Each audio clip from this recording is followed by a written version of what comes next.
Sure.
If the music is- Because you break them, I think they're good. Because I use some great.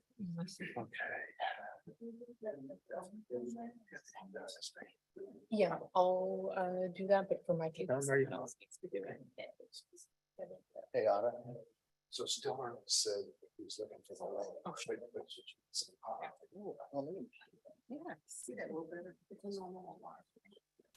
It's mine, that's how you say it. Yeah, but can't see that because the needle's in the way.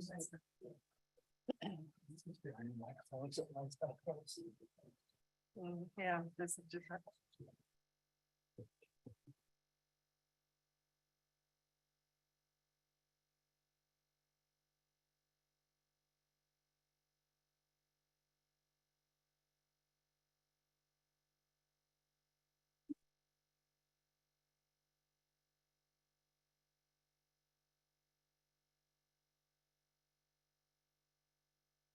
Good morning. Welcome to the August 8th Board of Zoning Adjustment meeting today. Before Anna does her thing, I'd like to thank all the city staff and planners who've helped us get ready for our meeting today, and especially to my fellow board members, 3 of which are around the table and 1 of which will be on Zoom today. And again, thank you for your time and efforts in helping this meeting go well.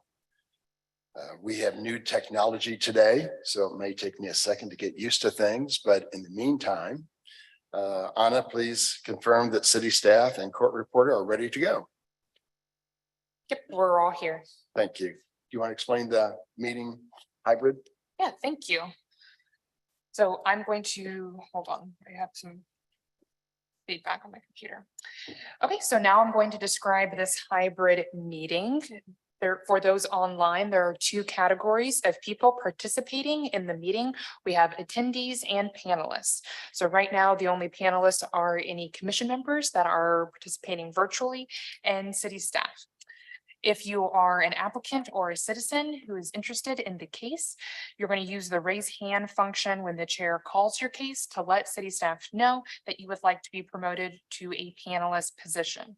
There is a ribbon on the bottom of your screen with a little hand icon, and you're going to click on this to raise your hand.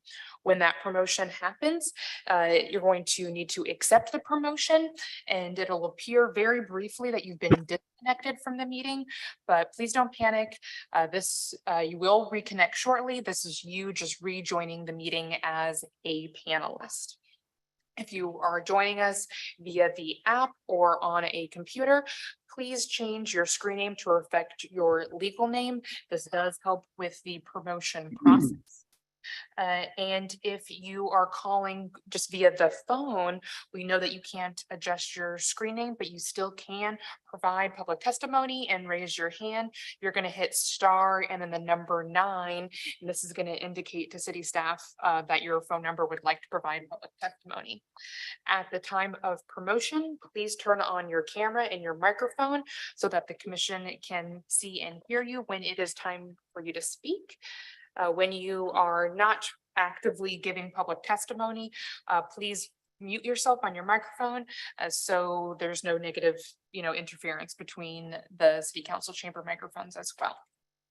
For those in person, please approach the microphone and the podium in the center of the room when it is appropriate for you to give public testimony. If you are in person, please don't also be in the meeting virtually. Sometimes depending on your computer and your microphones, there can be a lot of negative interference, again, with the microphones in city council chambers, and we want to avoid audio disruptions. This applies to all public testimony, whether you're in person or virtual. The BZA secretary or their designated representative will identify you when it is time for you to speak. You are going to be sworn in under oath to provide testimony, and you will be given 2 minutes of testimony if you represent a single interest like yourself, or 5 minutes if you represent an established organization like a neighborhood association, an HOA, another nonprofit, etc. You are going to hear an alarm when your allotted time is over, so please be respectful and wrap up your testimony once you hear that alarm. No repetitive or irrelevant testimony, please. And if you wish to admit any exhibits, you need to have your exhibits like your presentation, any other photos, maps, etc., ready on a jump drive to display on the screens. Or if you're online, you'll be allowed to share your screen when you're promoted as a panelist. After your public testimony, you will also need to email or submit those exhibits if they are admitted by the BZA to your assigned planner for record keeping purposes for that case. And as a reminder, the chat box online is only for questions like about the agenda or, troubleshooting issues with Zoom. Merits of the case should not be discussed in the chat box. And the BZA will take some breaks intermittently. Those breaks will occur roughly around 10:30, 12:30, and 3 p.m. if the meeting lasts past 2 p.m. That is all, Mr. Chair. Thank you. Thank you so much. Before we start to review the cases, I'd like to swear in all city staff members who will be presenting or testifying today. Will you please turn on your microphone or raise your hands and let me administer the oath to you? Do you solemnly swear or affirm to tell the truth and nothing but the truth in this meeting today? And please call the roll. Thank you. Anna Nanisky, I do. Genevieve Khan, I do. Jim Duddy, James Duddy, I do. Larissa, Larissa Chambi, I do. Stephanie, Stephanie Saldari, I do. Connor, Connor Tomlin, I do. Olufugabaji, Olafuagbaji, I do. Jared Clements. Jared Clements, I do, and I am raising my right hand. Thank you. His video is not working right now, but he's online. Thank you. Anna, can we see Mr. Stiller said he's online? Do you see him? Yes, he's Okay, thank present. you. Anna, I'm going to turn this over to you so you can identify the continuances and or dismissals today. The first item being continued is docket item number 1. This is a request to continue to September 12th. There is a scheduling conflict with the business owner, so they've requested this continuance. The next request for continuance is docket item number 10. This is for 630 West 51st Street. This is a continued request to September 12th. The applicant requested more time to work on this case. The next item is docket item number 16 for 417 East 135th Street. This is a continuance request to September 12th as well. This was due to a failure to pick up the property notice sign. The next continuance is docket item number 19. This is for 5500 Bennington. This is a request for a continuance off docket with fee.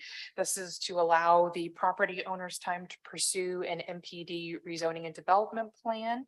A little caveat about this continuance off docket that city staff will redocket the case for like November or December.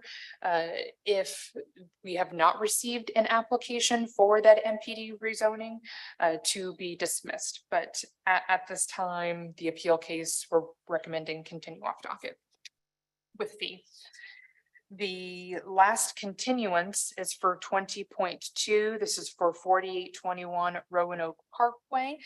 The short-term renter applicant has requested the continuance to September 12th. And this is due to the STR applicant being out of the country, so not being present to attend this hearing today. We have 2 requests for dismissals. Docket item number 18 for 5709 Truce Avenue. The applicant, which is the legal representative for the property owner, has requested dismissal. And then docket item number 22 for 11511 State Line Road. This is a request for dismissal because it was incorrectly advertised. The applicant of that appeal is not pursuing that appeal. And that concludes the continuances and dismissals. Thank you very much for that. Is there any public testimony out either in the live audience or in this audience on these dismissals and continuances? Seeing none, I will entertain a Looks like there may be some interest. I didn't see you raise your hand. I'm sorry, ma'am. Dismissals, we can make testimony. It's for dismissal. Not sure why you'd want a testimony, but And that was interested, I thought you said for continuances and or.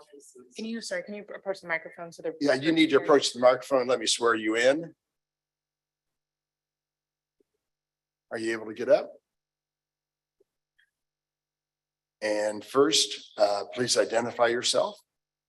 I'm here with 4963 Neighborhood Association, but speaking for myself, Yeah, your name. Wanda Taylor.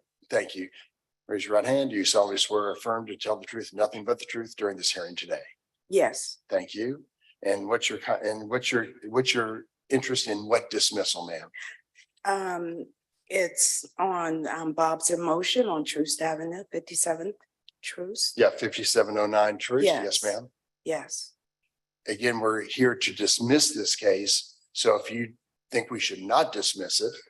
No, that's not it. I just must have misunderstood you. I thought you asked for testimony on continuances and or dismissals. Right. So since we're all here. Yeah. Well, you could tell us your thoughts real quickly But if you want. no, I want, it can be dismissed. Yes, yes, yes. Okay, Good. thank you. That's it. It's out.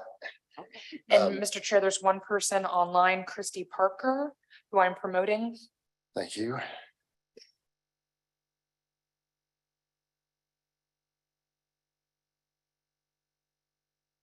Mr. Parker? They are connected. You can provide their testimony now.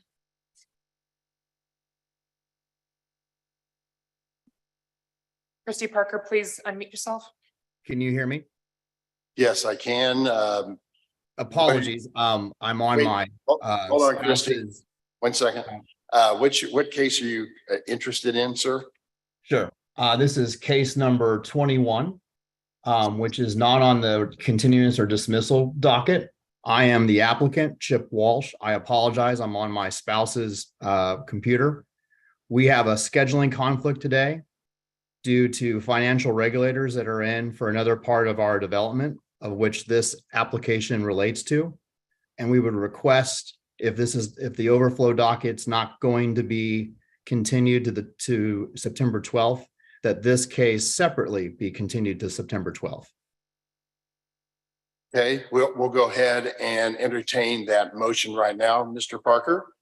And I did not swear you in. I don't think I did. So I've got to swear you in now, and I'd like for you to repeat that comment so you're on the record.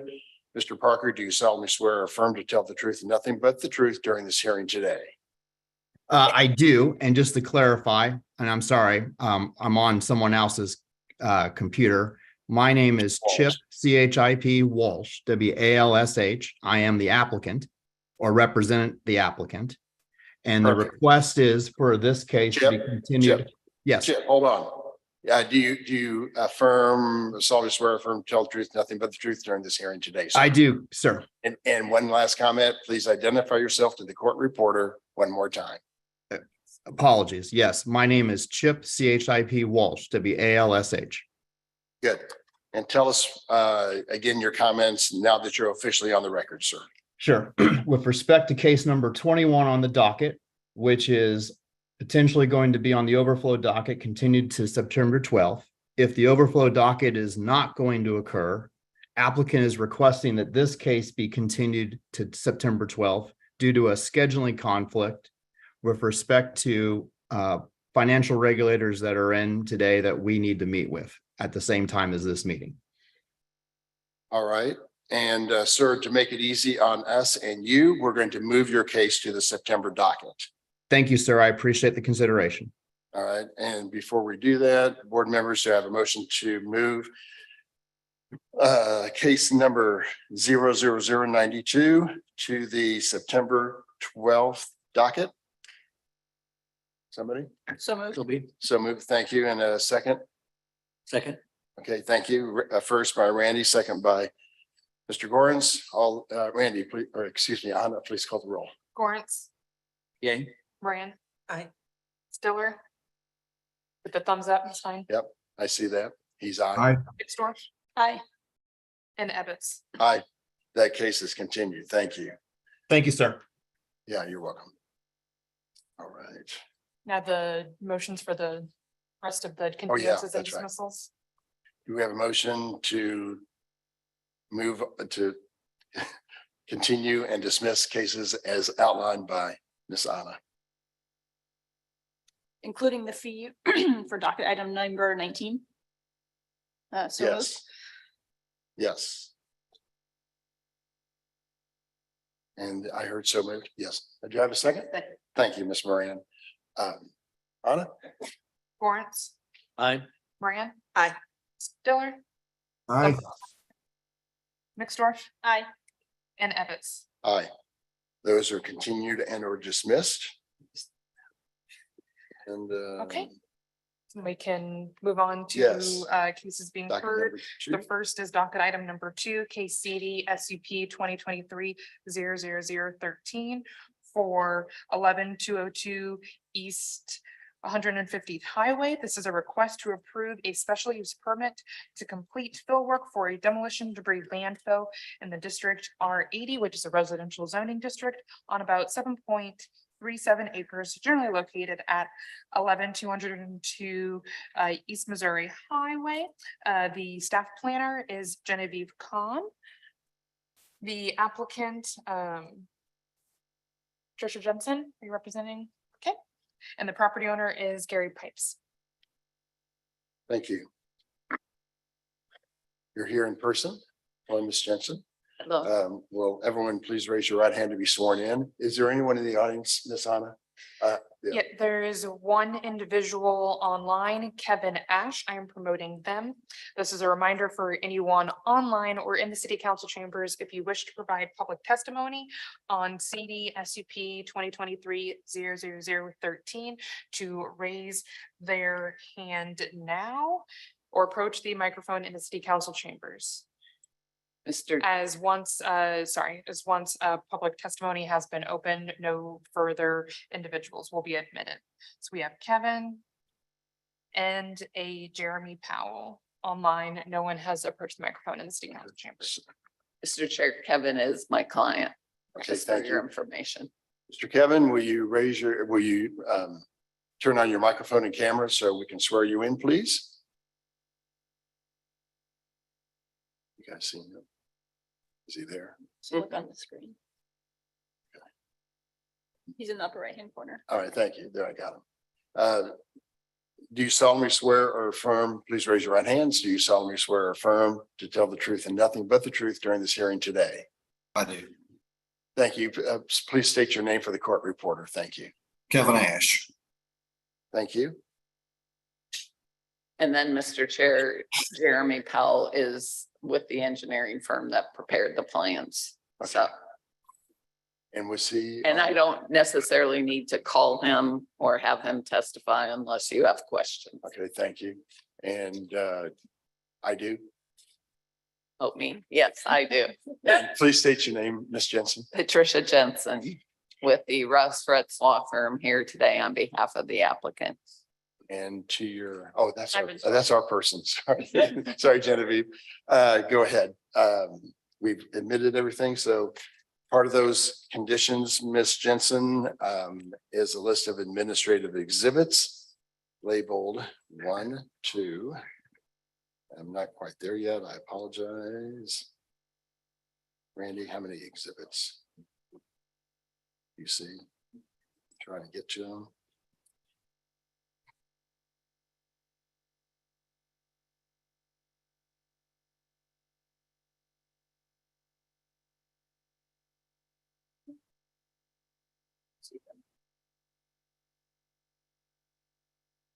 Mr. Chair, the Yes. standard 9 conditions would. There are 9 conditions? Yes. Thank you. I appreciate that.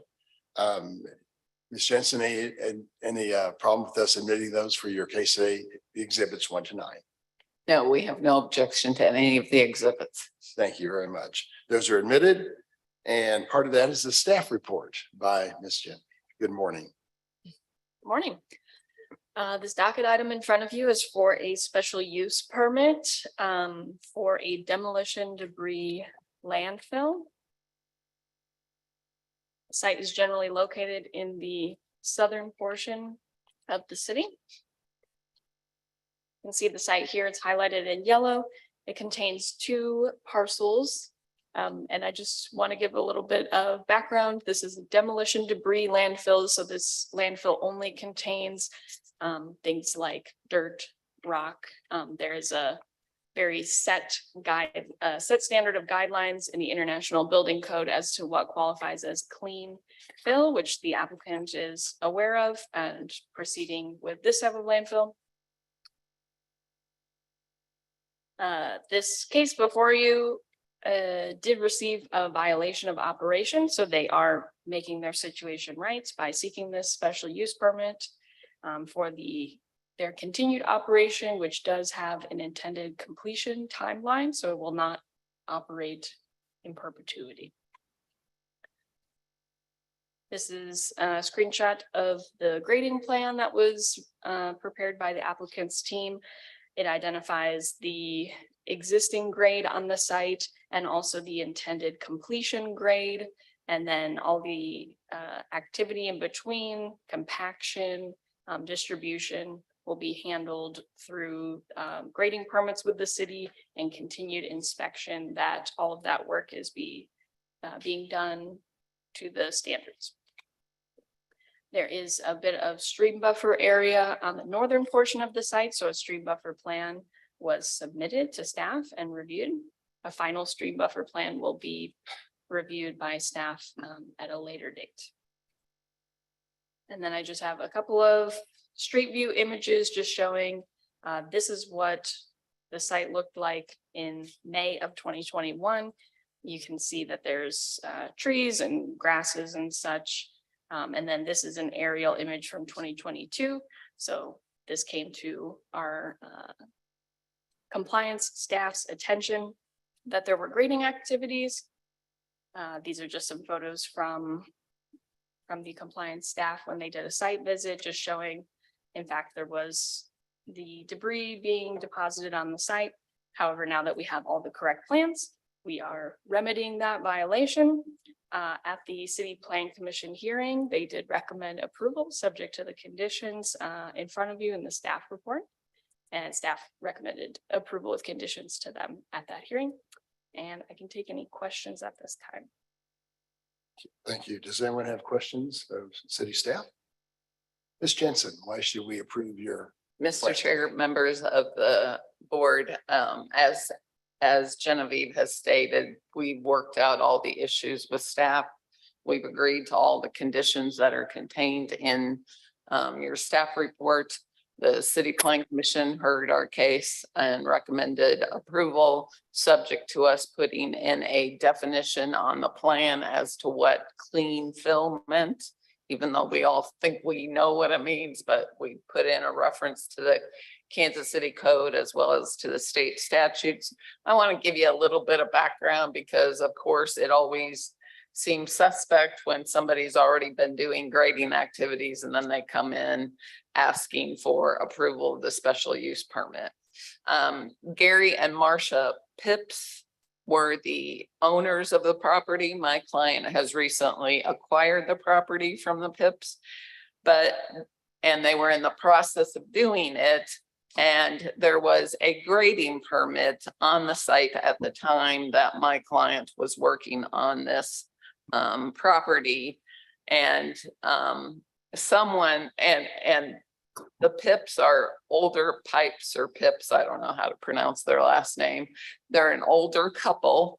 The husband has dementia, so the wife is taking care of the husband.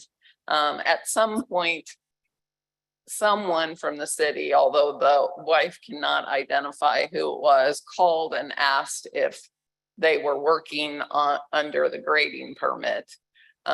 Marcia answered no. So then the city canceled that permit and sent it back, the fee back to her, unbeknownst to my client. So he believed he was working under an issued grading permit until he received this notice of violation. I think Kevin runs a very clean operation, and we've had good discussions with staff. So we would request that you approve this subject to the conditions contained. And Kevin, if you want to add anything, you certainly can. Yeah, no, that sounds good. Thank you.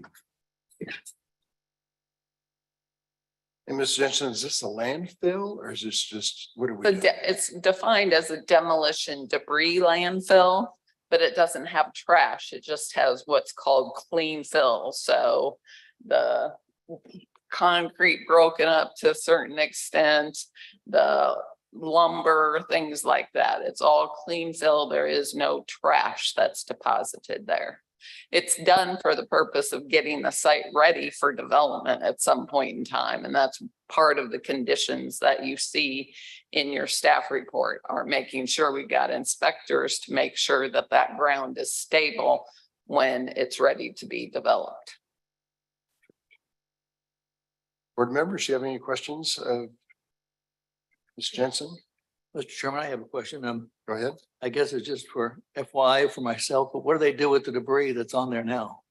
They just smooth it out or? Yeah, you have to, Kevin, you probably can answer that better than I can. You have to certainly break up. We're removing a bunch of stuff that was not done so an inspector could see it, and then we're gonna re-put it back in, so. Yeah, we'll hire a third party to inspect it for compaction and to meet the city standards. So we'll have to sort through it and put it back into compaction standards to So what. you're not just gonna dump it somewhere else, you're gonna put it somewhere and then bring it back. Okay, got you. Thank you. Board members, any other questions, comments, and or motion? Mr. Chair, I have a motion. Okay, Mr. Gorens? In the case of 13 located on 150 highway, Yes. I recommend the board approve the applicant request in accordance with the site plans and the staff report. And of course, the conditions listed therein. All right, do I have a second to that, Mr. Gorens? Second. Thank you, Ms. Moran. Anna, please call the roll. Lawrence, Yes. Brian, Aye. Stiller, Aye. Nixdorf, Aye. Evans. Your motion is approved. Thank you very much. Thank you. The next item on the docket is docket item number 3. This is case CD SUP 2023-00014 for 123 Belmont Boulevard. A request to approve a special use permit in the district M1-5, which is a manufacturing district, for a warehouse and other accessory uses and variance to the Boulevard and Parkway standards on about 3.75 acres, generally located at Belmont Boulevard and St. John Avenue. The staff planner associated with this case is Andrew Clark. However, Larissa Chomby will be giving the presentation on his behalf. The applicant is Albert Hermans from SDC Engineering, and the standard 9 exhibits do apply to this case. This is a reminder for anyone online or in the city council chambers.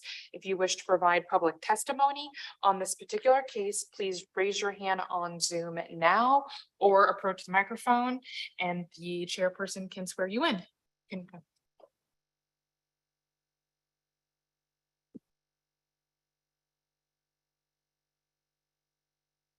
Are you going to testify in the case today, sir? Have a seat at the table if you are. Good. Well, are you public testimony or with the applicant team? Sorry. Are you with the applicant team or are you providing testimony? Yeah, I'm the applicant. For the Albert applicant, Hermans. oh yes. Yeah. Have a seat. Ms. Anna, do we see anyone in the Zoom audience? No one has raised their hand on Zoom. Okay, thank you. Mr. Hermans, will you please raise your right hand to be sworn in? Do you solemnly swear or affirm to tell the truth and nothing but the truth during this hearing today? I do. And please state your name again for the court reporter. Was it state your name for the court reporter? Yeah. Albert Hermans. Thank you, Mr. Hermans. And again, I'm having a little bit of problem. What are the numbers of the administrative exhibits? 1 through 9. Okay, thank you. There are a list of administrative exhibits labeled 1 to 9 that we need to admit for your case today. Do you have a problem with us admitting those? No. Thank you. Those are admitted. Part of that is a presentation, usually by Andrew Clark, but we have a stand-in, Miss Larissa. So please tell us about the case today. All right.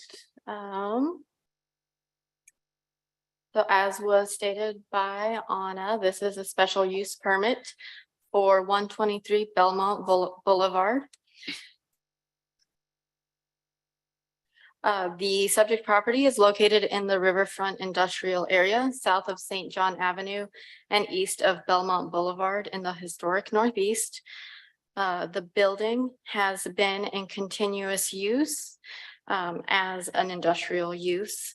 The special use permit is required as the applicant is expanding the manufacturing use within 150 feet of a boulevard, and that's Belmont Boulevard just to the west. The applicant is complying with the Boulevard and Parkway standards by screening the two structures and having them set back approximately 75 feet from the boulevard. No additional lighting is being proposed, and the applicant will also be erecting a wrought iron fence that complies with the Boulevard and Parkway standards. While staff is generally satisfied with the proposed plan, it would be preferred that the structures be located behind the existing building.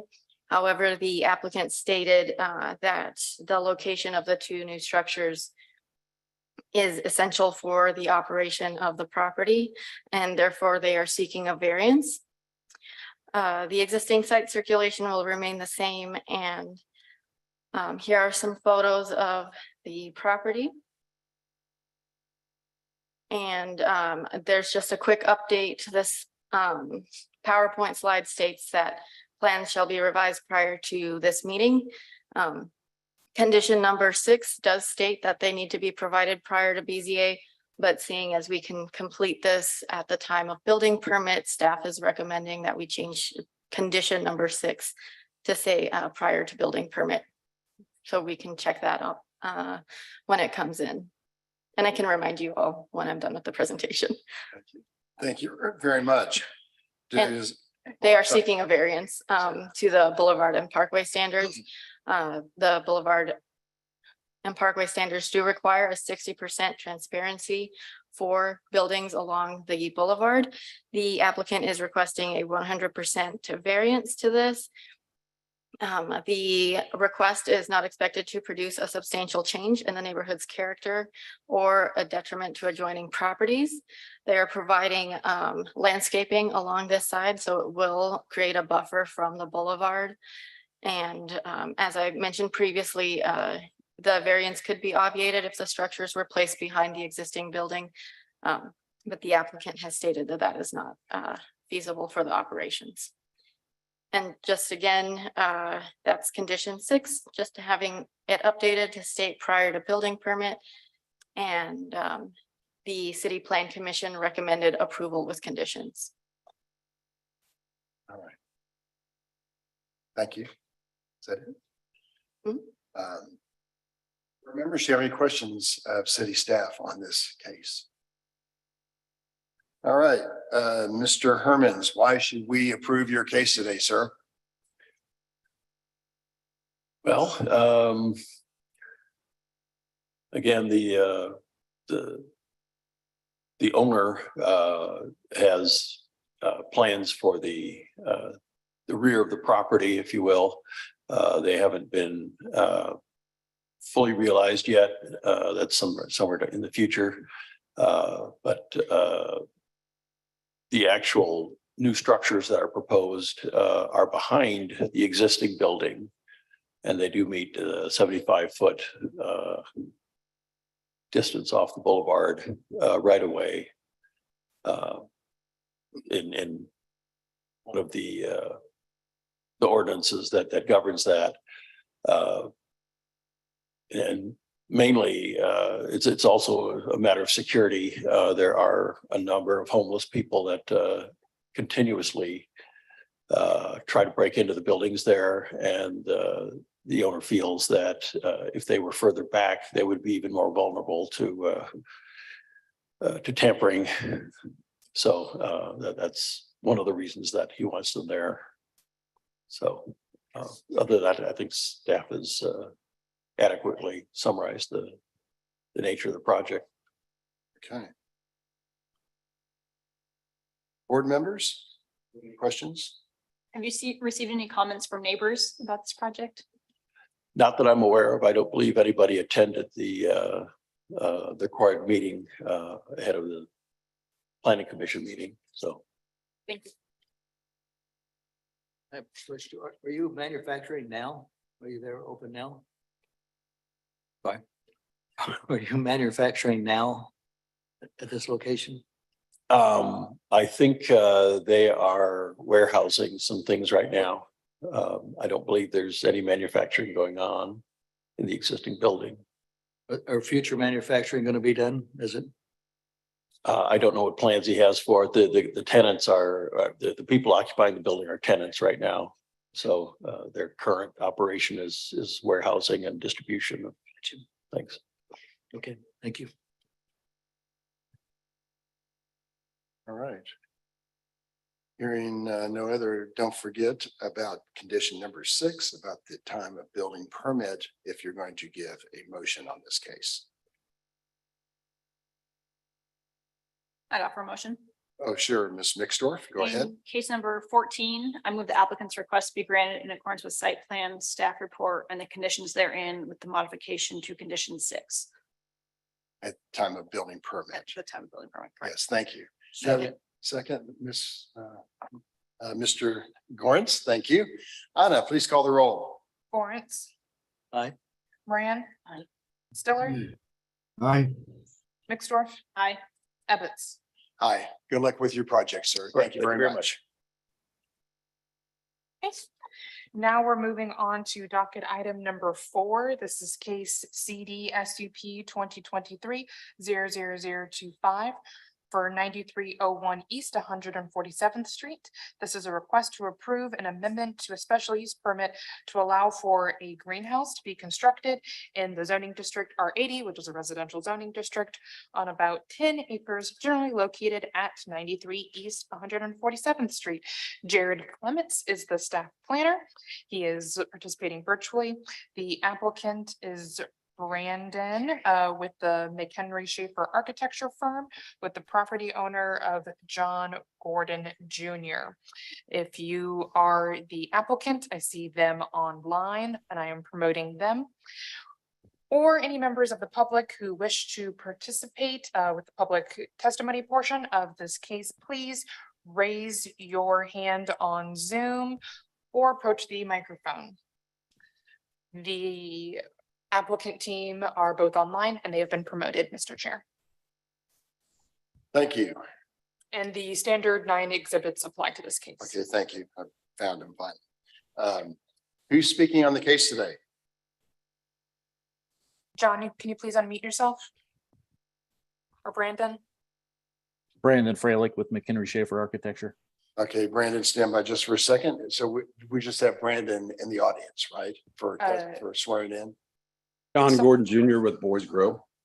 All right, stand by. We're going to swear both of you in. Do you solemnly swear or affirm to tell the truth and nothing but the truth during this hearing today? And please identify yourself as you say I do for the court reporter. Brandon, you go first. Brandon Freilich, I do. Thank you. And the John Gordon Jr. I do. Thank you. Part of Brandon, I think you're speaking on the case today. Part of your file is the admitting of exhibits 1 to 9, so we can hear your case today. Do you have a problem with us admitting for us admitting those? I do not. Thank you. Those are admitted. Part of that is a presentation by Mr. Clements. Jared, tell us about this case today, please, sir. Sure thing.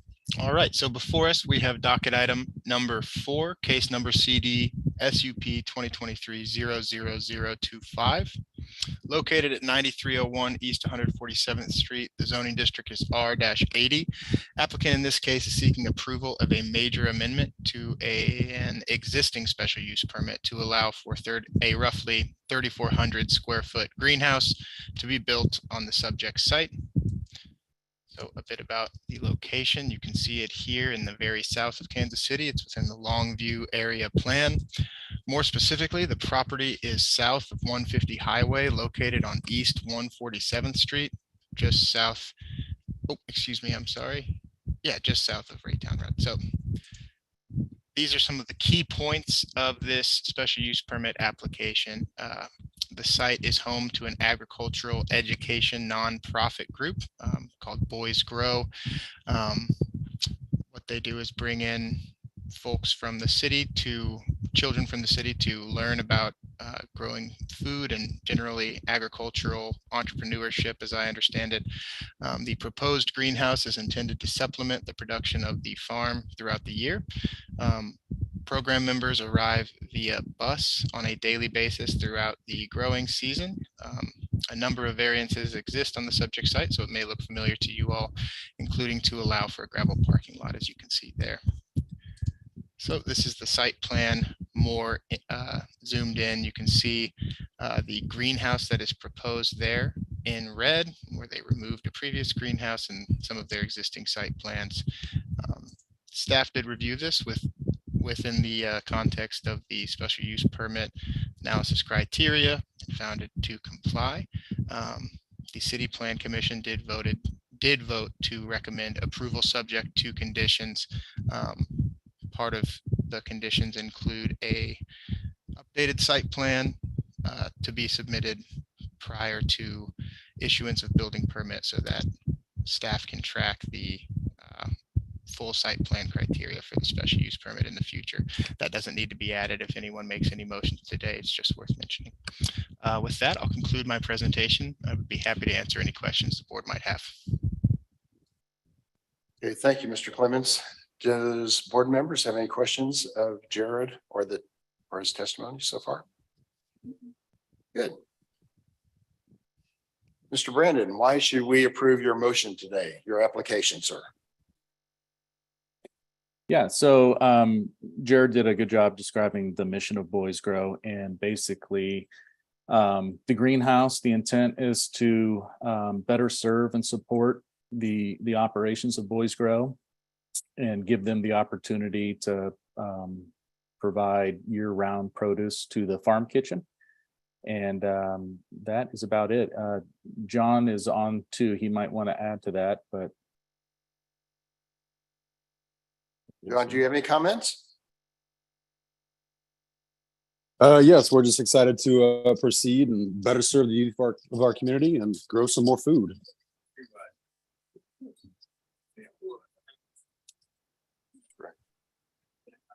Fruits and vegetables, is that kind of what your intent is, sir? With the greenhouse structure? Yes. Yeah, yes. I'm sorry, you cut out for 1 second. I believe I heard the full question, but the mission of the greenhouse is to grow more food, correct? All right. And sir, do you have any issues with the city plan recommendations? We do not. Those were a list of conditions labeled, I don't know, A to E. It's part of the staff report. Yeah, we do not have any objections to this. Thank you. Members, any questions of the greenhouse people? It appears within your public engagement that all parties were in support of the project. Have you received any other comments since that meeting? From neighbors? We have not. All the neighbors have been fully supportive of the program and the project. Thank you. Thank you. Well, any other comments? Board members, motion? Offer motion. Thank you, Ms. Nixdorf. In case number 25, I move the applicant's request be granted in accordance with site plan, staff report, and the conditions therein. Second. Thank you, Ms. Moran. Anna, please call the roll. Lawrence. Aye. Sorry, Aye. Moran. Aye. Stellar, Aye. Mixdorf, Aye. and Ebbets. Aye. The project is approved, sir. Good luck with it. Thank you very much. Thank you.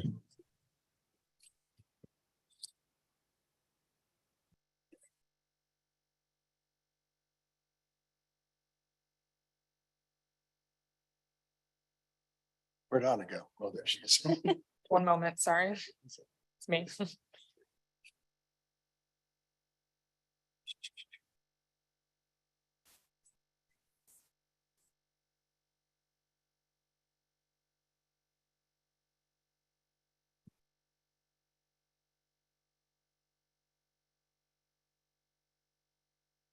Okay.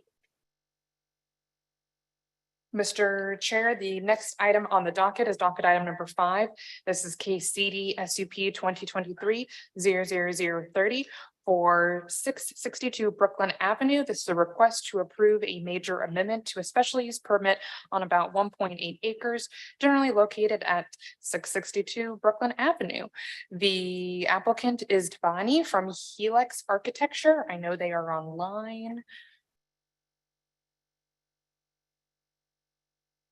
And I'm promoting them. This is a reminder for anyone who wishes to provide public testimony on the case in question needs to raise their hand now or approach the microphone in the city council chambers. Monty's been connected. Thank you. Do you see any other people in the audience, Miss Anna? Nope. Thank you. Be a second here. Thank you. And Right. the standard 9 9. conditions apply. Okay, thank you. Appreciate that. Where's Tanvi? Tanvi, she's on. Okay, thank you. Tanvi, can you make sure your microphone and camera are turned on, and please raise your right hand to be sworn in? Do you Sure. solemnly swear or affirm to tell the truth and nothing but the truth during this hearing today? I do. And please state your name again for the court reporter. Tanvi Sangvi. Thank you. There are a list of administrative exhibits labeled 1 to 9 that we need to admit to hear your case today. Do you have any problem with us admitting those? No. Great, those are admitted. Part of that is a presentation by Miss Anna on your case. Anna, tell us about it.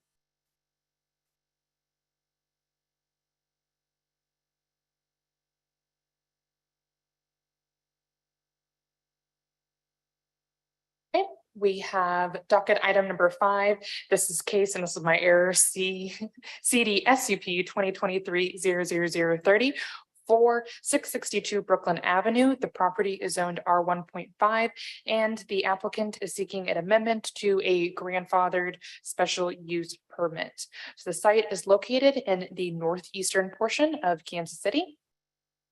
And then a close-up of the subject site is highlighted in yellow. It is kind of like on a through lot, a sandwich between Garfield Avenue and Brooklyn Avenue. The addition in question is highlighted on the screen. This is for office and other admin and support service uses attached to the building. So for uses that were previously permitted under the code that now require a special use permit at any particular location, the section of the code that talks about amendments to special use permits still applies. So in this case, an amendment to an SUP was triggered by the increase of building coverage by more than 10%. So the proposed project for this group living use includes an addition for offices and other support services. As I previously mentioned, there's about a 47% increase in the building coverage area. Thus, the request for the amendment to the SUP. The review criteria for a special use permit still applies, and city staff believes that all of the review criteria have been met or are applicable. So the City Planning Commission recommended approval subject to conditions, which aligns with the city staff's recommendation when we made this presentation before the City Planning Commission. That concludes my staff presentation. I'll be happy to answer any questions. Board members, any questions? Miss Anna? Hearing none. Miss Tanvi, why should we approve your case today? So as Anna mentioned, that this is actually the project for a domestic abuse shelter. There is a high demand for additional residents, and what we're doing is proposing an addition that would allow more resident rooms to be freed up. So we believe it's a great cause. So if there's any questions, I am also happy to answer on it. Ms. Tanvi, there were a listing of conditions from the CPC, the plan conditions are called. Do you have any problem with any of those conditions, ma'am? No, I do not. Great. The outdoor, the facility, the addition, will that kind of match the existing outdoor that you've got already? Yes, the current exterior has some storefront on the first floor and brick on the upper levels. We're trying to match in materiality, but then also modernize it slightly since the original building was from a while ago. Yes. Thank you. Board members, any other questions of staff or Ms. Tonby? Mr. Chair, I have a question for. So there's how many bedrooms and bathrooms and stuff in these buildings? Is this where they stay all night? Yes, this is for residents to stay for an extended period of time. There are individual resident rooms and then there's shared bathroom facilities for the residents. So they have individual sleeping area. Correct. That's correct. And then you're licensed through the state to do that? Yes. I'm speaking on behalf of the owner, Newhouse. They were not able to be present, but yes, they have the license to do that. Then how many people stay there at night? So there are about 38 people, 38 to 50. The number varies depending on the occupancy, and we're proposing to increase that number by creating this addition to relieve some of those admin uses from resident rooms. So is there management there at nighttime? There is a hotline facility, so they can be reached at any hour, but not all of the staff was there at all times. There is an on-call room as well located on the facility. Okay, thank you. Thank you. Thank you. And just to be clear, this facility has been open and operating for a while. Absolutely, yes. We're just proposing an addition to kind of give up some of the resident rooms that were being taken over by business use. So opening up those rooms for more residents. All right. Board members, any other questions?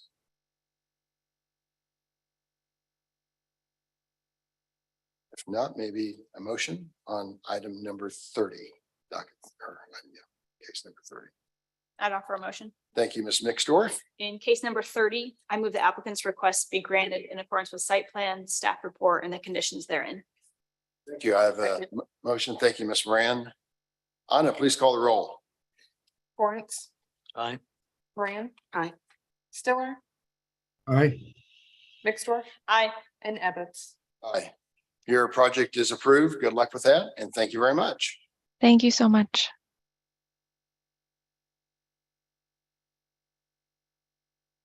Sorry. Yeah, it's okay.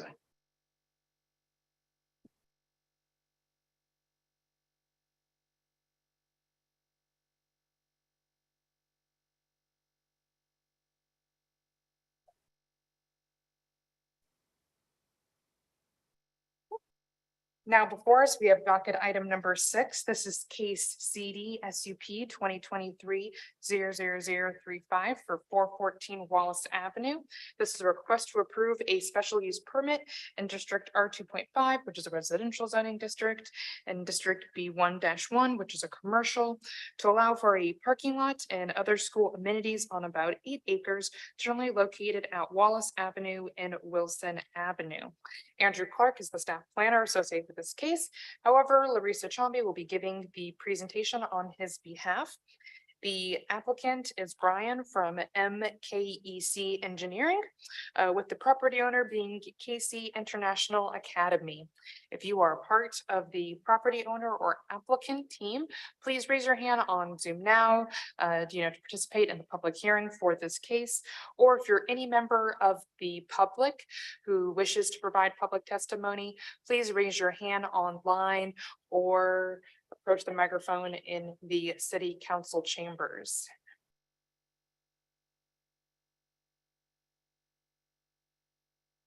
No one has raised their hand on Zoom, Mr. Chair, and no one has approached the microphone. Thank you. And Mr. Brian, do I see you out there yet? No, He's providing testimony, Mr. Hodgson? they are not online, it appears at this moment.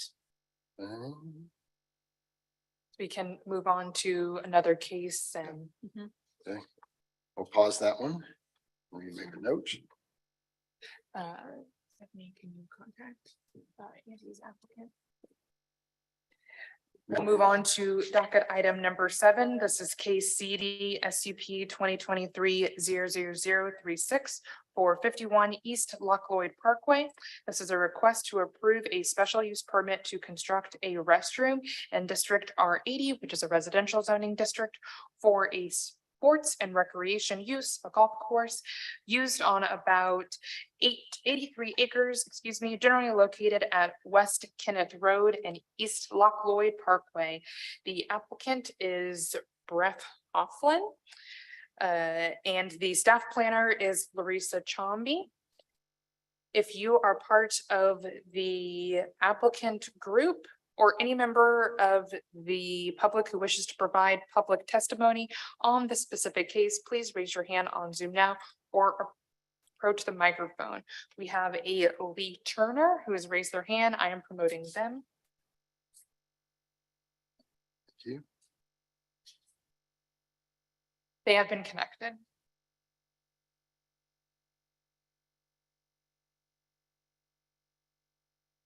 Going in the live audience.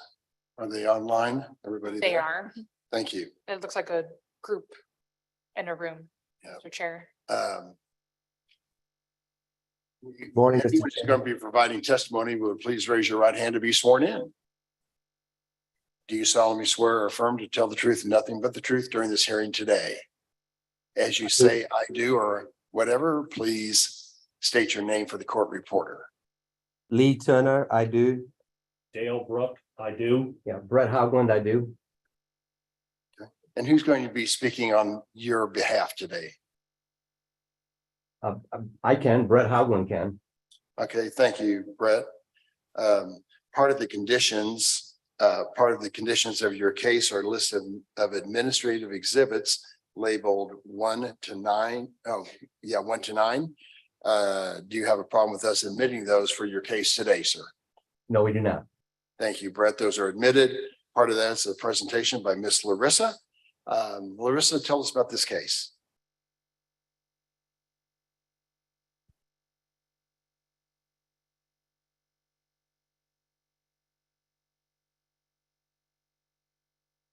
Do that wrong? All right, this is special use permit 2023-00036 for 51 East Loch Lloyd.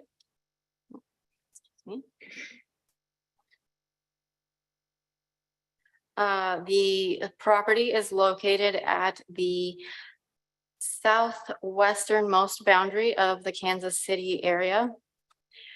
They are proposing an expansion. The Loch Lloyd Golf Course is proposing an expansion into the Kansas City, Missouri city limits. That expansion consists of a restroom and an extension of a golf cart lane.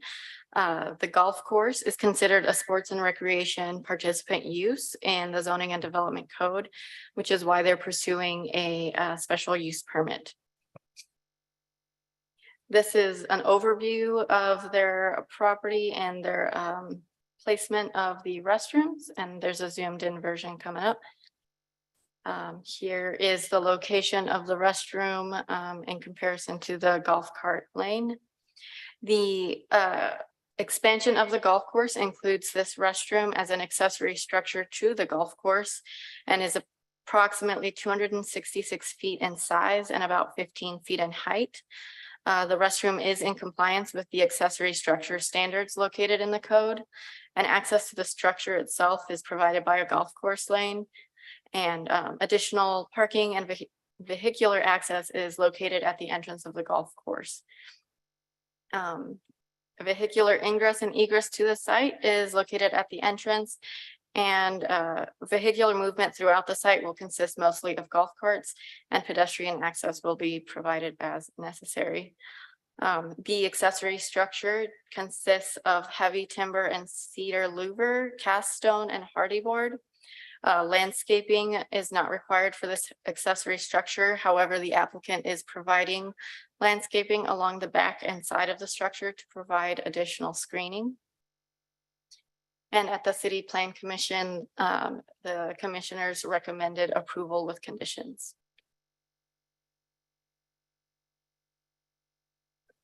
Thank you. City, board members, you have any questions of Ms. Larissa? Mr. Brett, why should we approve your motion and application today, sir? This is simply just going to replace a temporary restroom for the golfers. It'll be much more attractive for the golf course. And that's really our focus.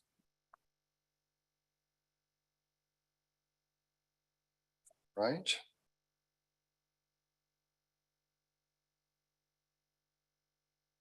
Any objections from any of the neighboring properties, perhaps? Mr. Brett?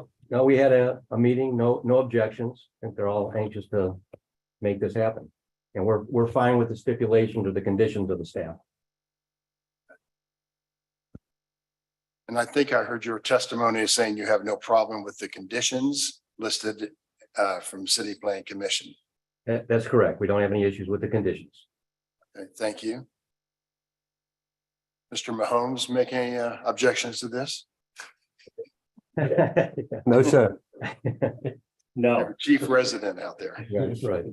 All right. Top secret. All right.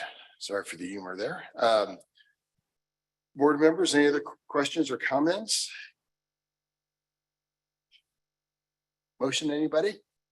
I'd offer a motion. Thank you, Ms. Mixdorf. In case number 36, I move the applicant's request be granted in accordance with site plan, staff report, and the conditions therein. Second. Second from Ms. Moran. Anna? Lawrence, Aye. Moran. Aye. Stiller, Aye. Mixdorf. Aye. And Ebbets. Aye. Your project is approved, sir. Good luck with it. And thank you very much for coming before us today. Thank you for your help. Thank you for your time.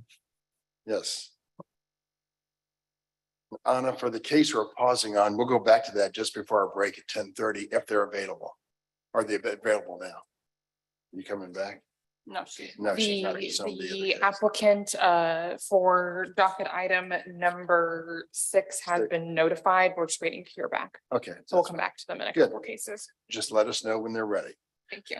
Uh, Docket item number 8 is next. This is CD BZA 2022-00018 for 5600 Nolan Road. This is a request to approve a variance for 2 structures on what an original request on about 3.2 acres generally located at 5600 Nolan Road, plus any other necessary variances. I am the staff planner associated with this case. We continued this case from May 30th to review the variances like through a different lens. So I think it's most appropriate where I'll give a brand new presentation to review those new variances. There is a revised staff report. And this is a reminder for Brian Kingsbury or the property owner for 5600 Nolan Road to raise your hand on Zoom, or any other person who wishes to provide public testimony on the subject case. So we can begin public testimony after the staff presentation.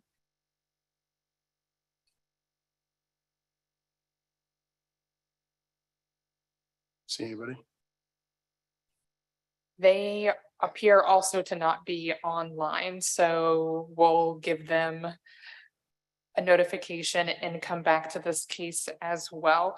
Docket item number 9 is ready to be heard though. So we can move forward with that. Okay, so pause on number 8. Okay.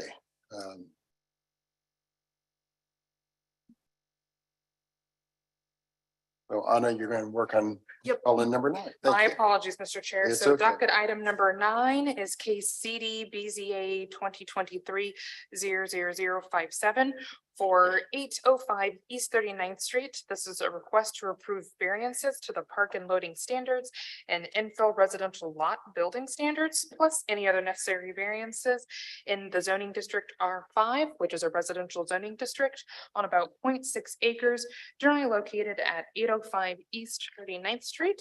The staff planner associated with this case is Connor Tomlin, and the property owner and applicant, Rita Pollock, is present in the chambers. This is a reminder for anyone online who wishes to provide any public testimony on the subject case to raise their hand or approach the microphone in the city council chambers. 1 second. We have a Katrina.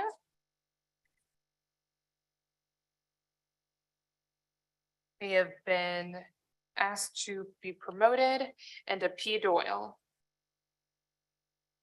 And Anna, I heard Katrina. Is that one of the names? Correct. What's the other name? P. Doyle. Okay. And the standard 9 exhibits apply to this case, Mr. Chair. Thank you. Both, Katrina, you have to accept the promotion in order to provide public testimony.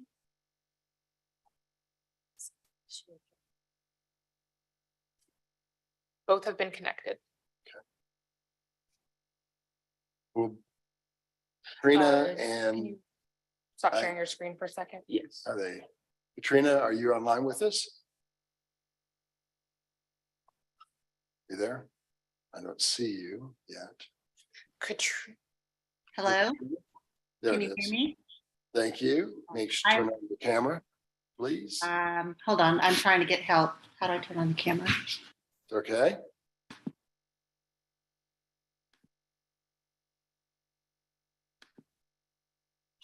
Hi, I'm here with my husband, Ryan Beringer. Hold on. You can't say anything else yet. Okay, sorry. Gotta swear you in. So Rita, right? Are you Rita? Okay. Yes. And P. Doyle. Okay, great. So all interested parties, please raise your right hand to be sworn in. Do you solemnly swear or affirm to tell the truth and nothing but the truth during this hearing today? Rita. Thank you. And did you say I do, Rita? Is that Rita? State your name. Rita Pollock. Great. And pull your microphone down. Thank you. You see that? Rita Pollock. Thank you. And She says Mr. Chair, Doyle as well. And Katrina, Yeah, did you say I do? I do. And state your name for the record. Katrina Beringer. And before I continue on, Katrina, I see a nice gentleman to your left. Is he testifying today? Yes, Ryan Beringer. And did he say I do and state his I name? I do, Ryan Barringer. Okay, thank you, sir. And then the other person, Last name Doyle. okay, Mr. Doyle? Engineer of record, and I will tell the truth. All right. Do you have a camera, Is it Mr. Doyle? Mr. Doyle, I'm the engineer who stamped the drawings. Can you adjust your microphone settings? It's a little hard to hear you. Can you hear me better now? Yes, restate your name, please, for the record. Patrick Doyle, professional engineer, engineer of record. Patrick Doyle, that is with the applicant. Thank you. Thank you, everyone, for those words. And now, Ms. Pollock, do you have a problem with us admitting your administrative exhibits on your case labeled 1 to 9? He's just asking if you have an issue with admitting exhibits 1 through 9, which is just presentation items. So if you don't have an issue. I do have some comments. And one, a handout to add. So if you want to add something to that, we'll do that when we hear Oh. your case. Not an addition, but to visually. We'll do that in a minute. Okay. Okay, thank you very much. Part of those administrative exhibits labeled 1 to 9 is a presentation by Mr. Tomlin. Connor, go ahead and tell us about your case, this case.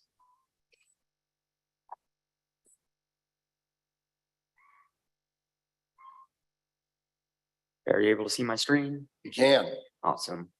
So we've got CD BZA 2023-00057 located at 805 East 39th Street. The applicant is seeking approval of 4 variances to allow 2 driveway pads in the front yard of an infill lot. This is the general location of the site. This is a closer aerial view of the property itself outlined in yellow. This is an infill lot, and I just wanted to provide a brief refresher. So for infill, there's a 200-foot radius around the property that is considered the context area for infill development standards. Within that 200-foot buffer is everything on the same block face that's taken into consideration, which is what you see highlighted in green there, is all the properties on that same block face. This is the site plan for the 2 proposed driveways on the left, and on the right, you have a rendering of the driveways themselves with, I believe those are 4-foot retaining walls around them. So the first variance would be to allow driveways within the context area in general. It would be a complete deviation due to the infill residential context area. No driveways are permitted without seeking a variance. So that's a substantial change to the character of the neighborhoods anticipated, and the difficulty can be obviated through a change of design. Variance B would be a variance to the maximum percentage of pavement or impervious surface to the front yard. Code currently allows 40% of the front yard to be impervious surface.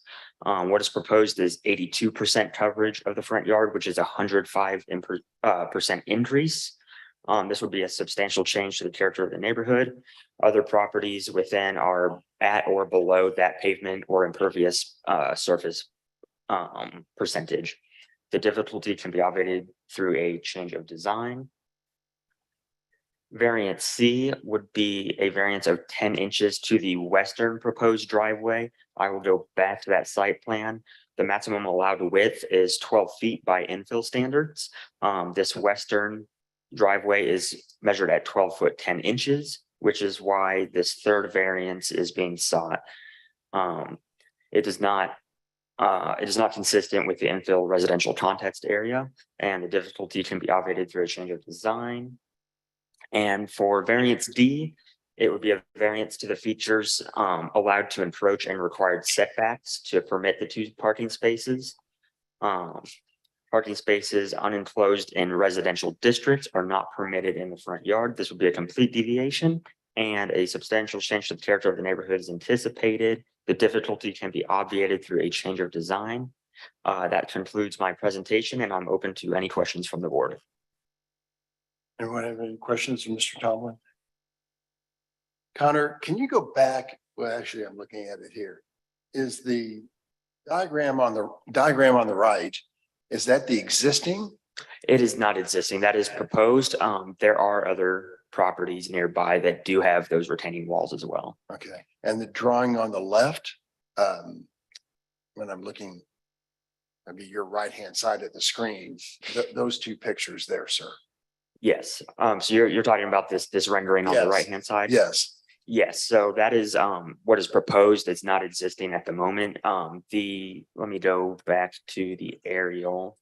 Might be a little hard to see, but currently it is a grass front yard. There is no pavement at the moment. Right. Aside from the staircase that was already existing to the front door. Do we have a street view? Ooh, I can pull it up real quick. I guess I'm just trying to understand if there's 2 driveways that each have retaining walls and how that would be situated. Right. In the front of this home, unless Ms. Rita said you maybe have different additional imagery that you're going to share, or if there's additional insight you might be able to add. They're asking if you have images that you were wanting to share. Oh, yes, I do. Okay, those will, okay, wait a second. Let me finish with Connor first. Anyone else have questions of Mr. Tomlin? Other than Randy's? All right, thank you.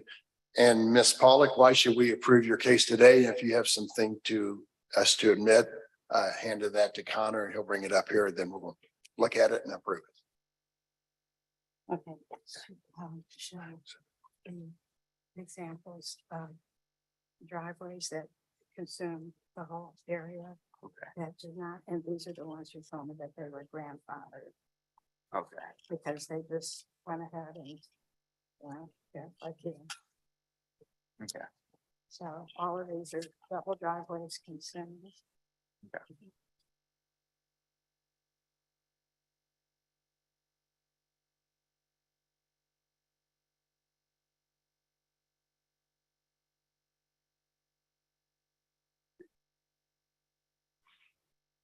Will be admitted as exhibit number 10.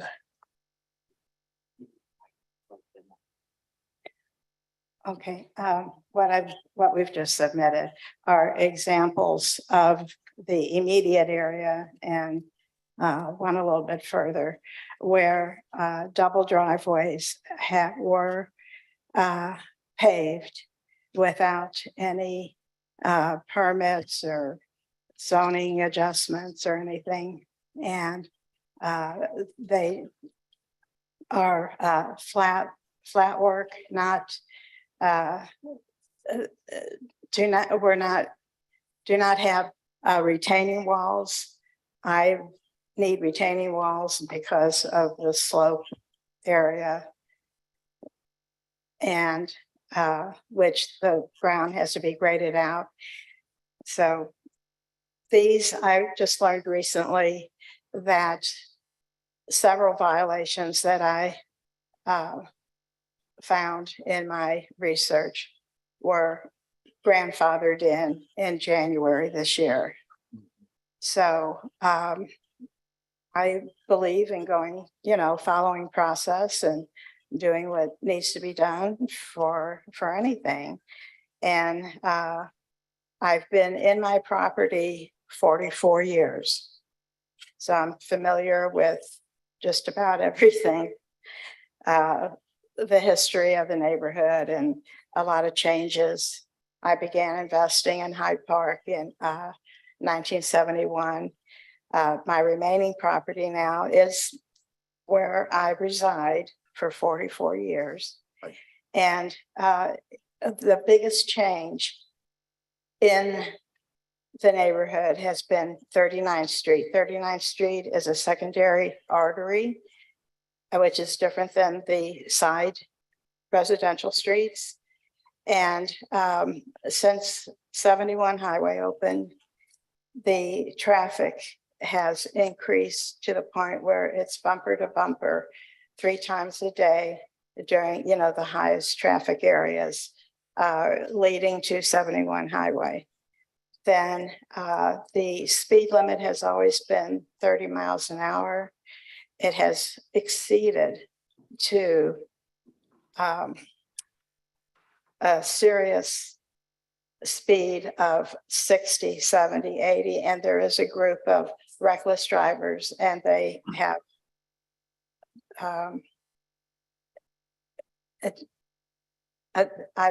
100 miles an hour. Right. And so there is no parking at all on 39th Street. It is signed that there is, but it is impossible. The speed limit has been totally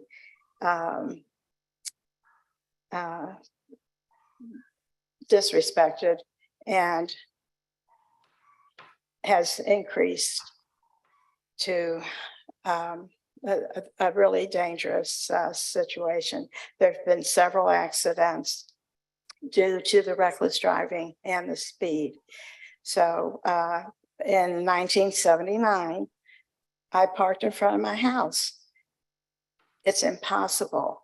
No one can park on the street on 39th Street. So there's been a big change with that. There's no enforcement for the speed limit.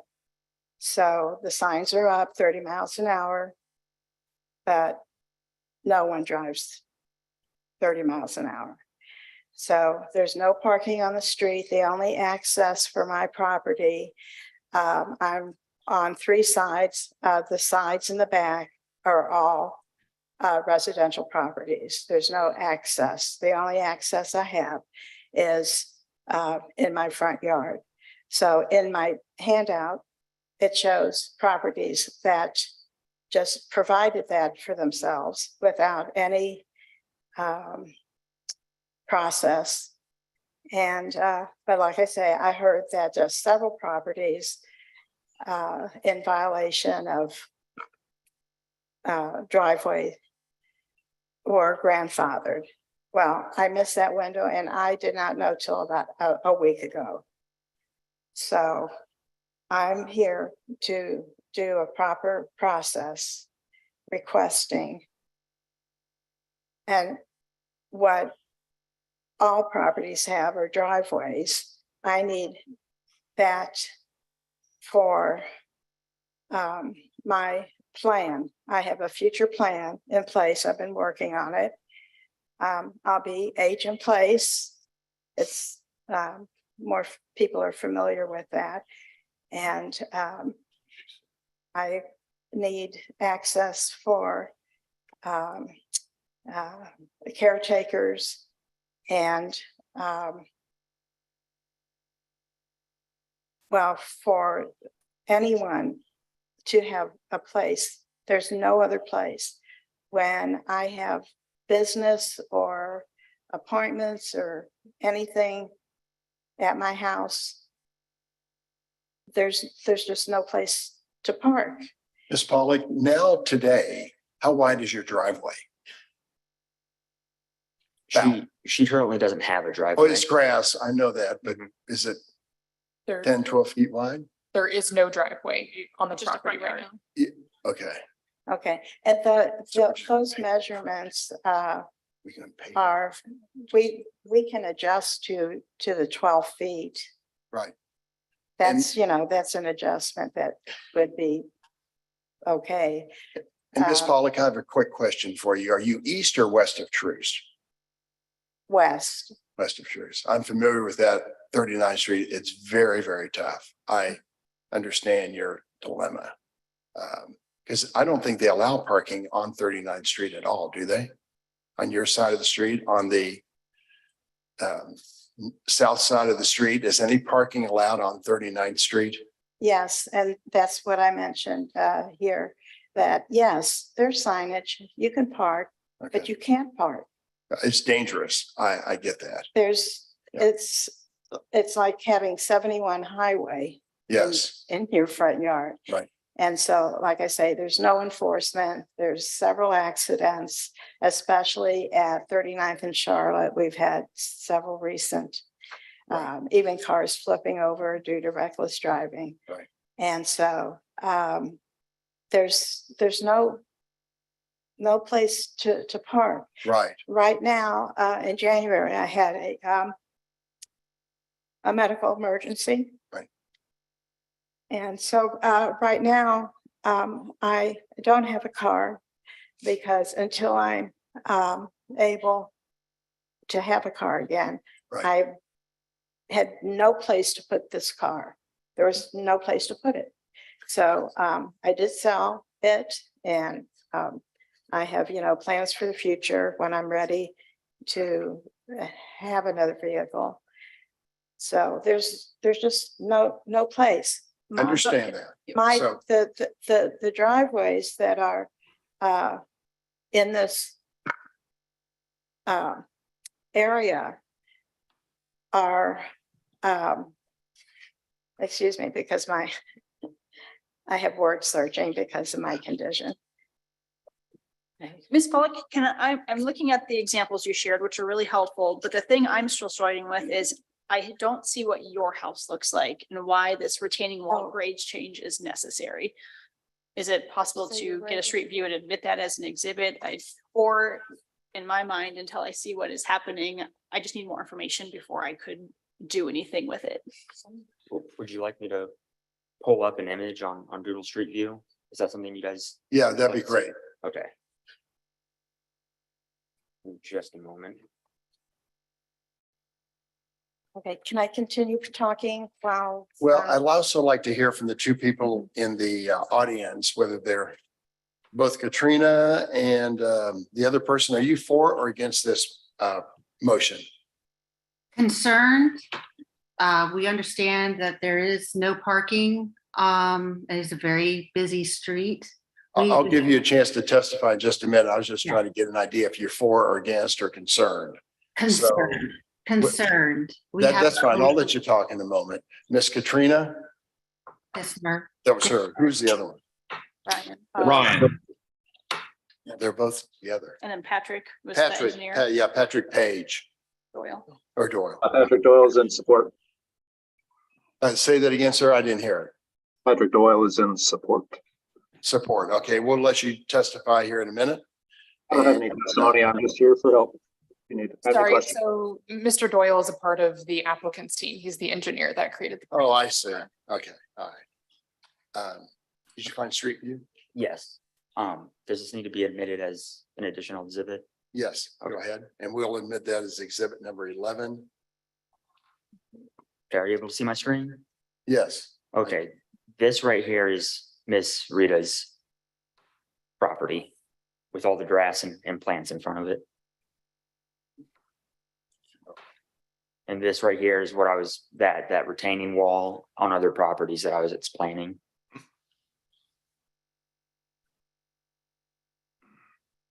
Okay, thank you. That is helpful. Okay. Just for fun, can you go down the street a little bit to my right on the screen? This direction or the opposite direction? Yeah, that's good enough. I was trying to see what these other people had done too. Maybe there's no other houses that front 39th Street. And if I could provide some more clarification, if I may. So with the infill residential development standards, there's a context area, which is in reference to that slide that Connor showed with the green line. Your context is your immediately adjacent properties, without getting into like the minutia of the exact calculation, 2 or 3 homes on either side of you. So this property does not qualify for a driveway per the infill residential standards because of that context area. I see. I see. Thus the variance request. Thank you. All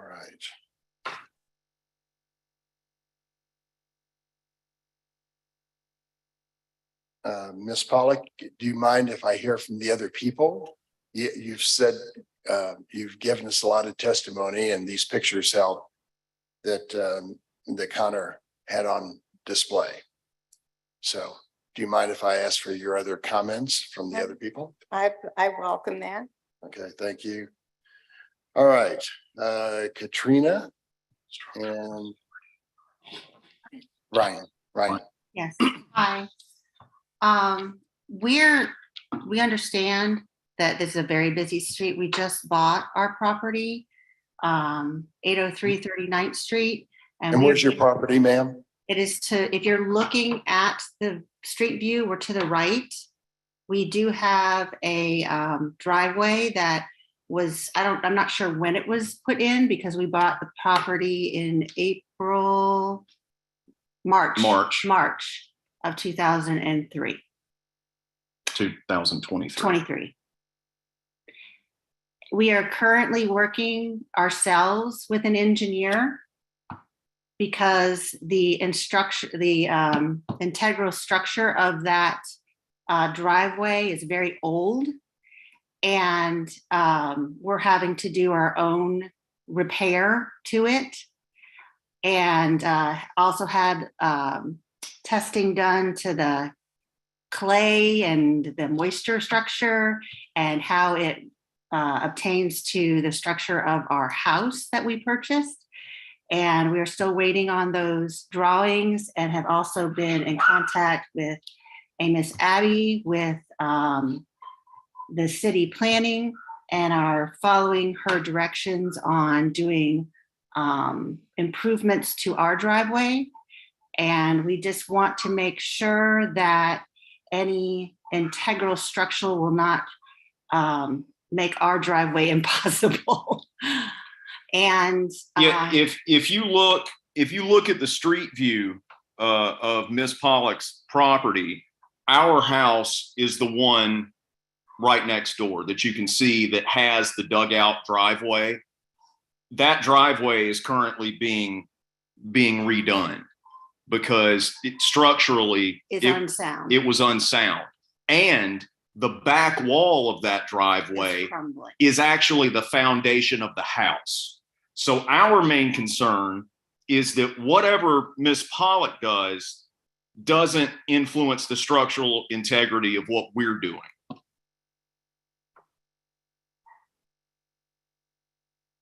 Mr. Doyle, do you want to make comments on that since you're the engineer on the team? Patrick? We are currently 18 inches away from the property line, a setback before the wall begins. Yes, I'm taking that into account. I see. So also with Hyde Park being a historical district, and why we bought in the area, we just are also concerned on what Hyde Park brings to the area, the historical, the beauty, and is 2 parking lots really makes her yard into a parking lot instead of a residential piece of property. That's why she's here today. Yep.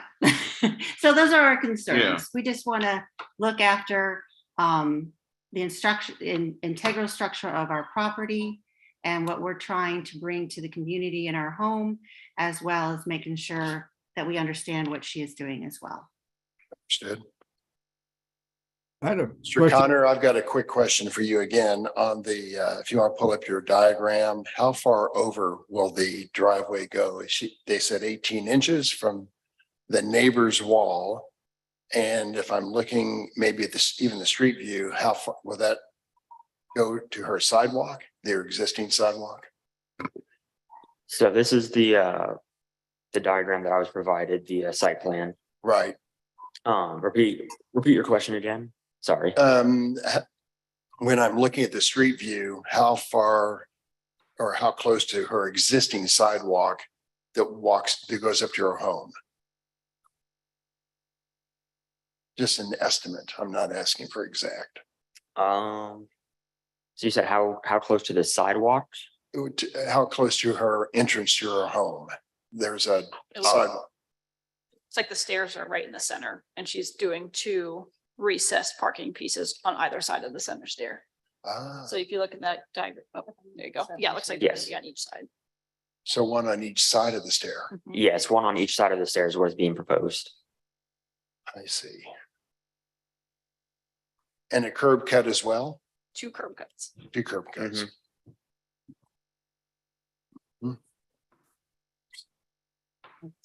Have you considered, Ms. Pollock, have you considered maybe putting the stair elsewhere and just doing one wider driveway as opposed to these 2 separate driveways? Could you repeat that? Did you say 2 driveways together with the removal of the stairway designed elsewhere? Right, if the stair was to be relocated someplace else to have maybe one driveway that's slightly larger rather than the 2 separate pieces. Yes, I have an alternative design that I didn't represent. I just felt for cost because I am doing this through process. It's extra costs. And the stairway can be placed elsewhere with the 2 driveways together. And actually that was my first choice. But there is a property on Holmes that has a stairway going up the middle and a driveway on either side. I didn't depict that in any picture, but I have done a lot of research and thought into the design. And because I've been in the area I've been in Hyde Park 53 years. And in the beginning, I was a part of the group that began the promotion to build up and maintain the integrity and historic value. So And I think we all appreciate that. Yeah. I guess, Yes, I can relocate the steps. Yes, Yeah. believe we're able. And I kind of echo Miss Mixdorf. I didn't know that until I just saw it now, that's going on both sides of the steps. Okay. I would be more, as one board member, I'd be more receptive to the single curb cut, even though it'd be wider than I would be to two individuals personally. And of course, we could have you and your engineer come back in a month and give us that new proposal. And that might be more beneficial. Again, that's not saying that Miss Katrina and her concerns aren't alleviated, but I think aesthetically, that looks more appealing to me to have a single double wide than two singles, so to speak. Right. Thank you. And I agree with most of what you said, but I'd like to reply to the Behringers and their position. Right. The wall has been removed. It's just dirt right now. Right. Regardless, in the beginning, when we met, when they came to their new property, right, I explained to them that the two previous owners had given me permission to take down that wall. Right. And so I explained the benefit of it because it's tight in the 12-foot driveway and would give her the extra inches actually to benefit her and my ability to, do my design. Right. Well, they are new to the area, and I think they failed to mention that they did remove the wall, and it's just dirt right now. It could collapse at any time. I think that they had maybe a stop work order. I think they had to verify that. Well, I think let's just talk about your property. I think we've done a lot here. That sounds like that is a right project in process. I'm just one board member, but I'm concerned having two driveways. So in my mind, if you're willing to propose an alternate design and work with your engineer and come back next month and look at either just a single driveway, maybe one slightly larger driveway, I would be more in favor of that. I'm very sympathetic to the speeds along 39th Street, and I understand the need for a driveway and in your situation, but I'm struggling with the two driveway approach currently. So why don't we continue your case? Okay. For 1 month. Could I have one more comment? Yeah, one quick comment, please. Okay. I never intended for my project to ever interfere with their property.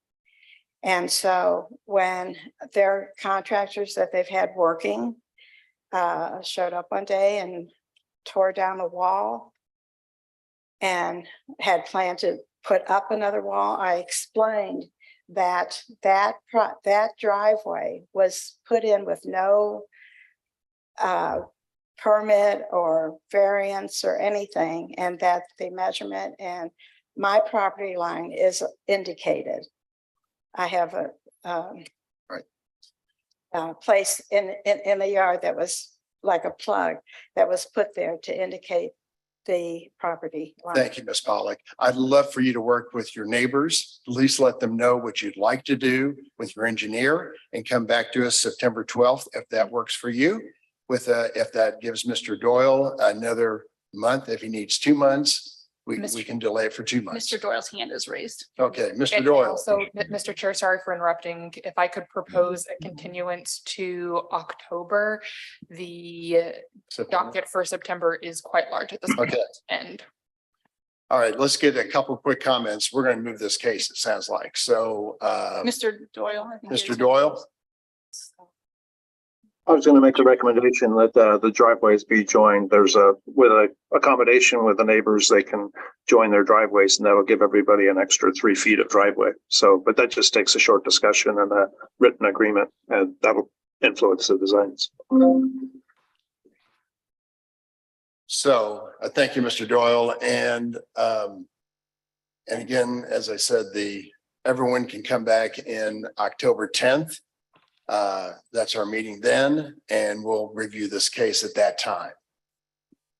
Is that okay? Board members, let's move this case on. Yeah, but Please. That was Mr. Doyle and the other people. Behringer, please, quick comment. Very Thank you. quickly, we were approached about the joining the driveways, and I said I would have to speak to my husband. I came back and she said she didn't deal with spouses. So we went on because we knew we had an integral issue with our driveway, and we are following all the city plans and working with an engineer at this time. Perfect. Thank you. Excuse me, please. I do have a final comment. I think we're probably done with I comments. think at we're this done point. with comments because we're going to move your case to October 10th. It's a safety issue. Ms. Pollock. We can vote today if you'd like, but I think there's sentiments from a couple of board members that are not in favor of your current proposal. So if you'd like to proceed with something, I think it's best to work with your engineer and come back before us. You can come back. Okay, but they need to put up something because they took the walk down. We can talk about this. Okay. That's not relevant to your proposal. Okay.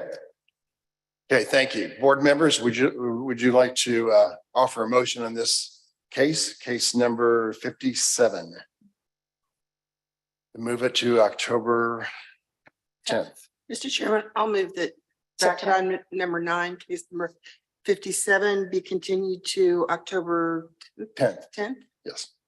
Thank you. I have a motion, Ms. Moran. Second, anyone? Second.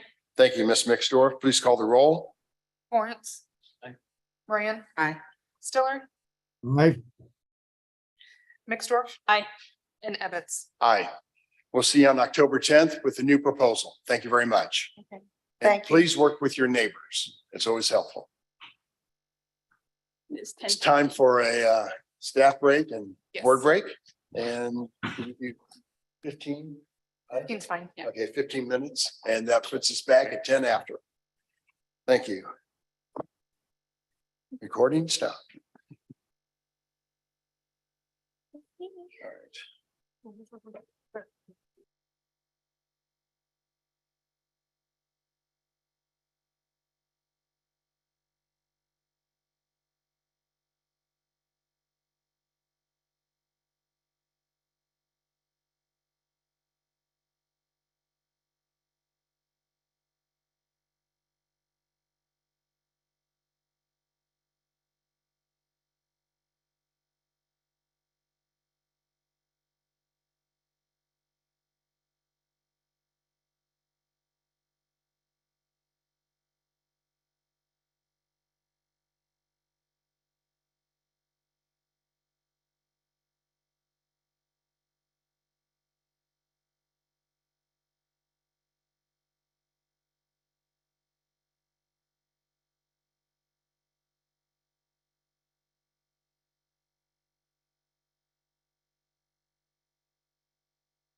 Thank you, everyone.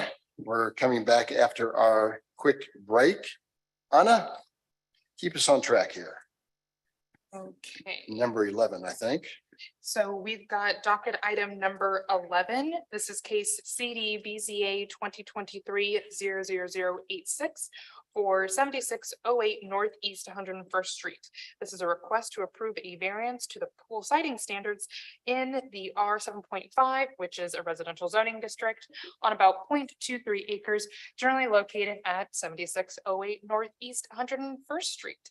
The applicant is Melinda Meyer, and they are online sending a promotion request to them.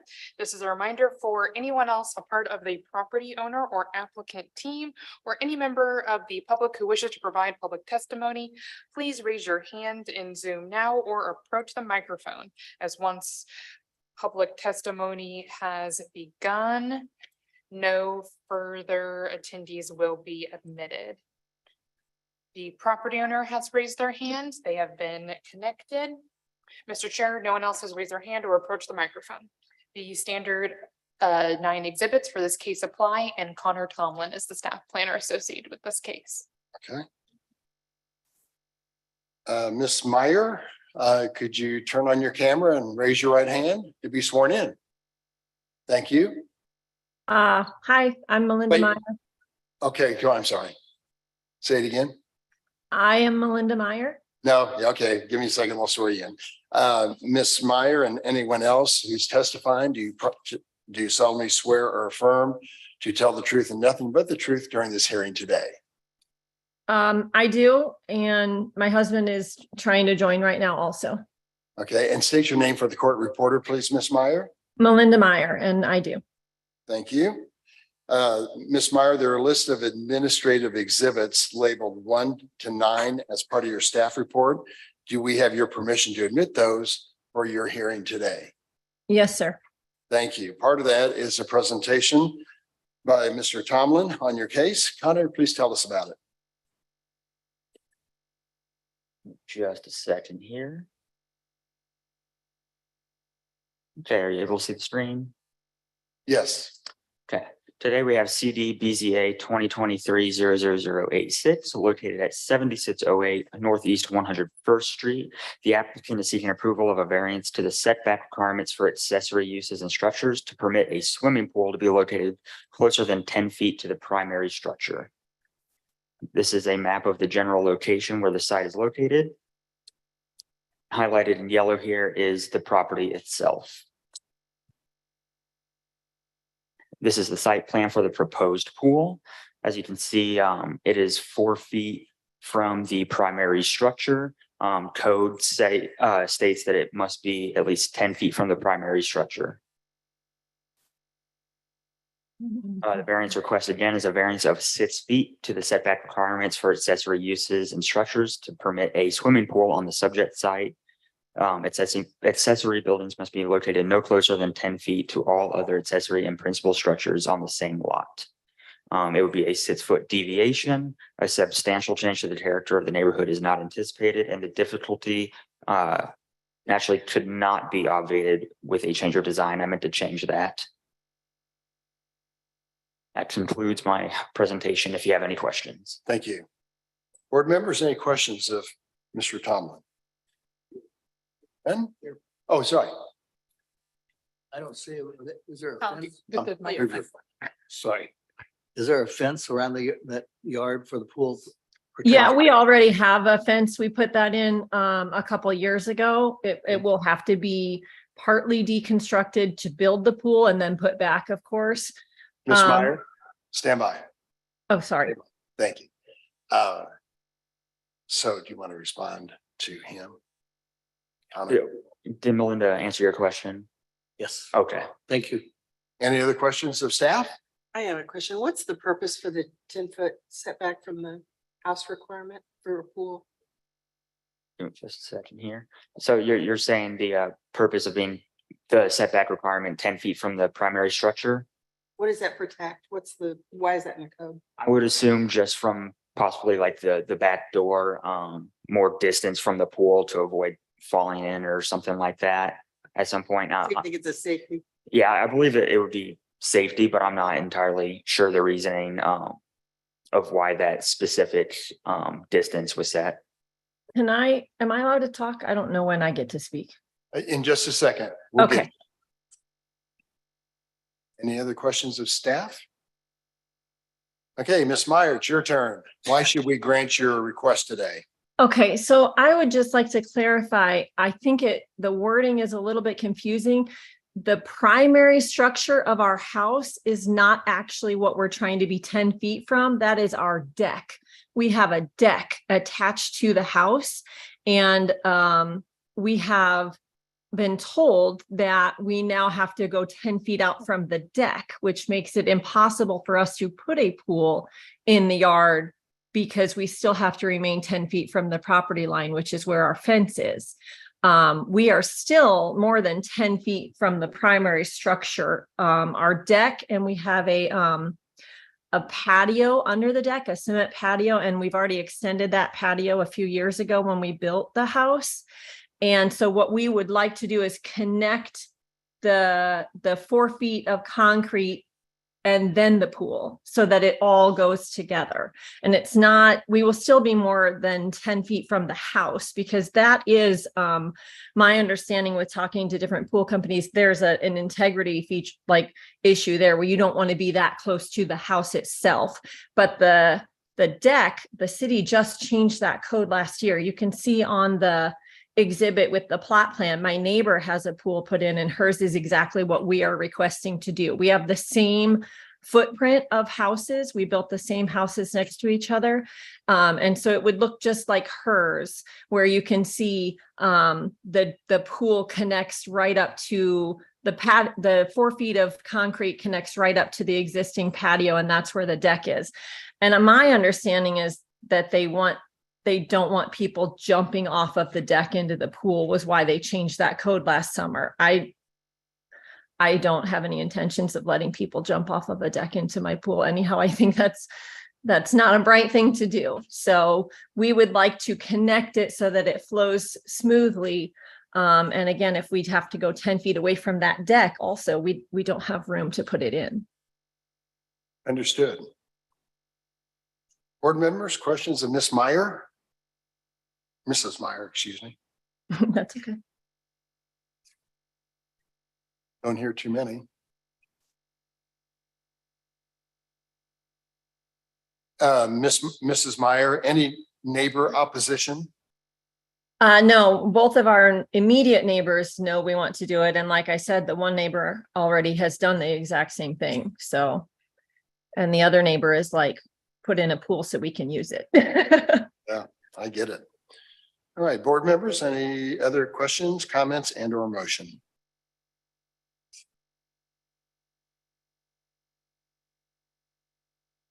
In docket item number 11, case number 86, I move that the applicant's request be granted. Thank you. Subject to the site plan and staff report. Second from Mr. Gorence. Lawrence. Aye. Moran. Aye. Stiller. Aye. Mixdorf. Aye. And Ebbets. Aye. Your project is approved, Ms. Meyer. Get Awesome. splashing out there. Thank you very much. Thank you. Hey, Anna, are we going to go back to pause cases?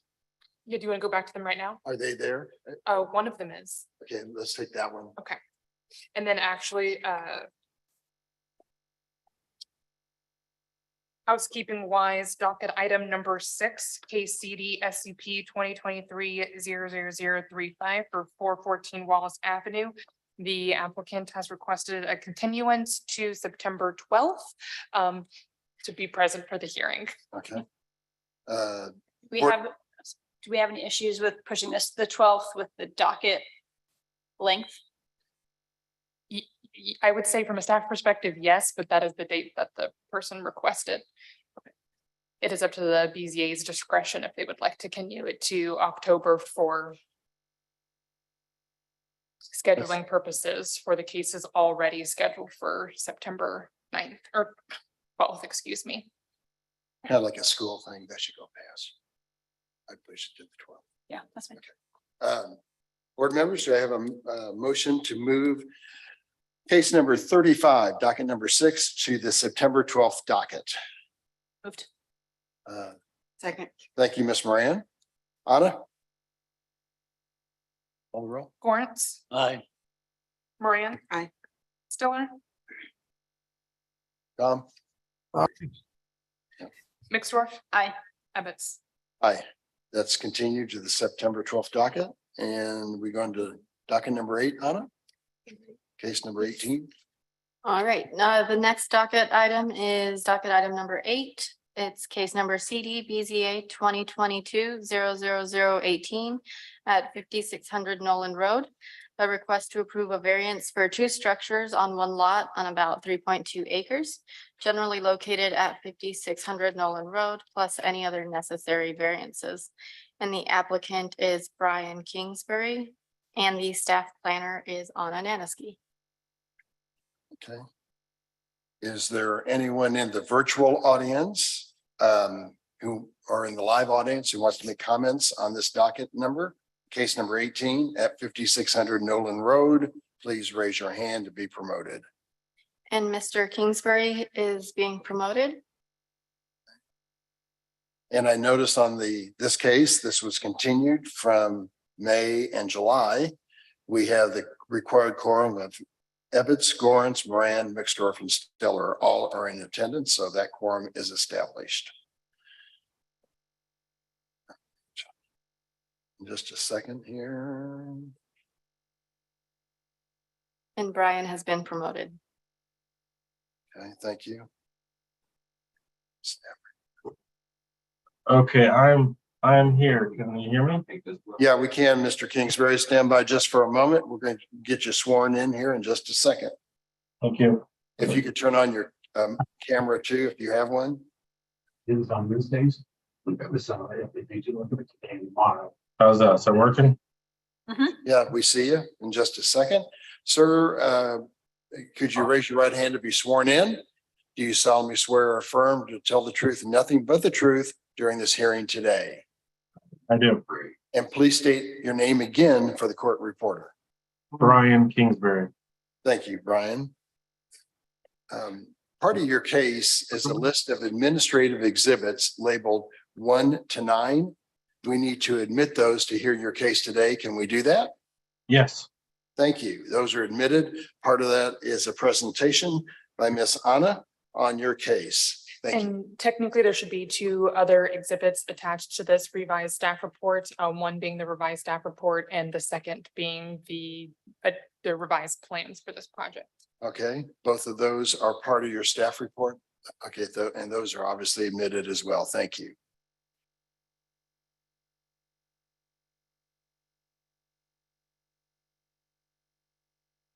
Okay, as a refresher for this case, this is CD BZA 2022-00018 for 5600 Nolan Road.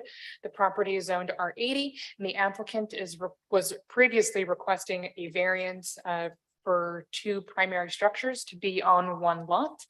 We heard this case a couple of months ago, I believe in May, and then the Board of Zoning Adjustment wanted to continue the case to review the plans through an accessory dwelling unit lens. The site plans provided me recently had the numbers on them so I could conduct that analysis, thus the revised staff report and the presentation you see today. So the site is located in the easternmost portion of Kansas City, closer to Lee Summit and Raytown. The subject site in question is highlighted in yellow at the intersection of East 55th Terrace and Nolan Road. The Google Street View of the site is displayed on the screen currently, where you can see the smaller structure over to my left, and then the larger structure over to the right, and the driveway access to both properties. So originally, as I stated, the request was to have 2 primary structures on 1 lot. This was me highlighting the original part of the code where we were taking that variance from. But due to the conversation at the May 30th Board of Zoning Adjustment meeting, we decided to look at this case through a different lens. And that was the accessory dwelling unit portion of the code as it was recently adopted earlier this year. We needed to continue it to look at new plans because there are still variances needed for this case, even if we do take the property through this accessory dwelling unit lens. So this portion is not explicitly said in the code, but when we're reviewing plans, we think of an accessory dwelling unit as the smaller home and the second to be constructed. But in this case, it's a little bit of a different situation where the smaller home was actually the first to be constructed. It was built prior to annexation, and it's smaller. However, the larger home and the old permits related to this project are quite old, so the graphics are a little bit fuzzy, but what from I can recall is that this was a barn at one point that eventually got converted into a residential dwelling unit. So it is the second to be constructed and it is larger. So you can see through my analysis of like, well, what is the principal building? This definition is referencing the size, the placement on the lot, the design of the structure, the materials, the orientation, and I do promise all of this is necessary. I'll get to it. So with the larger home, the underground home / barn, it is the larger one. So that tells us that it's not the accessory dwelling unit, but the main house is. The other conflicting, and then the placement, the first home, the smaller home is closer to the street. So is that the primary structure? They're both designed to be, you know, dwelling units, the materials are similar. And then the orientation of the smaller home, the first home does face Nolan Road, which the property is addressed off of. So I took a lot of time to think about the different interpretations of which home should get the accessory dwelling unit variances to make this proposal work. So then I decided that the second home, or the larger home, is technically the accessory dwelling unit. In this case, it would result in less variances being applied to the case, even though it goes against kind of our thoughts about what an accessory structure is, being the second to be built and the smaller home. So the variance requested updated today, you'll see, is for an accessory dwelling unit that is detached in the rear yard. Per the code, they are meant to be in the rear yard, but this one is in the front and side yard. So I did misspeak because of the caveats. The accessory dwelling unit in this case is the main house. The main house is circled in green. I apologize, which is the first to be constructed and the smaller home, which goes against our thoughts about what an accessory dwelling unit is, which is the second. Yeah. My apologies. It's good. So again, the updated request is for an accessory dwelling unit to be in the front and side yard where they are only permitted in the rear yard. And if the board chooses to reverse my analysis, you know, I have the variances prepared to consider the second dwelling unit as the ADU, but I do perceive that the main house, the circle in the green, that should receive the accessory dwelling unit variances. I apologize for the miscommunication. I know that was a lot of information. If you have any questions, please feel free. That concludes my staff presentation. Thank you. A question.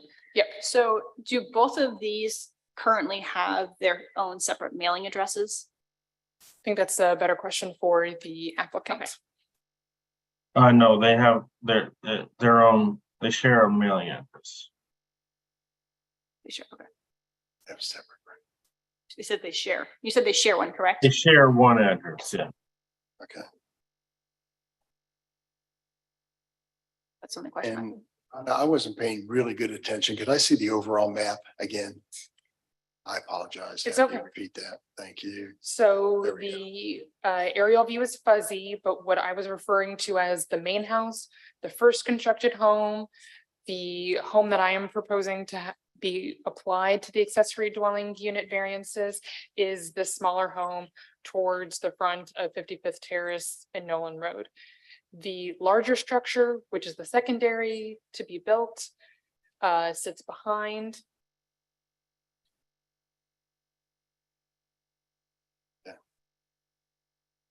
And you're calling that one in the middle, the primary? Is that what you're, Yeah, so I'm so sorry, I'll go over again. oh, you know, So when we think about what an accessory dwelling unit is, though not explicitly said in the code, it is the second to be built and the smaller one. But in this case, those two conflict. The first to be constructed is the main house, which is smaller though.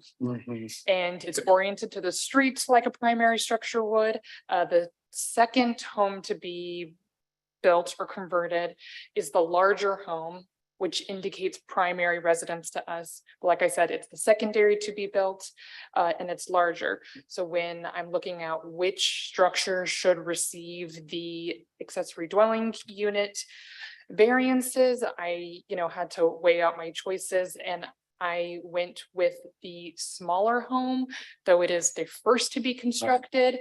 This would result in the site receiving less variances versus if the larger home was considered the accessory dwelling unit, that would be more variances applied to the case. Understood. All right. Any other questions of Miss Anna? Mr. King? I don't really get that, because if the smaller home was considered the main home, then you wouldn't need to vary the accessory structure in a front yard. So what additional, I don't Yes, so understand. the original request was for a variance for two primary structures on Right, one I lot, get so that they part. could I just- construct or so they could repair the septic system. The Board of Zoning Adjustment instructed us to say, well, what if this was applied through the accessory dwelling unit, so we wouldn't have to give variances for two primary structures on one lot? The definition of a principal building, primary residence, involves size, placement, design, materials, and orientation. And I kind of broke down on the table of like, well, which one would be the primary structure? Right, you don't have to go through. all that Okay. again. I'm just asking.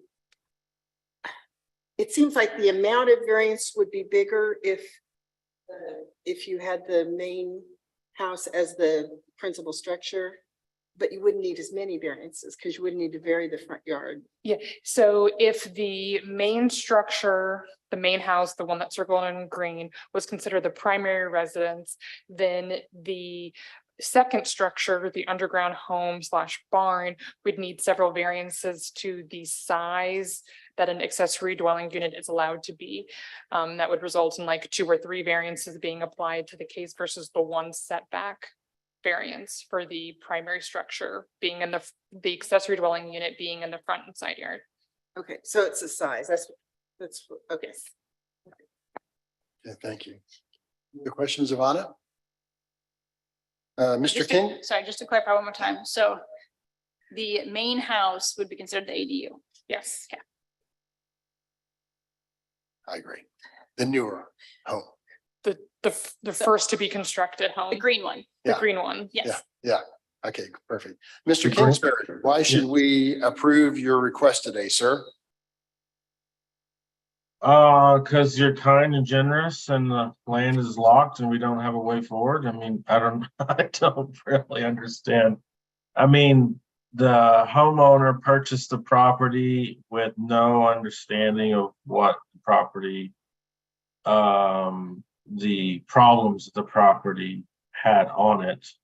Obviously none of that was disclosed to her, so she's not the original person who developed the mess, so to speak. Everything is existing prior to her ownership. And she needs to be able to update her septic system as one project. You know, there are other projects she'd like to be able to do to invest in her property. But as far as we understand it, there's a permit lock on the property because of this particular situation of the two structures being on one property. So we do need to address in a way that she can move forward. The option of like removing a structure certainly wasn't the most encouraging concept. There was, because she would like to have family come and stay in that, place when they do come for visit and stuff. And of course, there being no sanitary service in sight for the foreseeable future, there will.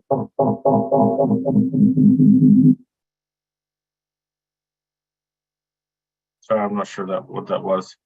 But anyway, so we don't, there's going to be a need for a replacement septic system. There's going to be a need for other maintenance repairs to take place in that property. So some way we need to be able to move forward with permitting and maintaining and upgrading the living conditions of that property. Kingsbury, did you have any neighbor opposition? No. When were the houses built? From my understanding, the first house was constructed in like the small house was constructed in like 1935, if my memory recalls correctly. Pretty early on. And the in-ground home was constructed via a permit, 1984, I believe. Been there quite a while. Okay, thank you.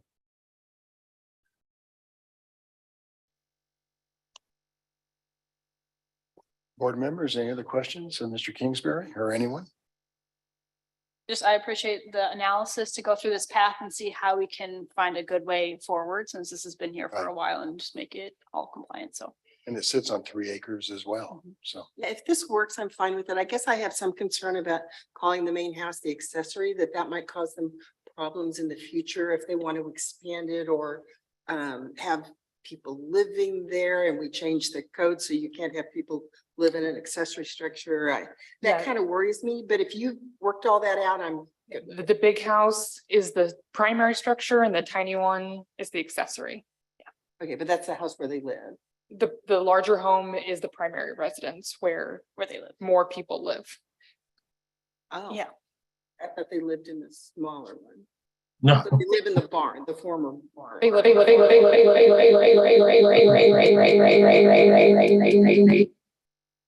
And another addition to this conversation is that there is a condition attached to this variance that the owner comply with the requirement of having the deed restriction to limit the occupancy of the principal dwelling unit to be the property owner. So to have an accessory dwelling unit, the person who owns the property has to also live on site. So we would want that condition to be met before any site disturbance permits were issued for the septic system. So affidavit, is that what we're saying? It's a deed restriction. She has to file down at the county, at the city.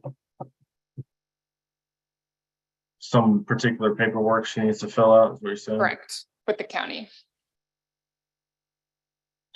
Yeah, I wish she was, I'm so sorry, I did not realize this was happening today, or she would be also in attendance. I don't see that being an issue. She has clearly stated that they're not planning on moving or selling, or, so I don't see that as an issue. All accessory dwelling units are required to have this deed. Yeah, it's either that or she demolishes. Anna, how is this particular condition different than what's already in the zoning and development code with regards to carriage houses or, habitable space and accessory structures? There is no difference in the condition. It's just about enforcing it at a certain point in time, since the variance is so specifically attached to identifying this original structure as an accessory dwelling unit. I see. It's sort of a compensating measure for an unusual reading of the definition of the primary versus accessory. Can you state the question again? Well, I say do I understand correctly that this is a compensating measure, the requirements compensating measure for a unique reading as to primary structure and accessory structure? If this was a newly constructed accessory dwelling unit, this would be a part of their plans, but since we're kind of retroactively fixing a situation, that's why the condition is being placed on the variance request. Okay, thank you.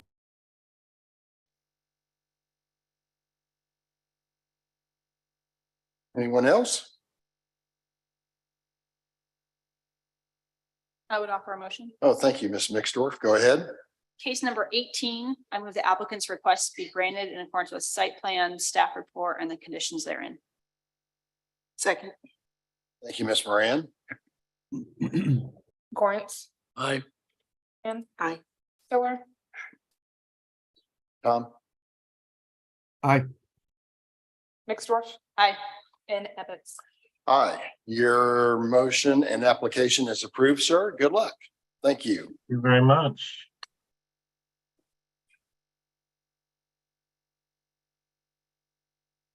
Jumping to number My 12. apologies. George. Yeah. It's Jared's going to do it.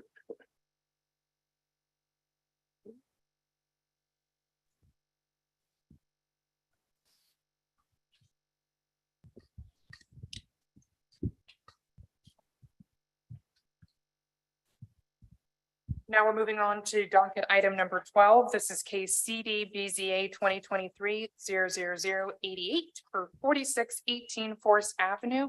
A request to approve variances to the infill residential development standards in order to build a front-loading garage on a fourplex in the zoning district R 1.5 on about 0.3 acres of land generally located at 4618 Forest Avenue.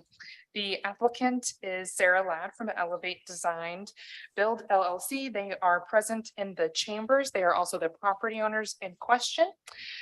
Jared Clemens is the city staff planner associated with this case. He is participating virtually, and the 9 standard exhibits for Board of Zoning Adjustment cases are associated with this case. Okay. This is a reminder for any members of the public who wish to provide public testimony to please raise your hand on Zoom or approach the microphone in order to provide public testimony. Once the public testimony has commenced, no other participants will be admitted. Seeing none. Okay. Would you two mind raising your right hands to be sworn in? Do you solemnly swear or affirm to tell the truth and nothing but the truth today? Yes, Sarah Ladd. I do, Sean Flandemeyer. Thank you. And who's going to be speaking on your case today? Sean Flandemeyer. Thank you, Sean. There are a list of administrative exhibits labeled 1 to 9 that are part of your case today. Do you have a problem with us admitting those? No. Okay, great. Thank you. Those are admitted. Part of that is a presentation by, are you doing it or is Jared doing it? No, I'm just here to share screen for their Oh, I see. presentation. Thank you. Mr. Clements, are you going to be doing the presentation today? Yes, I am. Thank you for Thank you, the Jared. introduction. Absolutely. So before us, we have docket item number 12, case number CDBZA 2023-00088, located at 4618 Forest Avenue. Zoning district is R-1.5, and the applicant in this case is seeking approval of a variance to the infill lot and building standards to build a 4-unit townhouse with 4 street-facing garages. There's a few variances associated. The infill residential contact area for this lot does not allow for street-facing garages at this location, nor can garages take up more than 40% of the building facade. So, 1 second, if my computer would go to the next screen. There we go. So this is the location of the subject site. It's within the Midtown Plaza area plan. more specifically, the site is on Forest Avenue, just south of Brush Creek Boulevard. You can see here in red, I have highlighted the lots that are included in the infill residential context area. They're the 200-foot buffer, if you'll remember, which is what basically the infill context area is defined as, goes to more lots than this, but these are the ones that have a residential structure on them. And so these are the ones that were considered. So a brief overview, just to touch on the infill standards. The purpose of the infill residential development standards is to ensure that residential development is in established neighborhoods is generally consistent with the form, bulk, placement, and scale of the existing residential buildings of the same building type. As defined in 88-11004, the infill residential context area is defined as all lots lying whole or in part within 200 feet of the subject property and located on the same block face, excluding any lot zoned non-residential developed with a non-residential building or a residential building type that is not allowed on the subject property. So I have listed three of the three standards that would need variances for the proposed site plan as it has been submitted. The first is for the first standard is if 50% or less of adjacent homes do not have a garage facing the street, a garage is prohibited. The next standard is that driveways are only allowed when 51% of adjacent homes have driveways. And then they must be shared and must lead to a garage that is not visible from the street. And when visible from the street, garage doors shall not occupy more than 40% of the ground level facade. And so I will get to the infill residential context area, just kind of a walk along the street here. So this is the lot to the south of the subject site. I have listed where the site is here in green. The next property is to the north of the subject site. You can see it there. And then the third property is here. None of these three properties have garages. Go here to the next slide. So this is the site plan submitted by the applicant. It is for a fourplex facing the street. It has 4 driveways leading to 4 garages facing the street, visible from the street. So this is the elevation as viewed from the street of the proposed structure. You can see the 4 garages there. Also, you can see the measurements that will come up for variance C, which was not included on your staff report, and I do apologize for that. So variance C has this measurement. Each of these garage doors is 9 feet wide. This is a 70-foot wide structure. As such, the garage doors take up 51.4% of the ground level facade of this structure. So on to the case factors for each variance. So for variance A, the variance is a 400% deviation as none are allowed, and they are proposing 4 garages facing the street. Substantial change to the character of the neighborhood is anticipated as it is not consistent with the infill residential context area. The difficulty could be obviated by a change in design. Variance B, it is a complete deviation to the driveway restriction. Substantial change to the character of the neighborhood is anticipated as it is not consistent with the infill residential context area. Difficulty could be obviated by a change in design. The standard specifically allows for a 12-foot driveway for homes to share. So I believe a driveway would be allowed in this circumstance, given that all 4 of the garages share the driveway. And finally, variance C, variance of 11.4% to the infill residential context area-based standards. A substantial change to the character of the neighborhood is anticipated as it is not consistent with the infill residential context area, and the difficulty could be obviated by a change in design. I know that was a lot of information, so I'm happy to answer any questions you might have. And with that, I'll conclude my presentation. Thank you, Mr. Clemens. On slide number 3, Jared, I believe they showed a brick building. Is that a multi-family building? It is a colonnade structure, yes.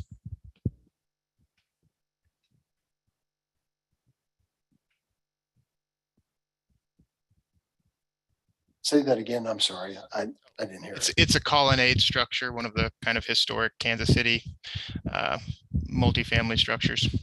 Yes. Do you know if that's a 8-plex in there, or do you know? I am not sure of the unit count. It appears that there are at least 6. Yes. Would be my guess. And there's no parking provided for that 6-plex or whatever unit it is. I would have to look at a aerial view. Let's see. Looked like there was a driveway that went behind it. Yeah, it's a unpaved driveway for the lot to the south, actually. So yeah, it appears that 6-plex has on-street parking. Okay, thank you. And Board in fact- members, further questions for Mr. Clemens? Right, Sean, since you're the speaker, why should we approve your case today, sir? Thank you for the introduction. Again, my name is Sean Flanemeyer, and I would like to state that I'll be a familiar face in these meetings, not because I'm always asking for an exception. The name of a company is Elevate Design Plus Build with 2 other subsidiaries, and I believe that our company will have the #1 position for urban infill within Kansas City, starting from 31st and Tracy all the way down to 63rd and Bellefontaine, with 140 properties under construction. We've currently finished 40, so the focus for this project is, and I wouldn't state that that's not 140 over time. I guess the purpose of my statement is not here asking for exception every meeting. It's simply due to the quantity. I believe the completion of the project that we not only went under contract for 107 properties. Elevate Design Plus Build has been primarily focused in Manheim, between Troost and Paseo, from Brush Creek Boulevard all the way to Linwood. So with that being said, we've had success and feel like we're continually working with the city to try to be amicable and provide great homes for our communities. I guess I just, again, want to state that I'm not always here asking for exception, because there are many properties that do not have conformed to the infill district. To answer your question about the apartment, I've met the owner of that apartment. In fact, that's primarily one of the problems that we have with this street specifically. I believe it's an 8-plex, not a 6, and a lot of them are comfortable parking on Brush Creek Boulevard. So if you were to drive down, maybe not right now at this time of day, but on a Saturday, that street there on Forest does collect quite a few cars. Obviously, us bringing a 4-plex into play is going to add quite a few more vehicles. If you want to click to the next slide. Presentation. Yes, thank you. That'll be exhibit number 10 in this presentation. Thank you. All right, sorry about that. So the front facade, we can make these look better for these meetings, but we're excited about the modern design. We've also heard feedback from the Manheim Park community, along with the people that buy our homes. When we offer traditional design versus more modern design, people are selecting that. Next slide, please. The challenge on this one, we do have no side yards, no side yard availability, plus additional plan costs. Granted, this plan was submitted to the city for permitting. I think it was 12 days after the infill ordinance went into play. But it's been overlooked during the initial submittal by both parties, including us. So we've been going through review comments, and then this came up, 30 days ago, Sarah? Roughly. So really, we're just working through the final things, and then the infill ordinance came in. There is a group of trees. We also own that home that was one of the context pictures, which was in the purchase of this lot, plus the home at 4608 Forest. We have renovated that home, spent $72,000 to renovate that property, and it does look very nice. When we go to do the 4-plex, we're going to remove the trees that have homeless people living in it behind Dollar General. And not that we want to displace them, but it has become somewhat of a nuisance and creates quite a bit of trash and debris, along with the trash and debris from commercial buildings. And our take on this specific project is that We have been successful in building duplexes on 50-foot lots. The price point has been $339,000 and has been helpful to have the tax abatement to allow accessibility to younger buyers. But one underserved segment of the population is single families, and single mothers with families is really where we're focused with this. They look at the properties plus the tax abatement, but it's not quite hitting where they need. And the challenge with this property specifically, which we did attempt to do, was to try to look at how can we position a detached garage, because rightfully so, the property to our south does have a detached rear garage, but it's also flats. And what we find is the community access to the flats still make people feel somewhat unsecure moving into the neighborhood. In addition to the fact that we are going to put a fence on the back, and by adding any type of detached structure in the back garage, eliminates a lot of safe space for people to play or to have a family. So that's where we'd like to stick with this original design, along with the fact that similar to the structure to the south, the fire truck access to the rear is a safety concern, and we cannot access the home from the alley behind us. So, which we do not have for a rear load garage. Next slide, please. So some of these photos have already been included in the context photos from Jared. So I think this is redundant at this point. Just tries to give you an idea where the property is. Keep scrolling down. Next slide. That's really it. And we're really excited about the fourplex. The price point in this, I believe, will be $275,000 per unit, 3 bedrooms with 1-car garage, which would make people feel more comfortable in the area. Plus, it's a 1.5 miles from the plaza. With the tax abatement, we're excited about the opportunities for future families in the neighborhood. Thank you, Sean. Appreciate it. Board members, questions of the applicants? Did you receive any other comments from neighbors along the street? Obviously, you own the property to the north, but. I spoke to, there's somebody that purchased a house across the street. They're flipping that house because they asked me about my property. And their main concern actually to me is if we do the properties without a garage is the parking.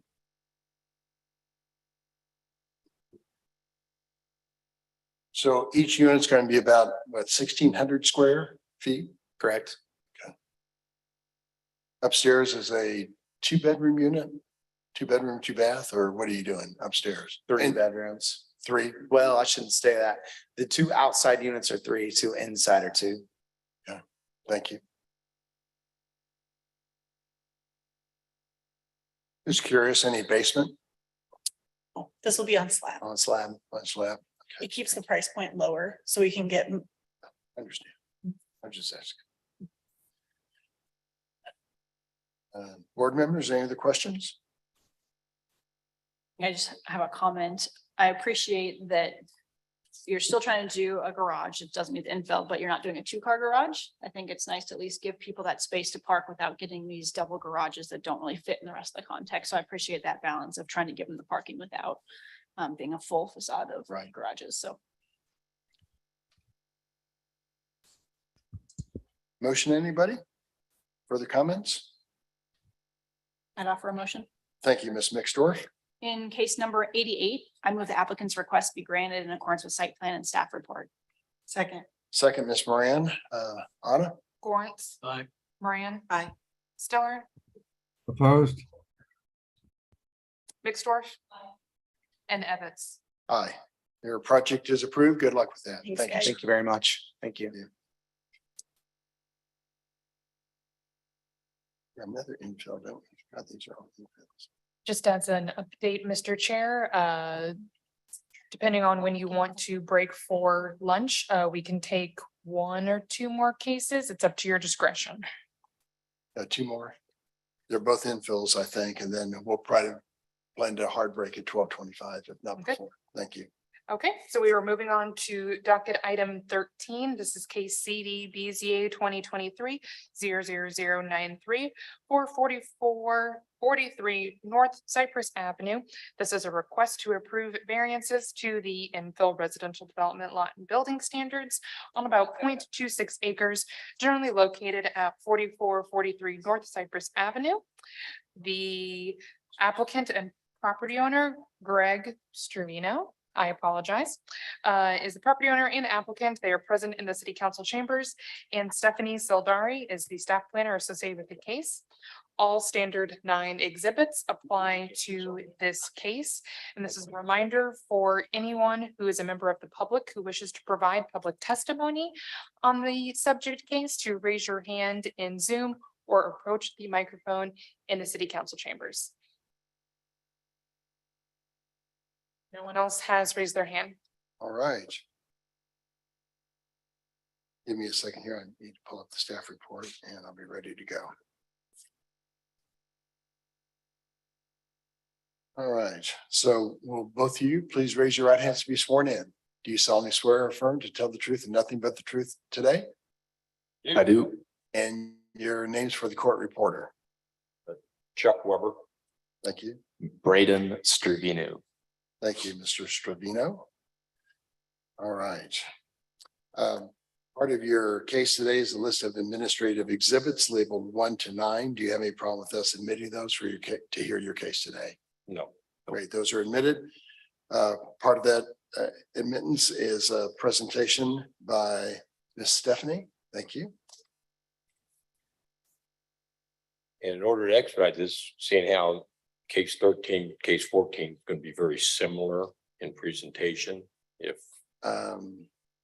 They're separate addresses, Mr. Chair, so the motion regardless would have to be different, and they're in different parts of the city, so we'll just take one case at a I time. can walk through, not a problem. Thank you for offering. All right, well, good afternoon. This is docket number 13, case number CD BCA 2023-00093. The address for this case is 4443 North Cypress Avenue. It is in an R-6 area, also infill residential area, and the applicant is seeking the approval of a couple of variances to the infill lot and building standards, plus any other needed variances.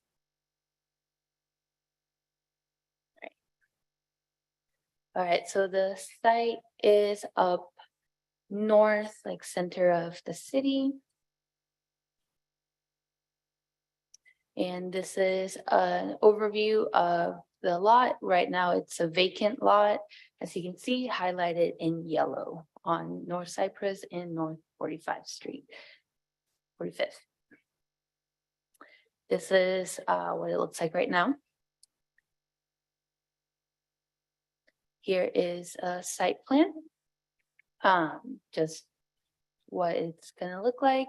And just for future reference, one of the variants is the driveway width. As you can see over here is 19.5 feet. And the other variance will be for the height. And I will explain that with the infill, what the allowed height is. All right, so the infill residential development standards is a little overview, was went into effect on January of this year, and this applies to any neighborhoods annexed by the city before 1954. And so this the infill ordinance ensures that new residential developments are consistent with the fabric of the established neighborhoods by following a contextual area instead of the conventional lot and building standards. And these just help create more investment in these neighborhoods, just because a lot of these older homes were built before current code. So the current code is a little strict for these older homes. And so this is just an example. The blue outline is what can be built with the infill residential standards, and the black box is what can be built with the regular conventional standards. So you can see the difference there. And basically infill was made to avoid things like this. Of course, not all new developments are going to look like this, but you can see how you have more smaller historical homes and then like really big modern homes. And so for the context area that I was talking about earlier. That applies to all developed lots within 200 feet of the subject site on the same block phase or same side of the street. If there are 2 or fewer developed lots in the context area, then they shall follow the conventional development standards reduced by 25%. But for this case, there is a context area. And so here is a little diagram showing the proposal site in the yellow, and then the 3 homes to the east are the context area. And so this was provided by the applicant. So anything in red cannot be considered for the context area, but everything in green is part of the context area. And so as you can see, the pictures on here are the 2 houses nearest to the subject site. And for the height of an infill lot is determined by the 2 nearest homes. So 1 story shall be 12 feet. And depending on the roof pitch, they are allowed an additional 6 feet. So for this home, the max height allowed total is 18 feet. And so for height, the proposal is 8 feet and 5 inches, since it's about 26, the total height is going to be 26 feet and 5 inches. So it will create a change in the character of the neighborhood since it goes against the infill standards. And the difficulty could be obviated by changing the sign.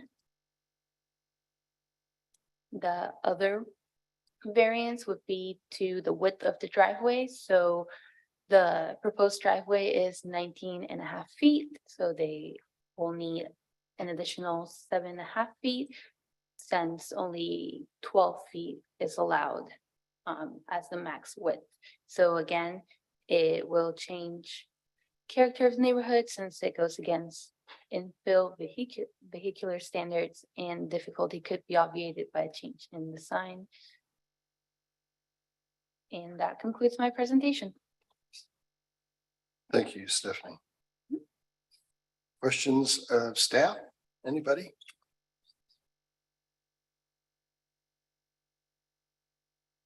All right. Who's going to be speaking? I'll speak first. Go ahead. Tell us why we should approve your request today, sir. Okay.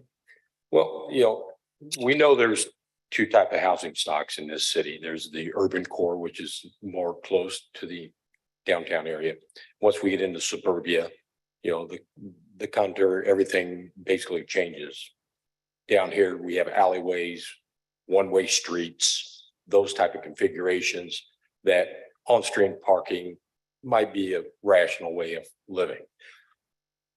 Once up north, you get into areas that once upon were county areas. Matter of fact, the street in question, one house was built in 1920, one was built in 1945, the other one was built in 1955. Then the next one was in 1961. Next one was 1982, and the latest was 2005. So those infill lots were never part of a subdivision master plan being built. If you got, go ahead and pull my first slide up. This is the house that we're proposing to put in. This will be admitted as exhibit number 10.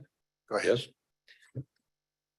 This house, we've only been building for 30 years. We've built it in a number of new home communities, Beacon Hill, Northampton, Hampton Meadows, so on and so forth.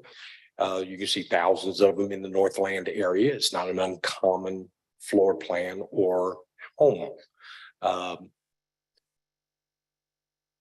We've kind of moved out of because new home lot prices have climbed to the part where affordable homing is getting more difficult in various areas.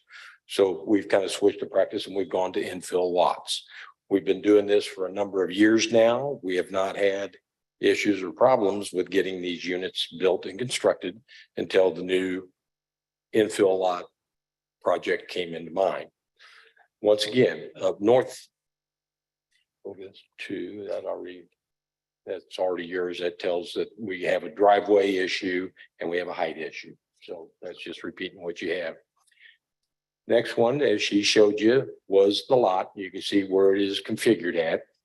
And downtown, when you start talking 200 feet, you can be talking 10 houses. Once you get up in the Northland, you talk 200 feet, you're talking 2-3 houses.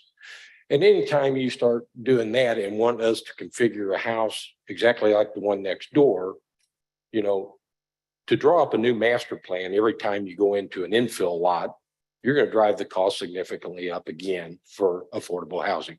So moving on, this picture is the house directly across the street, which for some reason they think that that isn't one that needs to be counted, but this is the one that you're looking at. This is a two-car garage, 2 driveway, split entry home. The only difference between this one and the one that we're building right across the street would be the 2 gables on the front of the house. Other than that, that is the same house.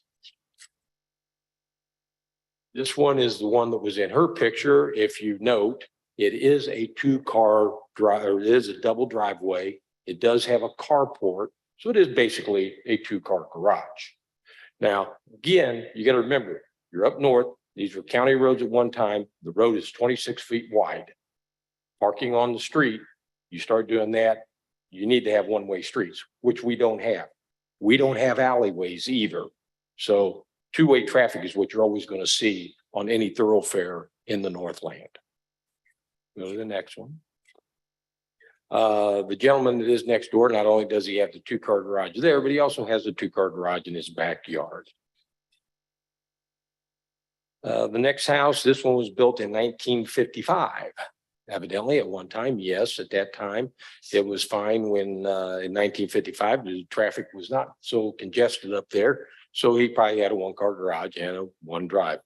Now as time passed and now there's more houses in and around this area, he has got his cars off the streets. Now he has a double wide driveway as well. And as you can see, the pad is poured beyond the back of the house as well. The next house was just one up. Now this was built in 1920. Now this one here doesn't conform to a lot of newer areas because you can see the setback line is far back, which I'm sure the city doesn't want because more concrete is not green friendly. So again, he's got a 2-car garage or 2-car driveway going up to his house as well. There it is from on back, and you can see he's got an elevated roof off to the right of the raised ranch story. This home is just one up from what was their target area. And again, as you can see, it is a 2-car garage, raised ranch, 2-car driveway. The next one up was one that was built back in 1945. It is a bungalow style, which you see all over. But as you can see, this gentleman decided to construct a 2-car garage at the back end and got significant concrete in there. Again, we don't want to do rear entry garages. Once again, it's not green friendly with the amount of concrete and stuff that you put in. It's just not what needs to happen nowadays. This is another one just down the street. As you see, as you drive down this road, there are a lot of houses that are similar to the one that we're putting in.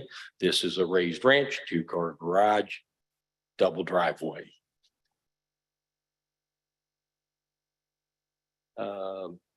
If you want, I'll let my partner here talk. Just to let you know, we're kind of like the last group. This isn't just a one and hit. We've been doing this for one builder for 30 years. The other one's been building in the city since 2019. This master plan we built over and over again in various areas, in various cities that the public accepts, the public likes, the public purchases it regularly.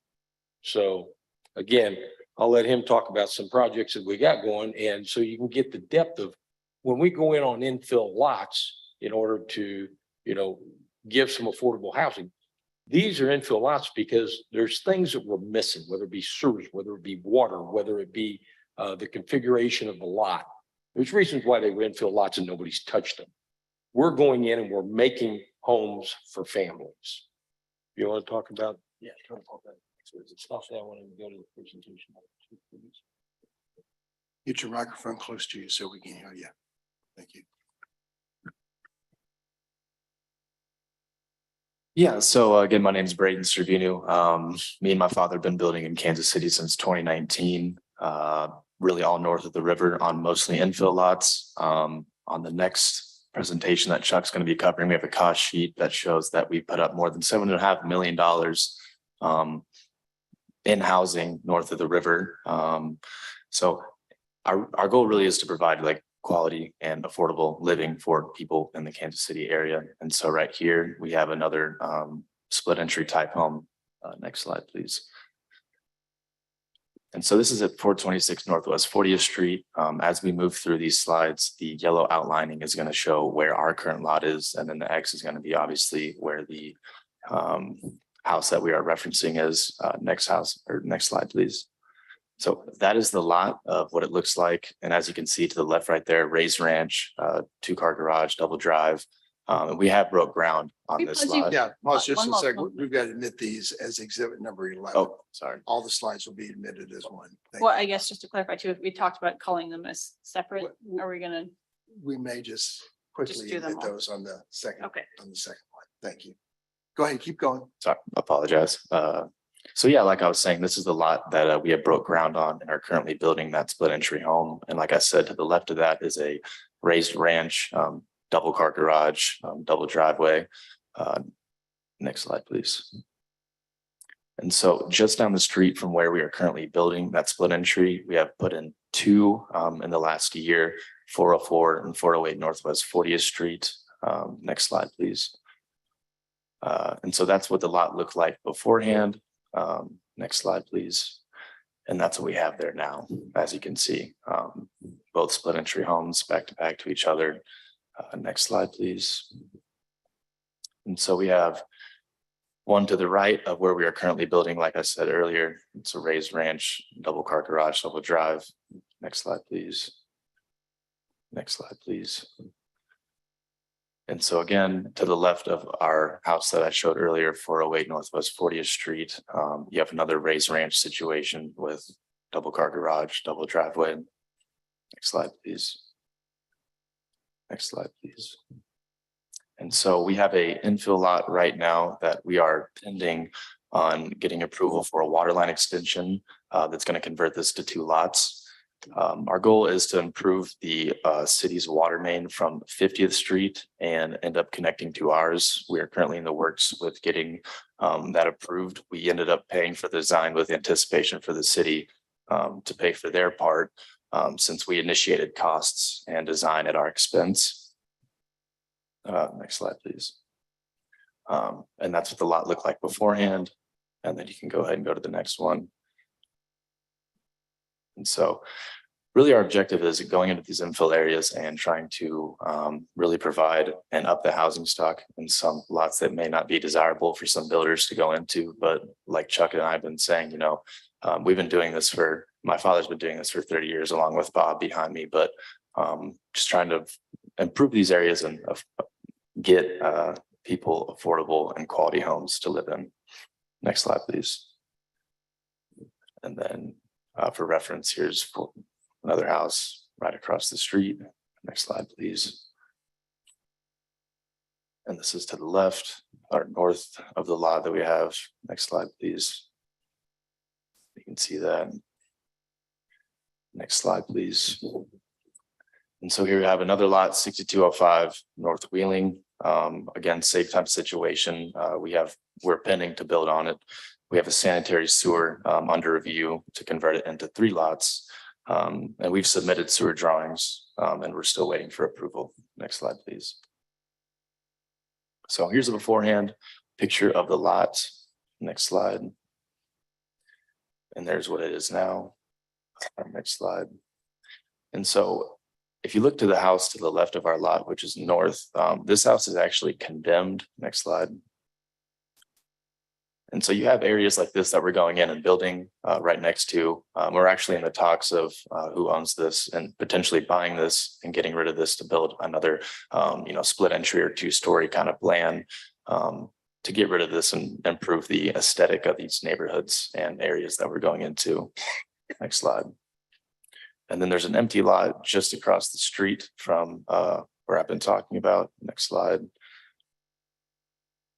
And then, well, yeah, that's it. So pretty much the summary of all this is that we're trying to improve the quality of these neighborhoods, areas, provide affordable homes, affordable and quality homes to live in. And yeah, thank you. Thank you. Questions of the applicants on this first case?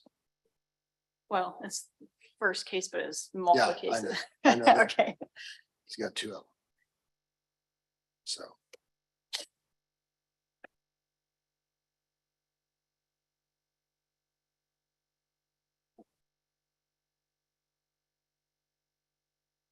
Correct. And sir, what you said about the Northland is different than the case before you, the one that just came up, where it's more urban and yours is more residential. So I understand what you're trying to do.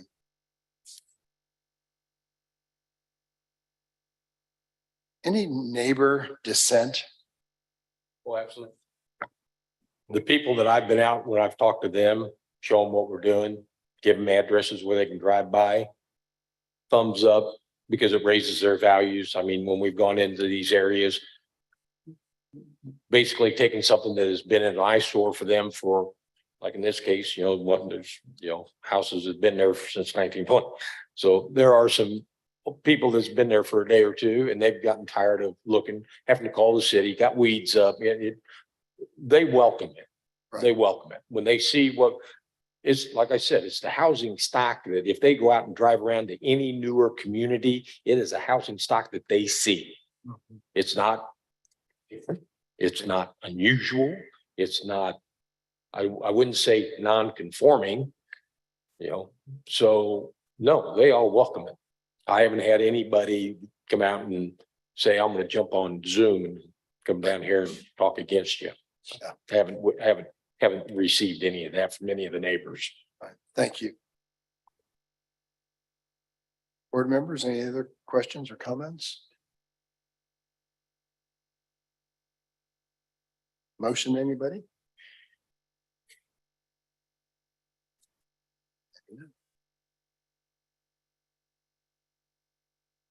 Well, I guess just clarification. So we've heard a little bit about all of these cases. Are we still calling them all individually? Like they weren't all called in the beginning and were there separate presentations? I can read the second case into the record real quick if you want to take both up. I'd rather vote on each individual case, then we'll admit the next one. We kind of know the same stuff. We'll admit the same exhibits for the second case. Is that okay? But all the commentary with that, we can still just apply it to this next case because they gave testimony for Cambridge as well. Yeah. Yes. Okay. Yeah, like that. Okay.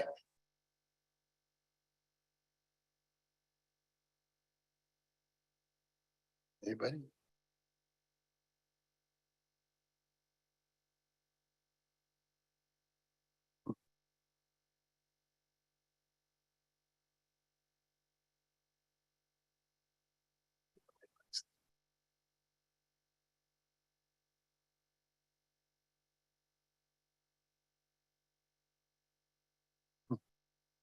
Yes, I have a question of staff. And Sure. in the staff report, it says that the height variances is 2 inches. Yes, so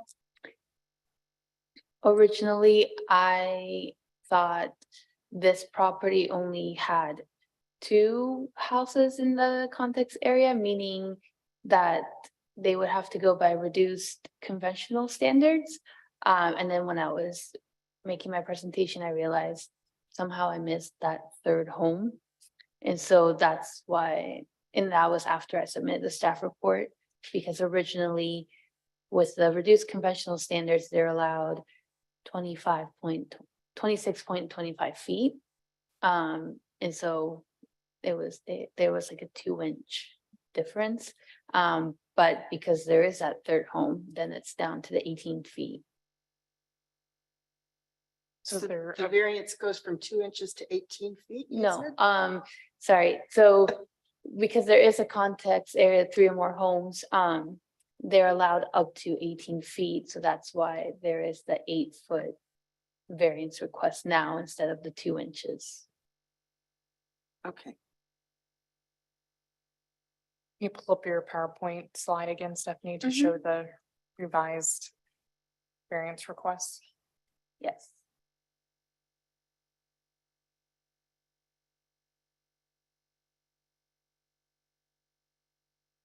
And then the other request is correct in the staff report. Sorry?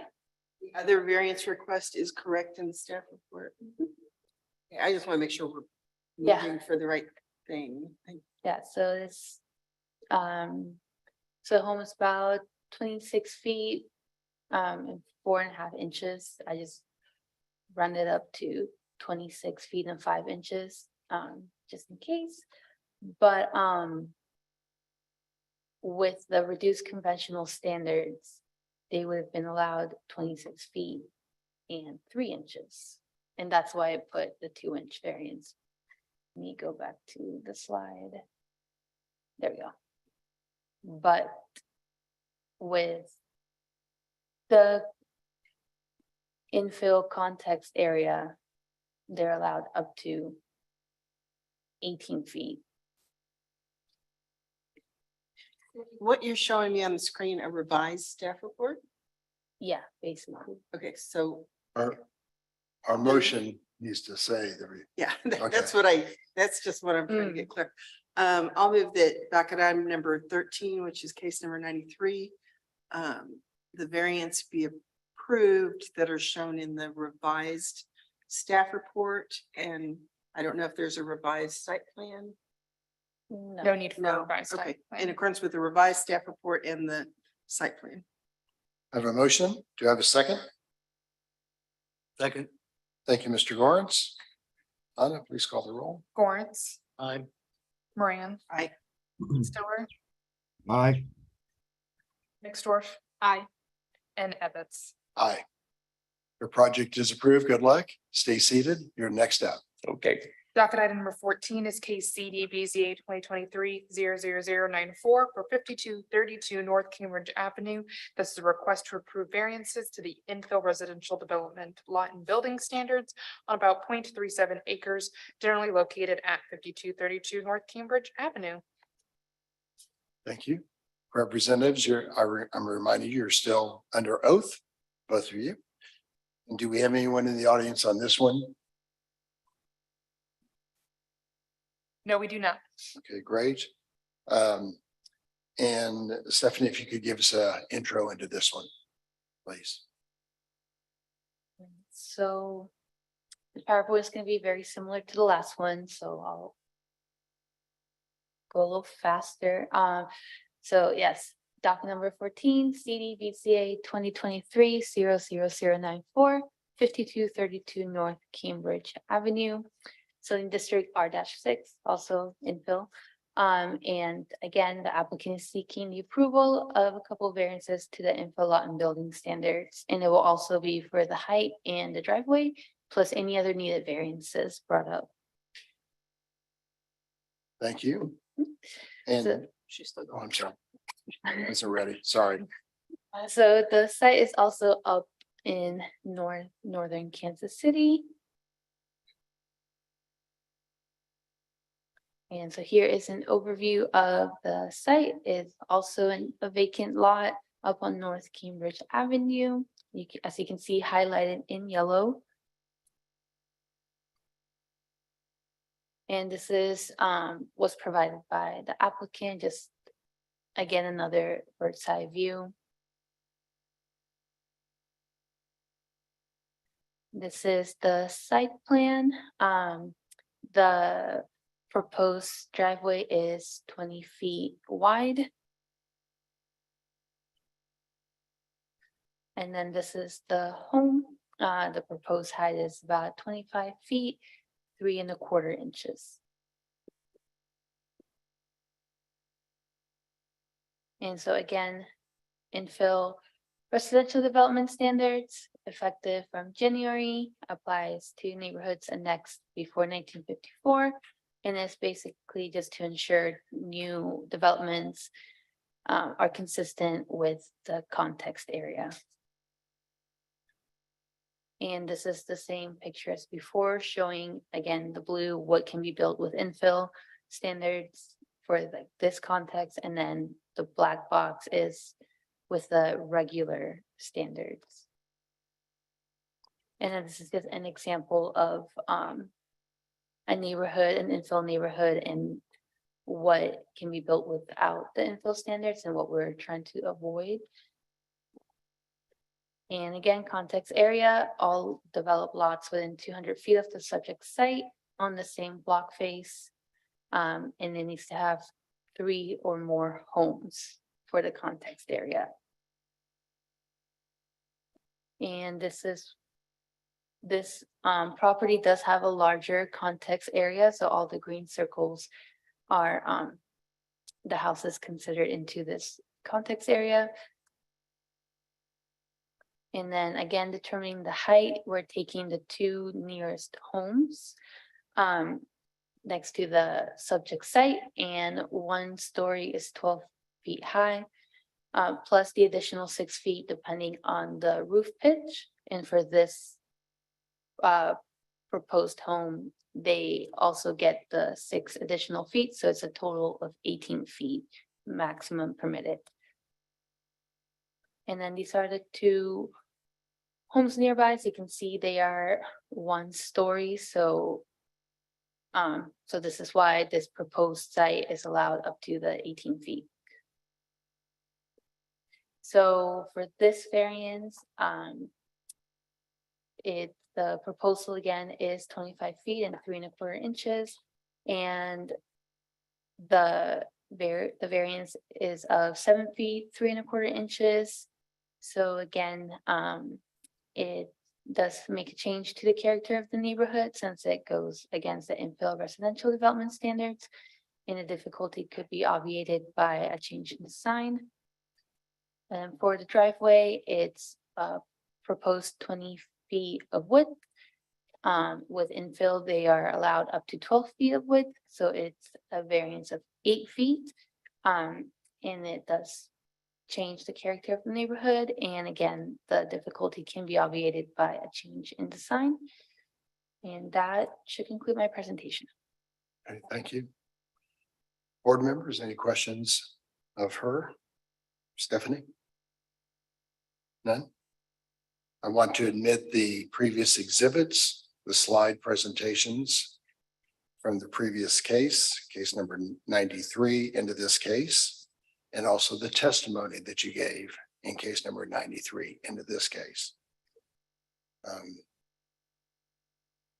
Any quick comments you want to make on this one, sir? I know the same one.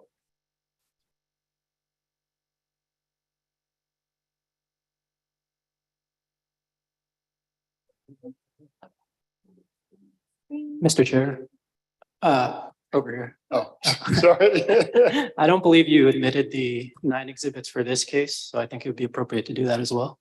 Okay, great. Thank you. Yes, those, do you allow us to admit the administrative exhibits 1 to 9 in this case? Thank you. Yes. Thank you very much for letting me do that. And of course, now we're exhibiting the other ones from the previous case, which will be exhibits 10 and 11, those slide presentations you gave. Any comments on this case, sir? This one here is another one of our master plans that, again, been built in communities that are, being developed and built out right now. So again, in the Northland was a county road once upon a time. No one-way streets, no alleyways. So off-street parking is pretty prominent in that with a 26-foot wide street. And as you will see, again, Move to the next slide. Mr. Weber, do you have Yes. any new content that you haven't already kind of described? Well, for the only other- thing on this one is naturally this new plan, this new project that you got with a 200-foot limit. Again, I'll get into down in the urban core, you're getting to look at Right, which I think we 8 to 10. discussed in the We're last here. case. Correct. All I can show is go to slide number. It'll be the 2-story that's right across the street. I think you guys did a really good job of kind of going over a lot of these things in the last case. So if there's Okay. specific new things to this Yeah, one, I well, think that's all we want. Such on this one here, because you're just saying only on this side of the street. This one here, if you look at the map, it's just catty corner, visual site. And you can, as you can see there, it is clearly a very large 2-story unit that is sitting within sight distance. This exhibit is admitted for exhibit number 12, because I don't recall seeing this in the previous one. Is this in the previous one? Though this is on Cambridge Street, Okay. the other one was on Cypress. This is Yes, from where the lot where it's gonna be built. Like I said, if you stand in front of the lot, just look there, that's the 2-story building that's sitting there. So as far as conforming to the area, and then go down one more, please. And this unit here is directly across the street, and that is an elevated driveway. So if you start looking at, if you want to drive down the street and look at the height distance of rooftops, this one here will still sit above the rooftop of the one that's going to be directly across the street, because the elevation from curb to the top of that roof line is definitely high. Okay, so, and go down to one more. This is just to show you here in the last 3 years, just what these are units that have been built with these master plans in Kansas City, in the Northland. There's been over $7.5 million worth of product put out there.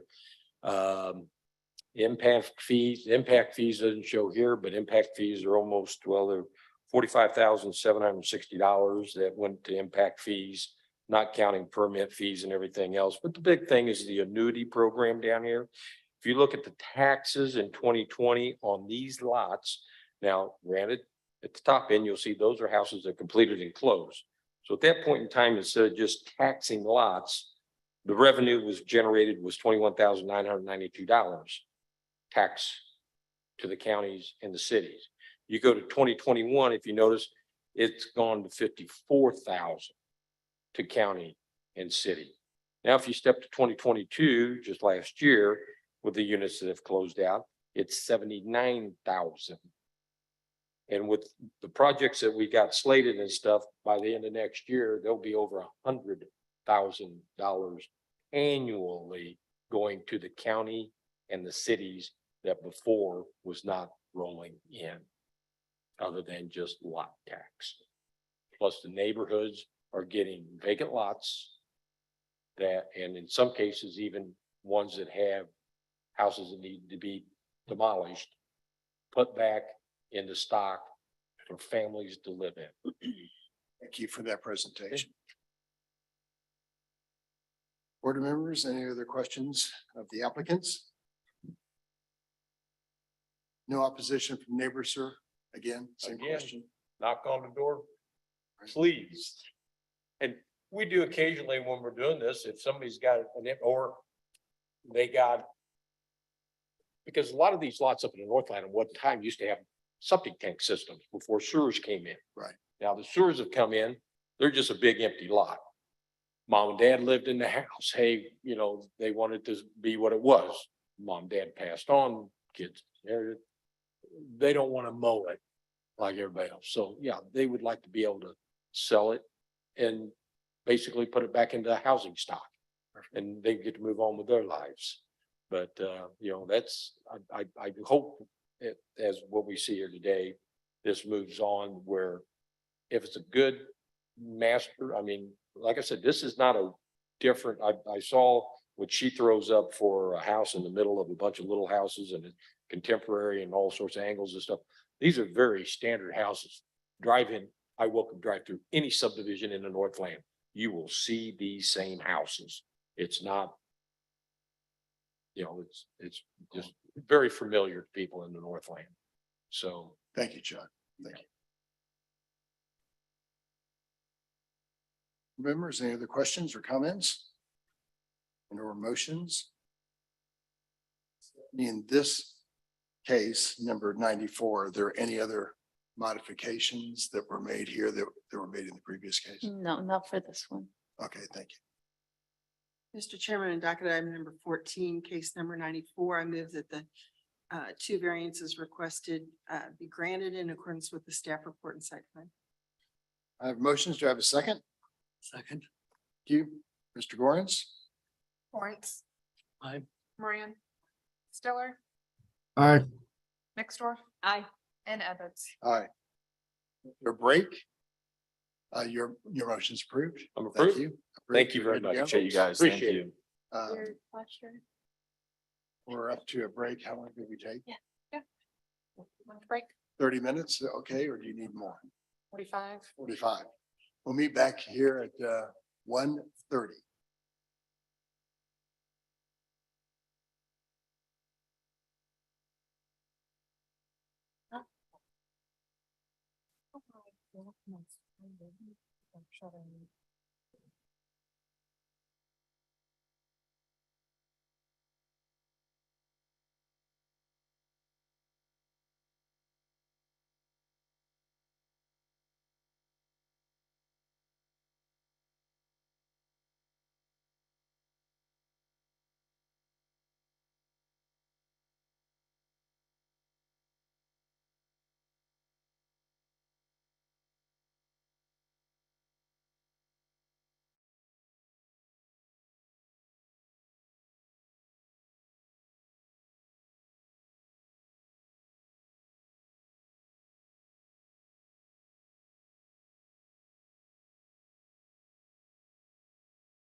Check on Tom.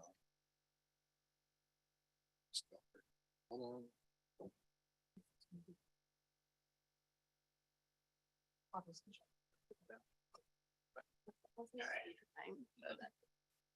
Are we ready? Tom, are you back? Yep. Just texting him that he's on his way. The afternoon session of the August 8th Board of Zoning Adjustment is back in session. And Anna, help us out with the next case. Yes, so we've got docket item 15. This is case CD BZA 2023-00095.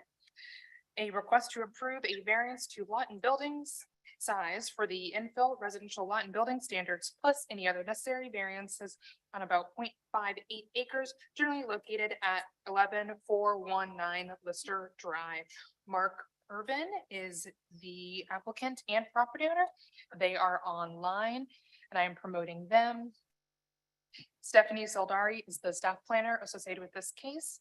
This is a reminder for anyone who is still attending online. Please raise your hand if you want to give public testimony for the subject case, or if you're in the city council chambers, approach the microphone.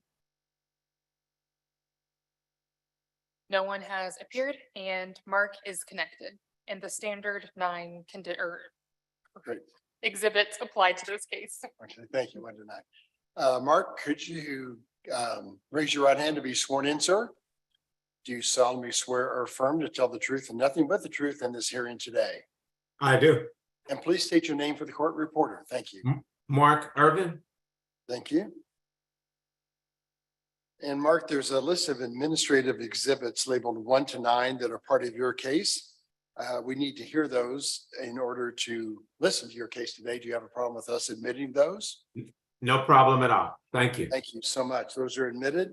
And part of that presentation is Miss Stephanie is going to tell us about your case. Stephanie, you're on the floor. Right. Thank you, Thank you, Mr. Chair. I'm just gonna share my screen. Okay. There we go. All right, so docket item number 15, CD BCA 2023-00095, located on 11419 Lister Drive, zoning district R-7.5. And the applicant is requesting approval of variance to the lot size, the infill residential lot and building standards, plus any other needed variances. Right, so the subject site is located in southern Kansas City, right above Grandview. All right, and so the subject site is an empty or a vacant lot highlighted in yellow on Lister Drive in 114th Terrace. And so this is an overall site plan. I believe the next one is more zoomed in. There we go.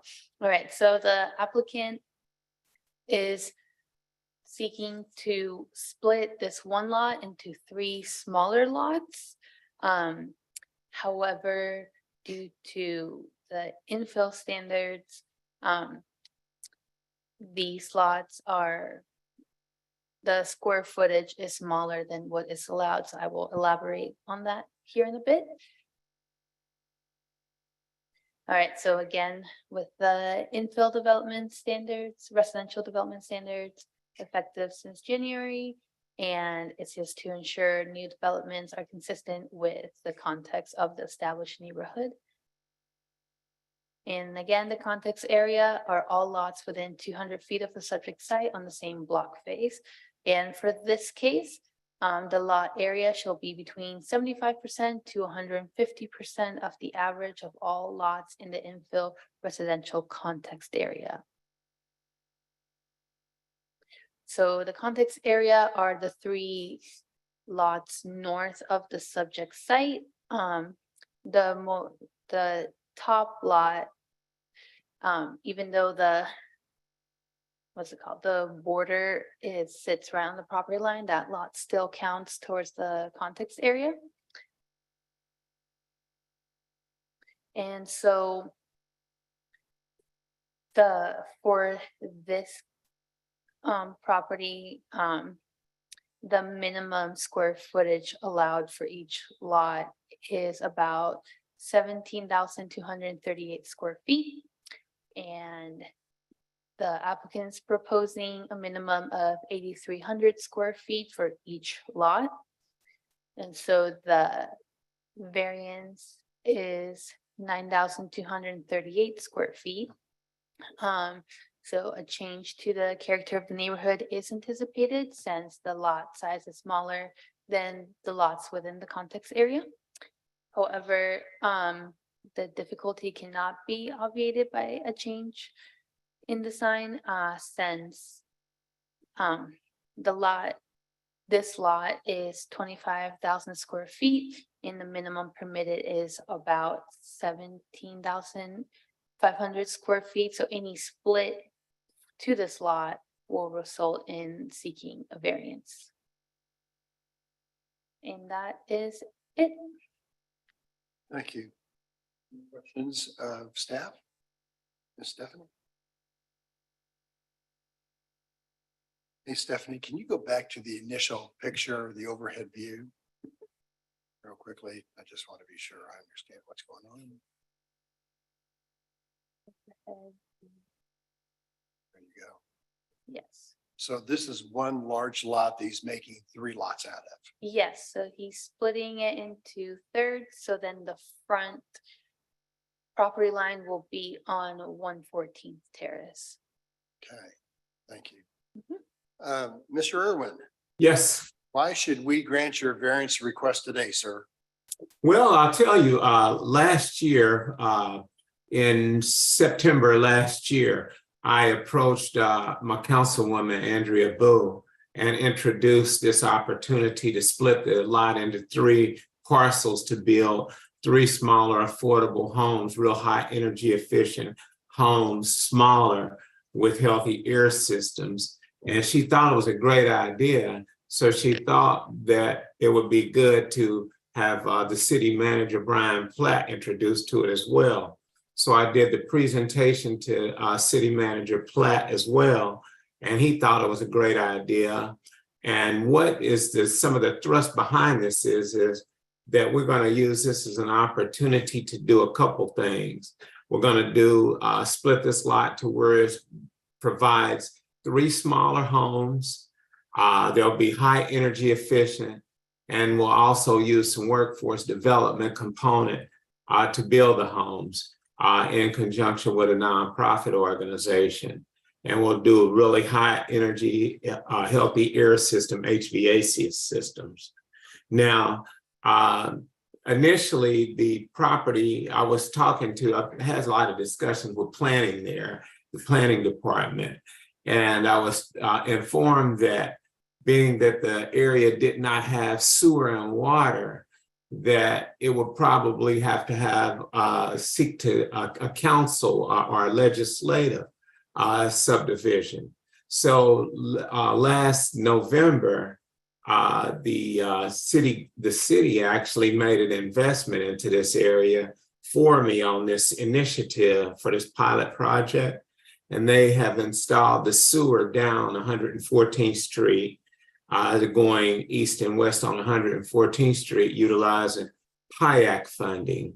So now the infrastructure is in, the water main was put in a couple years ago. Now we have sewer going east and west to connect those 3 lots. So now we're seeking a variance under a administrative lot split.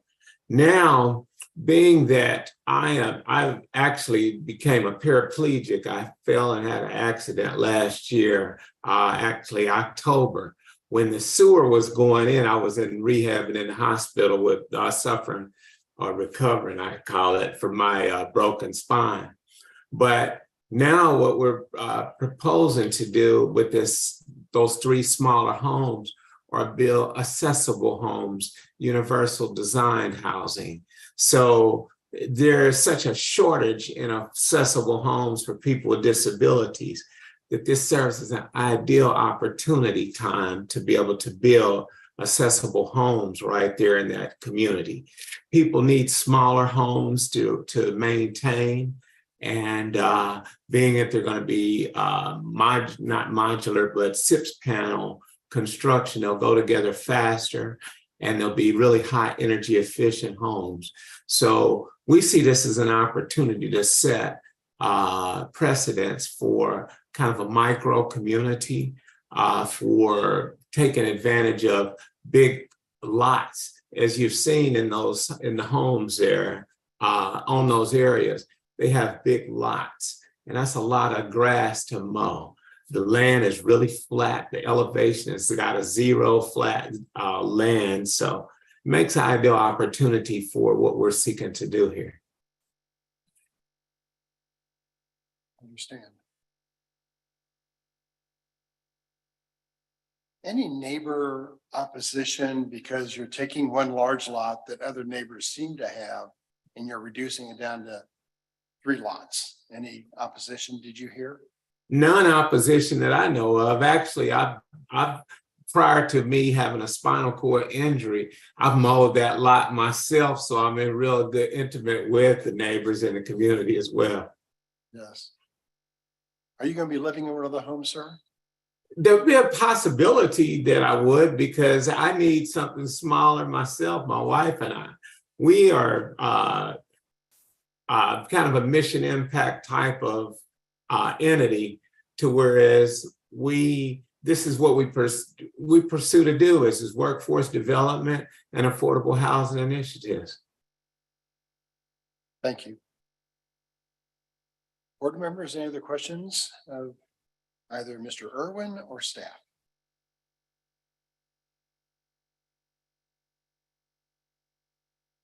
I guess I have a question for Stephanie. So I was looking at the map here, and it looks like these lots will range, 80 to 95 feet in width. What is 80 feet the standard kind of lot width in typical developments? So for this context area, the average lot width was 100 feet. Okay. And But I guess, so if we don't consider the infill, if it's Mhm. just standard and not the infill development. yeah, so these ones are a little bit wider than general. Usually they're about 40 to 50 feet in width.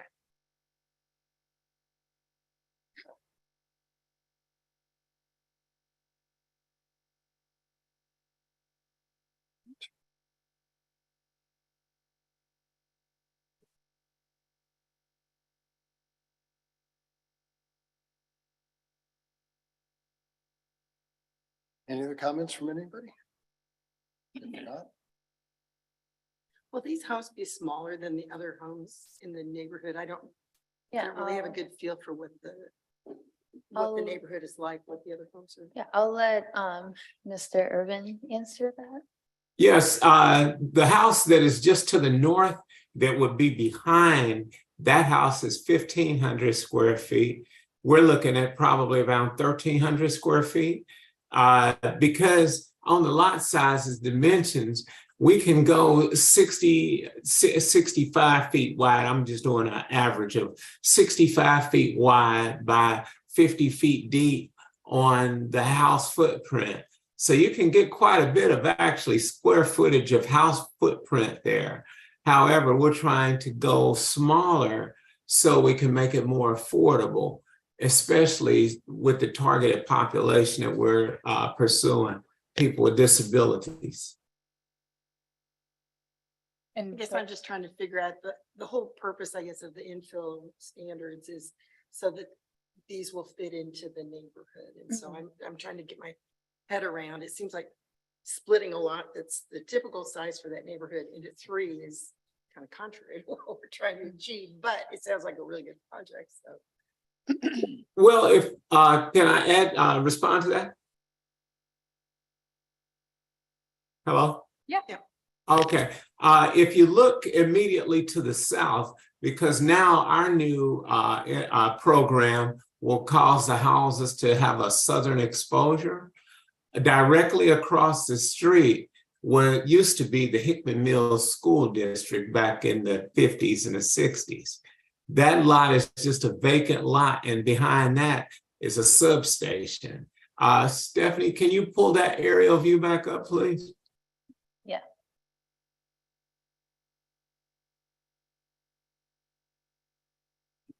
This one?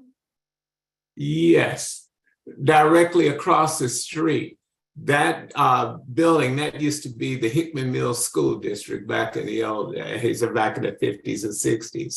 And there's nothing at all directly across the street there. That was a church. Someone could utilize it at a church, and there's nothing there. And then the neighbor, the gentleman across the street there, he owns that 4 acres of all of that treed in area there.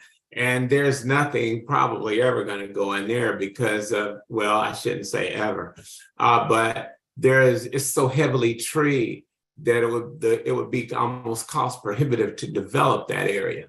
So with this, we believe this seems to be the ideal opportunity to put 3 houses with a southern exposure. One, they're going to gain natural lighting that's unbelievable with that southern exposure. And being that there is nothing to really immediately to the east of it, but another home that sits out on Grandview Road, and then the one across the street. So it seems like it's almost like an isolated little mini subdivision, what have you. Board member Mixdorf, if I can provide a clarification for the question you previously proposed, if the infill residential development standards did not exist, the minimum lot width for this zoning district would be 50 feet. Okay, thank you. All right. Sir, did you want to testify in this case? I'm the gentleman directly to the west of that property. Okay, let me swear you in first and give you testimony if you'd like to talk about the case and your opinion about this. So do you solemnly swear or affirm to tell the truth and nothing but the truth in this hearing today? Yes, sir. And please state your name for the court reporter. Frank D. Matthews Jr. Okay, thank you, sir. And what's your comments on the case today? Apologies that I was late. I was in It's the okay. hospital for You're some fine. testing. My understanding it now is it's 3 homes there and not, I was thinking it was like a 4-plex apartment going in. No, Okay. but maybe Miss Stephanie will put up the diagram again and you can see. And also, Stephanie, the overhead to point out where he lives, where this gentleman lives. Are you across, so you're across Lister, sir, or where are you? Yes, sir. 11416, right, no, arrow down. Right there. Okay, He was speaking of the wooded lot to the very south of that. That's my property also. so you own Yes, I- both of those lots? Yes, I do. Okay, thank you. Go ahead and give us your testimony on him. I know the gentleman, we've talked and he's been mowing quite a bit. My concern was security and the tenants that are going in there. There's not many a night go by that gunshots don't come out from the apartments on the east side of Grandview Road. Our property has been burglarized, it's been vandalized. My car was an attempted carjacking. I am concerned of the security that these landlord will have for the dwellers. And now, since I've been here, I understand that it's more towards a disabled Yes, type of homes. I am a disabled veteran myself. And those are my concerns as far as, the security and all of the neighborhood. I was under the impressions, again, policy that it was going to be a bigger structure. And I did not understand how a half acre would support 4 or 5 families in that area. right. Now, if this is of the smaller homes that they have built similar to the veterans' tiny homes in the area here, and maybe there would be some more understanding, but I would be open for communication between them of seeing some home plans, or if there was some provided of what maybe some designs or architectural. I know that the sewer lines and the water lines have been put in. And my objection mostly is the security that's going in there. And you put an apartment in there and you've got 3, 4, 5 college kids with cars and traffic. And I don't see that happening right now. Right. That's all, I'm gonna stick around, but that's. Thank all. you so much for for testifying today. Excuse me? Thank you so much for coming before us today. Thank you. And based on what Mr. Irvin said, it's 3 single-family homes and no apartment complexes. What was the square footage of them? Mr. Irwin, I believe it was 1,300 feet per home. Is that That's correct. Square footage of 3 homes? 1,300 feet per home, per sir. home. Mhm. Okay. Good to see you, Frank. Hey. He's waving at you, Mr. Irwin, at the TV screen, just to let you know. Thanks for coming out. Members, any other comments? So I guess, Mr. Matthews, understanding that it's 3 individual homes, is that more acceptable to you, knowing that it's not an apartment complex then? Yeah, I was kind of envisioning about a 3 or 4 foot story, something yeah. going up, but you got 3. Half acre's good for 1 house. Come on up. Come on. We got to hear you. Sorry. You're good. Thank you. Yeah, I was envisioning a big high-rise apartment or something similar to that going in. But if it's 3 smaller style homes, it may be a little bit crowded. But I could, if it was strictly disabled, handicapped, so on from there, I can relate to that. I'm in that same boat myself right now. All right. Thank you, sir. Thank you. Thank you. Yeah, and my understanding, the zoning is R 7.5, so that would only allow single family homes. Yes.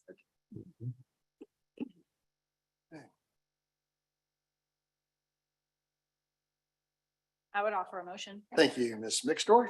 In case number 95, I move the applicant's request be granted in accordance with site plan and staff report. Second. Motion, do I have a second? Second. Ms. Moran? Lawrence,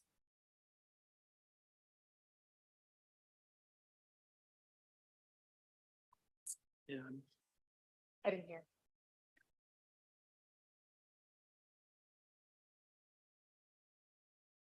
Aye. Moran, Aye. Stiller, Aye. Mixroff, Aye. Evans. Aye. You're up. Where'd you go? Your motion is approved, Mr. Irwin. Sorry. And your application is approved. Good luck with your project, sir. Thank you very much. All right, thank you. Okay. Docket item number 17. This is case CD BZA 2023-00100 for 7900 Northwest 101st Terrace. This is a request to approve a variance to the Boulevard and Parkway standards for an office and warehouse development on about 10 acres, generally located at 7900 Northwest 101st Terrace, plus any other necessary variance. We have Roxanne Koch and Jim McClure from Polsinelli, as well as an associate with the property owner. Olufu Egbaji is the staff planner associated with this case, and the standard 9 exhibits apply to this case as well. This is a reminder for anyone online or in the chambers to raise their hand on Zoom or approach the microphone if you wish to provide public testimony for the subject case. Great. Seeing none, Mr. Chair. Okay, great.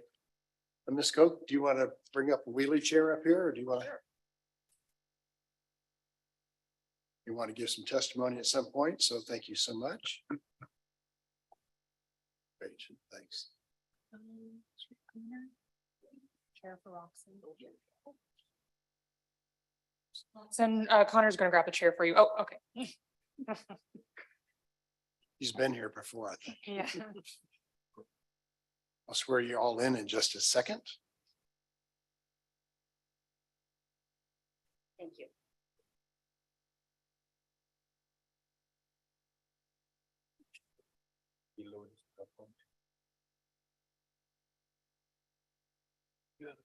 Right? You want me to load it or did you load? No, I haven't loaded it. Do you want to load it? Okay, is it the one you sent me or you have a separate? No, you have a separate. Sorry, Mr. It's okay.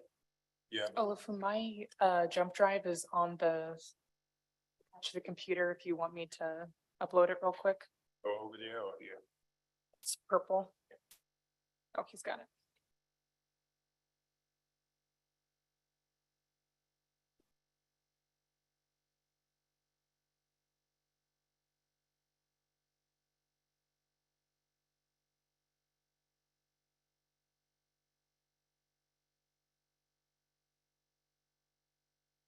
Applicant's PowerPoint will be Yeah. we'll wait for that to exhibit load up, 10. And then we'll get everybody sworn in and away we go.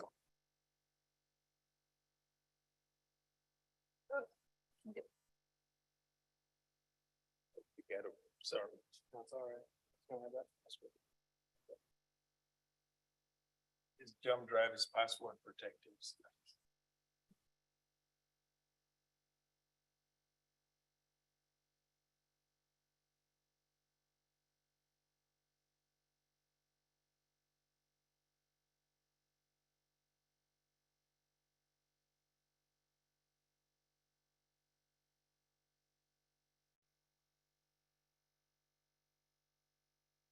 Overflow. On there. Oh, he's just. Got it, okay.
Sorry.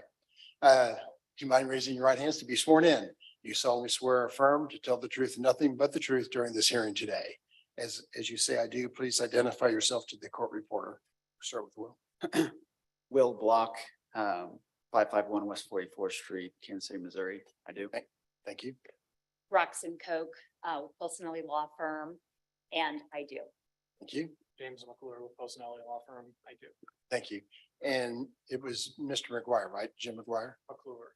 Oh, sorry. And get the microphone a little bit closer so you can. So it's Jim McClure. Thank you, Mr. McClure. Sorry. Thank you. All right. We have a list of and by the way, who's speaking on your case today? I'll start off and then I'll hand off to Perfect. to both, to Will and we're going to tag team today. And Thank you.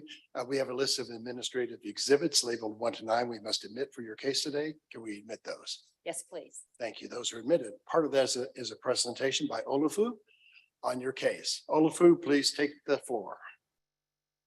Thank you, Mr. Chairman. I do have to share my screen, correct? Sure. Let's go to Zoom.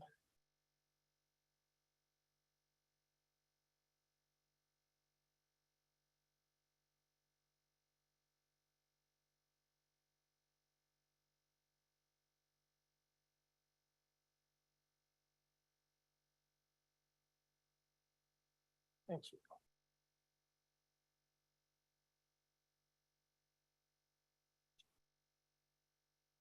And that's me.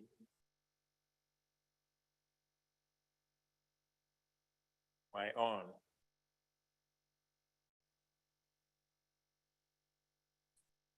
Okay. Good afternoon, Mr. Chairman, members of the board, Olafua Agbaji City Planning and Development. Docket item number 17 is case number BZA 2023000100. This is the Tiffany Springs Logistics Center. These are multiple variants being asked for today. This is a special case in that I am doing the presentation. Anna helped me and did the staff report and did the variance analysis. And the reason is that I've been working on this case for about a year now. And we've been on this for a while. So while she did the analysis, I have the background on the case, and I'll try to give you as much background as possible and try to explain their variance, but the analysis was done by her. So thank Anna for helping me with that. So I'll go through this. You've already met the applicant team. I forgot Will in this one, so sorry. Again, this site is located in the Northland Tiffany Springs, as you all know. So it's on Tiffany Springs Parkway, north of 152 and just west of I-29. This is a closer look at the specific site. So it's just south of the airport. It's existing development on Transcom. This is Amity Road. So the site is actually located at the terminus of existing Tiffany Springs Parkway.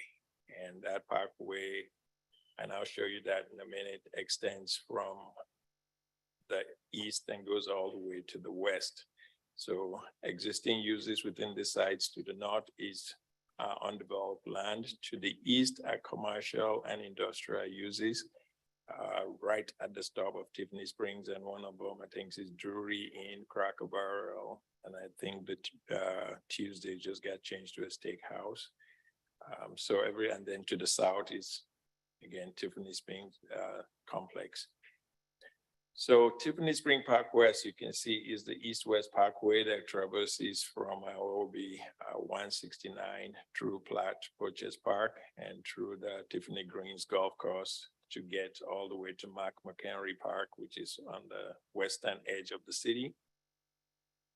Again, this is what it looks like, and this is the site we are discussing today. The background I bring to you today is that back in August, this Tiffany Springs Parkway was removed by a vote of the citizens from the park and boulevard standard. And the reason for that was to be able to align the parkway so that they can accommodate this development. So that occurred, and then back earlier this month, June 15th, the city council passed an alignment of Tiffany Spring Parkway to allow for this development to occur. They also rezoned the site and approved the development plan, and this was all done in June of this year. Part of that rezoning had a condition that says that the developer shall fully comply with the Parkway and Boulevard standard as outlined in 88.323 or seek a variance from the Board of Zoning Adjustment prior to building permits, and that's why they're here today. There are also another request that we have. There's a vacation of right-of-way within this development that's still under consideration in my office, and that will take its course prior to building permit and prior to occupancy. Again, this is kind of a closer look into the site. So Tiffany Springs, as it currently exists, stops right here. And this is the alignment that was approved, not in this form, but in the general concept that rather than the current alignment that goes straight through here, it has been realigned. I mean, rather than the current upper alignment, it's been taken down. So it does come through this side to make its way through the south, and we'll tweak to this alignment, but this is just the general concept. So here is the plan and showing how the street with the Tiffany Spring was aligned. So this portion has been vacated and absorbed by the development, and the new Tiffany Springs will be going down here. Again, this development is also proposed in 3 phases. So what the variance that's being sought today is for phase 1, and it's going to affect lots 1, 2, and 3, or building 1, 2, and 3. We use those synonymously. So that development plan approved the development that allow for 3.7 million square feet of a speculative office logistic warehouse. This is done in 3 phases on 7 lots, but the variances that's been sought today only applies to lots 1, 2, and 3.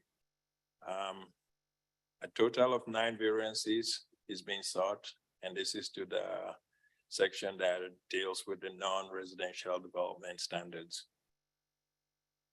And a quick background, I'm not going to read this, but the Boulevard and Parkway standard is section 88.323, and the purpose, which is cited in some of the site staff report, does require that the following standards are intended to promote quality development reflective of the character of the city's Boulevard and Parkway system, whether on an established historic boulevard or a parkway traversing undeveloped areas of the cities.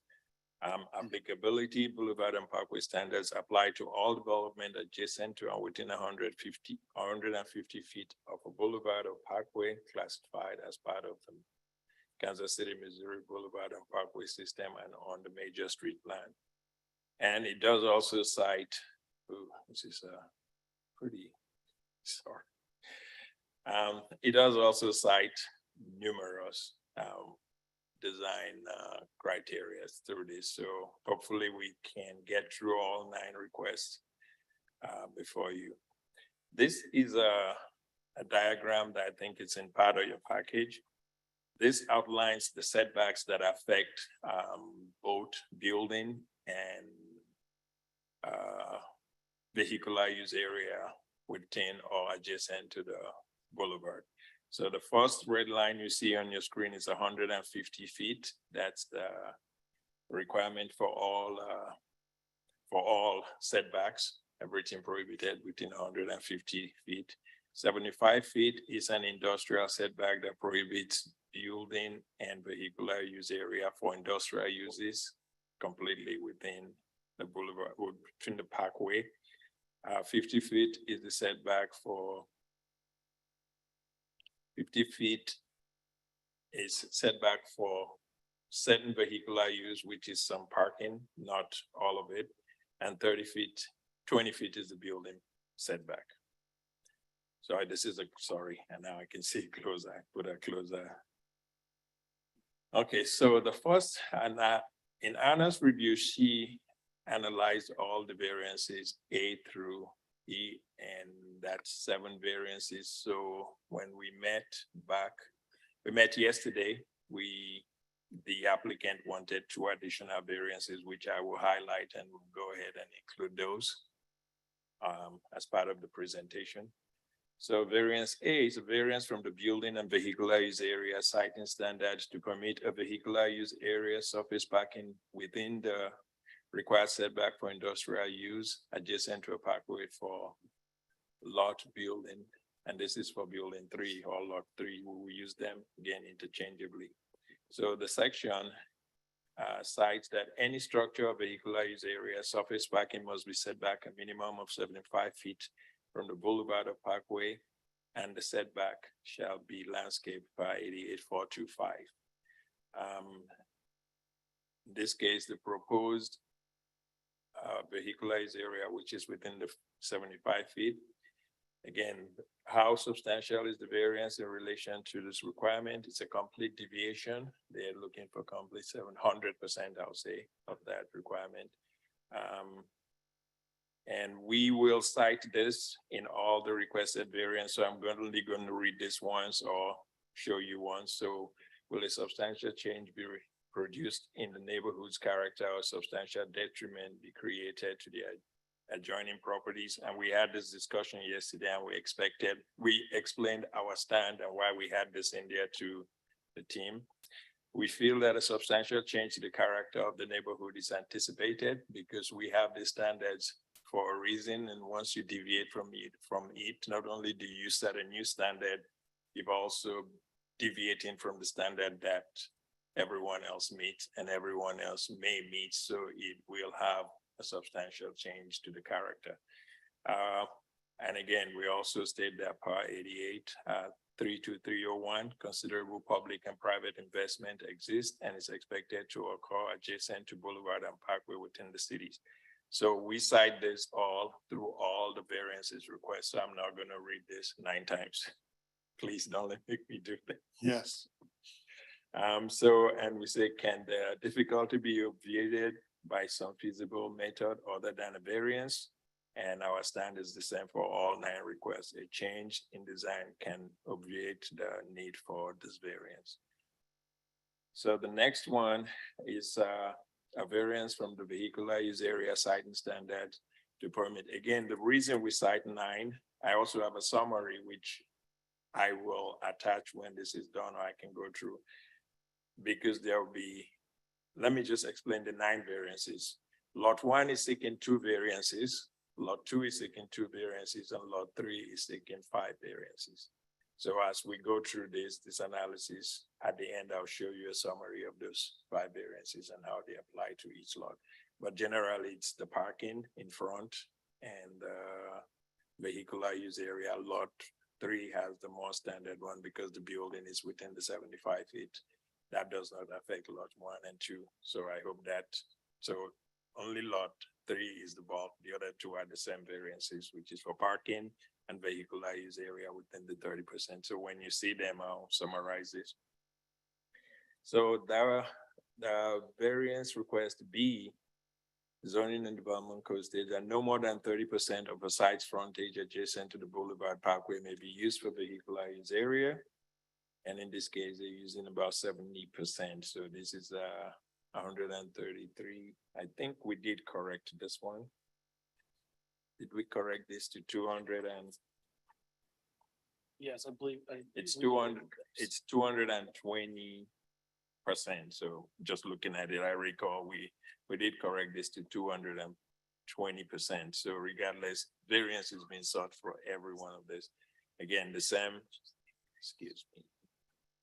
That's A, B, and then C, a variance from the vehicular use area, surface parking, siting standard to permit a vehicular use area with 70% of the frontage. And this is for lot 2. Section again says no more than 30% of the site's frontage adjacent to the boulevard or parkway may be used for vehicular use area. In this case, this is on this should be corrected to 204%. Variance D, variance from the vehicular use area, surface parking siting standards to permit the vehicular use area to permit 2 rows of parking frontage adjacent to a parkway for lots of building 1 on the subject site. The zoning code states that the vehicular use area is limited to 1 row of parking and a 2-way drive only. So they are seeking a variance to have 2 row of parking. In this case, I can say it's 100% because they're going from 1 to 2.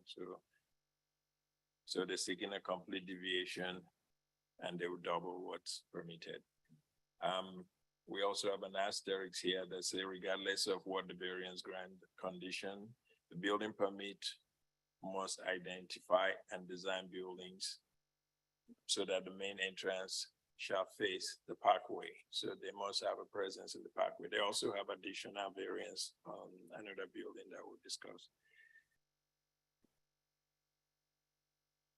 Let's keep E. Variance E is the same thing, but this is to lot 2. So it's again for vehicular use area, which is limited to 1 row. They do want 1 row. This is for lot 2 or building 2, and they're seeking a complete deviation.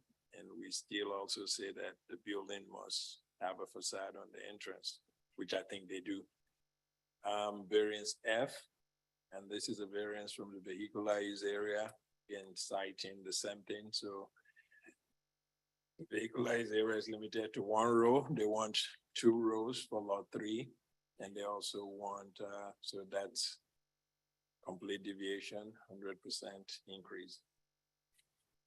So variance G is a variance from the transparency standard to design a structure adjacent to a parkway with 9.5% transparency. The code requires 33% transparency. So this is they're seeking a deviation of 23.5% from the code, and it's a 71% increase. These are the additional variants that they identified they wanted to make sure was included, even though we kind of interpreted and felt they didn't need it. They just want to make sure they have it in this. So the first one is applicant is requesting a variance from 88.323 to B3 specifically to allow more than 30% of the lot's frontage to be used on a vehicular use area along the front of the building.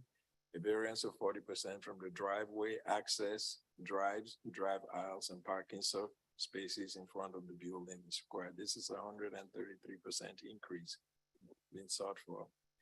And then the last one is the applicant requested variance from 88.323 or 2B 4B to allow the vehicular use area along the frontage to be closer than 50 feet from the right of way, a 50-foot variance for the driveways and 30-foot variance access road parking spaces and a two-way drive aisle. So they just wanted this to be included, and I do have, he sent me a graphic that shows, which he can explain better. The graphic shows that it does encroach into the 50-foot setback.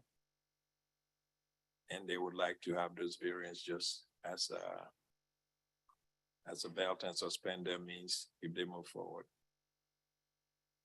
So again, I said I did lump these variances. So when I do my disposition later following BZA action, if approved, this will be reflected on a case on a lot by lot basis, since the variances will run with the land.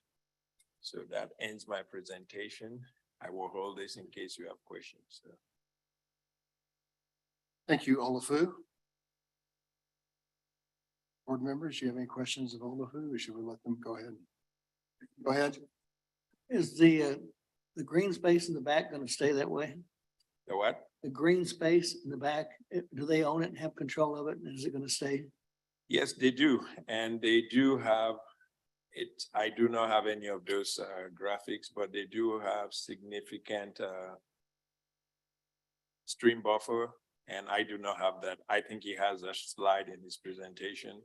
There's a lot of stream buffer. They are actually closing out a stream through the Army Corps to eliminate a stream to be able to do this development.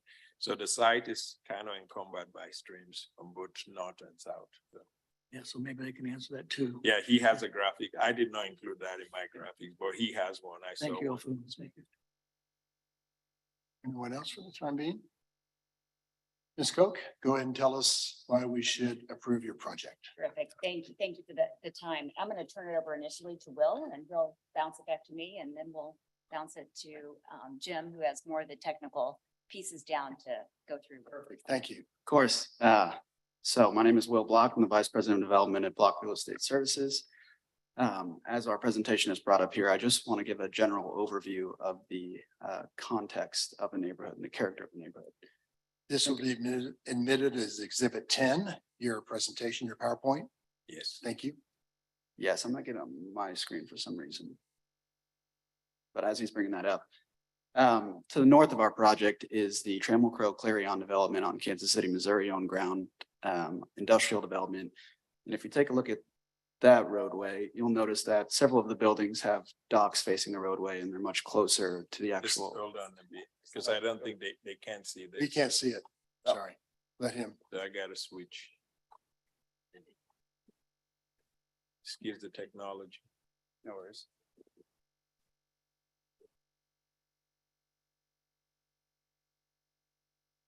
So should I just reshare? Yeah, but I think it doesn't see it, so I'll reshare.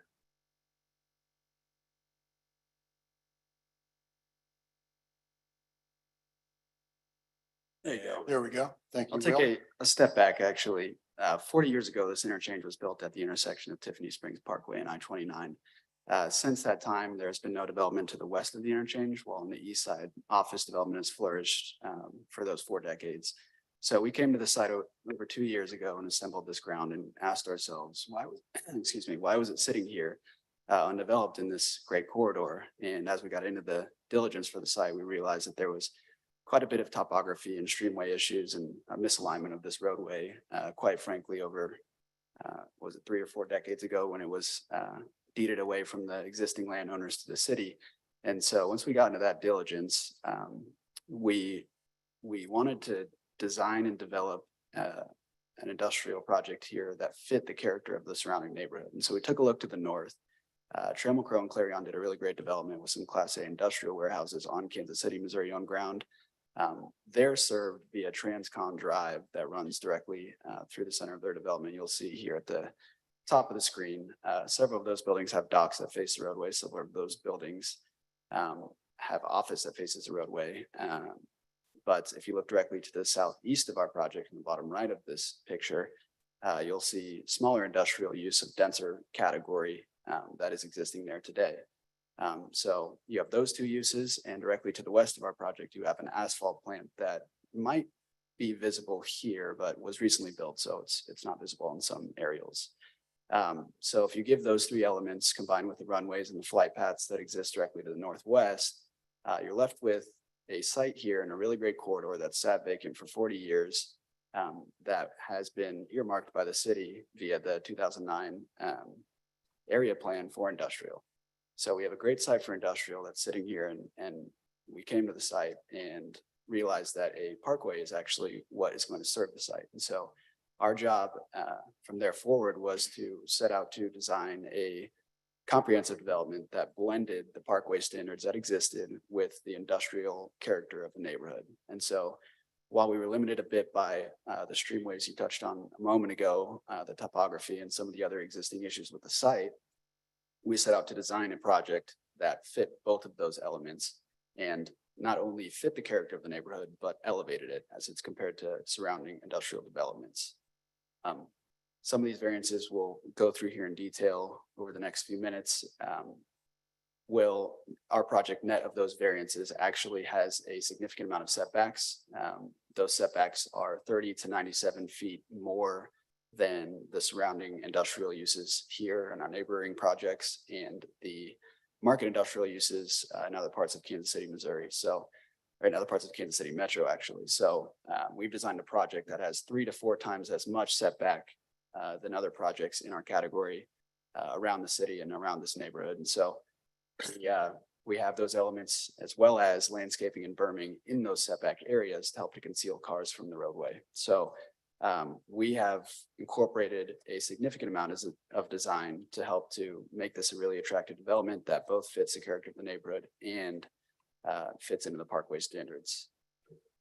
Before I turn it over to Roxanne, I want to take a step back and think about what we're trying to do here. Our job is to really promote a quality development that fits the character of the neighborhood and attracts tenants and brings businesses to Kansas City, Missouri. I think that as we go through these variances and we look at the project on a case-by-case basis, what we've designed here within the restrictions of the surrounding stream buffers and topography really accomplishes that and does it in an attractive way. Thanks.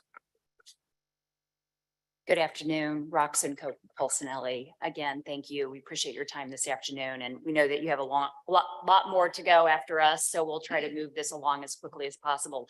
But I do want to just add, before we get into the real finer details of exactly what variances that we're asking, I want to be clear that the variances that we are requesting are variances that we believe that we need, not just that we want, based on our interpretation of the code. And it's been a little bit challenging interpreting the city's code of ordinances and talking with the staff, and we've all had our challenges to get there. And so we did arrive at that yesterday. And so the additional variances that were referenced are variances that we believe are absolutely necessary based on the interpretation that we've received with regard to the code. And I know that there was a comment made that, you know, we could just change the site plan and then that therefore not need the variances. And that really is not something that would be possible given the stream locations of streams, given the overall location of the parkway. And there was quite a bit of thought that went into the location of this parkway. It was relocated in great part to avoid some of the streams as well. The original location, it would have crossed the streams multiple times versus just one time. And so, and again, we've worked with the staff for over 2 years, really starting from the very beginning on this to think through and make a thoughtful plan for the site. And again, the way that industrial sites work today, we really could not design this in a manner that would avoid the need for any variances. So just want to make that clear. And you'll see more pictures as we go along to show that. One of the things that was emphasized is that you know, all of the building entrances, they all are on the parkway. So we have given thought to that so that as you're driving through, and you'll see again in pictures, we made a concerted effort to make sure that the intent of the parkway standards are being met by this design. And that really is that we have an area when you drive through, you feel like you are more in a parkway setting, that there's a substantial amount of green space. We've added berms, so we've added landscaping, so that as you drive through this parkway, you're going to get that feel that you're in a parkland kind of area. Our nearby properties, again, as highlighted, it's a very industrial area for the properties that are already existing, and for properties that are immediately along the I-29 corridor, you will see they are set up right up against the parkway. And we're going to be set substantially further back than you will see that those are set. This parkway will eventually go straight through where an asphalt plant has been built directly to our west. You'll see that as well. So again, when Will stated that we are elevating the character of the neighborhood, you will see that we are truly elevating the character of the neighborhood. And I think that's very important. And I'm just going to touch on real quick so that then as you guys are looking at these and keeping in mind the factors to be considered as you're looking at this, I'm just going to touch on those quickly here. But some of those standards or factors to be considered is whether or not an undue hardship or practical difficulties are the result of the actions of the property owner or the applicant, their agent, employee, or contractor. Definitely not the case. I mean, we are presented with topography that we're trying to work with, the location of the parkway, which has been adjusted, that would help eliminate as much as we can, the need for variances, and then also protect and preserve as much of the stream that we possibly can in the green nature of the area. Whether granting the next factor, whether granting the request for the zoning variance will result in advantages or special privileges to the applicant or property owner that this zoning and development code denies to other land structures or uses in the same district. And I would say that that's definitely not the case. In this particular case, again, this is an industrial area. And so we're bringing in exactly what the city had requested, and that is the industrial uses along with this. And again, throughout this area, you'll see that there are many industrial uses that are sitting right up against the parkway. One of the things that we were very mindful of is keeping the truck, the entrances for the actual truck docking areas not facing the parkway. And again, you'll see many instances in which in this area where you have right along the streets, you've got the docks facing the streets. And so we've worked very hard to avoid that and make those on the side and not to the front.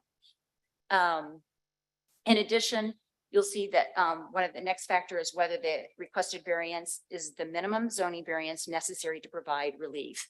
And again, in order to be able to bring forth what is an industrial development, you'll see again that we have requested just the variances that we believe are required based on our understanding of the interpretation of the code. And then further, whether the zoning variance being requested is due to any intentional violation of the zoning and development code, and that certainly is not the case here. And again, you've got three review criteria to go through, and that is whether a strict application of one or more standard requirements of the zoning and development code would result in an unnecessary hardship or practical difficulties for the subject property, and that such unnecessary hardship or practical difficulties are not generally applicable to other property in the same zoning district. And again, I think it's a little unique that we do have a parkway that runs through what the city has long held to be industrial. So again, as Will said, we're working very hard to blend those together. And through that, I think we have accomplished that. And again, elevating really what you see in the neighborhood. And again, we're going to have plenty of green space that you'll see compared to other, again, buildings that industrial buildings in the area. The zoning variance is generally consistent with the relevant purposes and intents. And I think I've already touched on that. The intent, I think, of the parkway is to have a nice green setting as you drive through this area. And you will see that we were going to be able to accomplish that through landscaping and berming so that you really aren't driving through and seeing a sea of parking associated with the development. The zoning variance will, this is your third review criteria. The zoning variance will result in substantial justice being done, considering both the public benefit intended to be secured by the zoning and development code and the individual hardships or practical difficulties that will be suffered if the zoning variance request is denied. If we aren't able to achieve the variance, receive the variances, really the development of what you consider today by today's standards, the appropriate industrial type development that the market requires and dictates, we really couldn't develop this site. So we look forward to, again, presenting the details to you so that as you're looking at these, you'll see that each of these factors and review criteria, we believe that we do meet. And I appreciate your time. And we'll go through some of these pictures now, and happy to stop and pause and talk about any of them as we get into the details. Thank you. Thank you. All right, so our hope was, Olaf, if you can go forward a couple slides. Yes, they go in. Bring your microphone closer, Jim. Thank you. You're welcome. Sorry. Olaf, if you can go forward a couple slides, you'll see the stream buffer impact. There you go. So like we said, we've designed this in order to best serve the area, keep the green space, and also attempt not to impact as much as possible these streams that are to the north. If the streams in the north weren't there, this development could be moved forward to avoid some of the issues that we're running into. But in order to move those, we would have to impact the streams, which we don't want to do. I'll look on the next slide if you can. So this is the KCI area plan, which shows our developments down in the lower right-hand corner, where you see those kind of two green blobs. And those are both designated in that area for the commercial and industrial use. The KCI area plan was put in place in 2009 and remains current. So just to show what that area was, if you would, next slide. This shows where our site area is and then what types of zoning each of the surrounding properties in the area are. Our entire site is zoned M2-3, as is the majority of the area surrounding the property. The areas in purple are the KCIA area, which also allows M2 and industrial uses. You can see some currently along the edge of the highway, allowing for some commercial uses, and then some down on the bottom which allow residential. But a vast amount of the area and the property surrounding us is an industrial use. Even though it may have agricultural uses on it, it's intended to be used for commercial and industrial purposes. I'll go to the next slide, if you will. These are so there's an asphalt plant directly to the east of to the west of our property, which will run, the parkway will run immediately to the north of this development along the edge. And then further to the north, there's a concrete plant as well. So just wanted to show you a few of the pictures of the surrounding area. So these are a few pictures of the other commercial areas in that smaller, tighter knit commercial development area. If you will, there's just going to be a couple slides. So as you can see, there's a lot of just commercialized buildings in this area. I'll go to the next slide. There's a lot of, it's not business uses such as having a Cracker Barrel or other pieces in these area. They're very industrialized. There is a lot of docks and other parking and storage areas that are directly visible from the street and parkway. And then further up to the north, we have the two newer development or the newer industrial developments, which are all very similar to our proposed developments as well. And if you'll go through, these are just some of the site pictures of what those developments look like and how they face the roadway, and how we've essentially specifically designed ours to not have some of the docking frontage directly to the road. If you'll, next slide. And then next slide. And then you can see there's significantly less glass on these buildings. One of the variances we're requesting for is the glass. You'll see in our proposed development on our depictions, you'll see there's a lot more glass on the edges of the buildings than what is there currently to the north. So there's what we see as a proposed development, or what our proposed development will look like. We've got a nice amount of glass in comparison to what was on the other developments, and then that berming and shrubbery to help hide and show and keep away the sight of the other vehicles parked along the front of that development. I love if you go to the next slide. So this is a cross section to show essentially where the tops of the vehicles are, and that our intent and goal is to hide from the public view to maintain that parkway appearance that is more green space and less that there's parking behind it. This is an aerial depiction showing how much grass space is actually going to be in our developments, splitting between the parkway, which is shown in the bottom left-hand corner, all the way to our proposed developments. I believe this is based on our building 2, which obviously building 3 is a bit closer, and so it's going to look slightly different, but this is a good depiction of what lot two will look like. I know Lofu has already run through the variances that we're seeking, but we're seeking 2 variances for lot 1 and lot 2. They're for the most part similar. We're asking for the ability to have an extra row of parking and then to allow for more vehicular use areas than would otherwise be allowed under the boulevards and parkway standards. And then again, lot 3 has a few others, and that's to address some of the setback issues as Lofu discussed, and then the glass issue, but primarily they're fairly similar. And then you can advance a couple slides.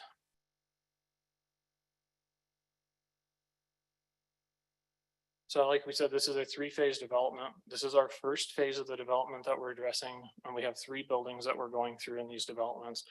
And I thought it'd just be good to see how each of these look and then kind of dive deeper into them. Alofu, next slide, please. So here's a close-up of building 1. Like Alofu said, the 150-foot setback is the area in which the boulevards and parkway standards are applicable.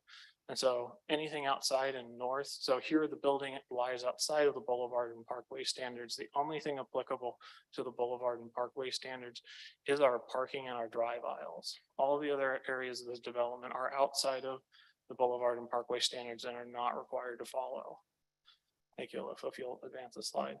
So to better show what our variances is, so along the edge and the northern edge of our property here, we are asking for 1 additional lane of parking. This is very standard among these types of industrial developments, is to essentially bookend the development with, have parking for customers along either end, and then to have the docking along the sides. We chose to put the docking along the sides to help best keep that from the parkway area. And if we were to remove this, like mentioned in the staff comments, we would need to get a parking variance, because if we didn't have these parking stalls available, we would need to seek a different variance to be able to meet the code's requirement for parking for these facilities. Thank you, Alofu. Next slide, please. And this is to show, this is how we got to our calculation of what is included in that 30% variance. So you'll see under 8832302B3, no more than 30% of the site's frontage is allowed to, adjacent to a parkway, is allowed to be used for a vehicular use area. And we are using a good portion of our frontage for that vehicular use area. And you can see the calculation below. We are asking for a 66% variance from this amount, which is a 220% increase as Alofu noted. Alofu, if you'll advance to the next slide. Again, this is building 2, similar setting as to building 1, just to show how those impact for you. And then as you'll advance another slide. Alofu, if you'll go forward a slide, thank you. Here we have just a sliver of the parking along the front of this building being touched by that 150-foot applicability zone for the boulevard and parkway standards. And just to be cautious, we included this in here so we could maintain the necessary amount of parking to service our buildings. Next slide, Alofu.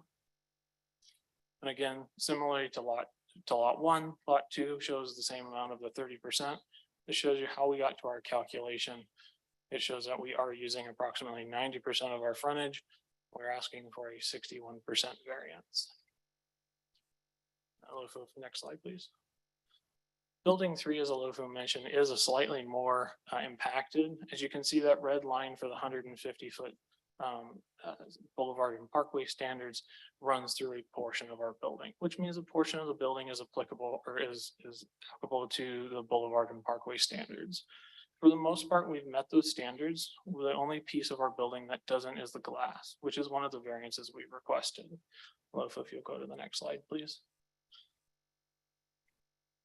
So this variance, this is 3 of the variances that are being requested for this building.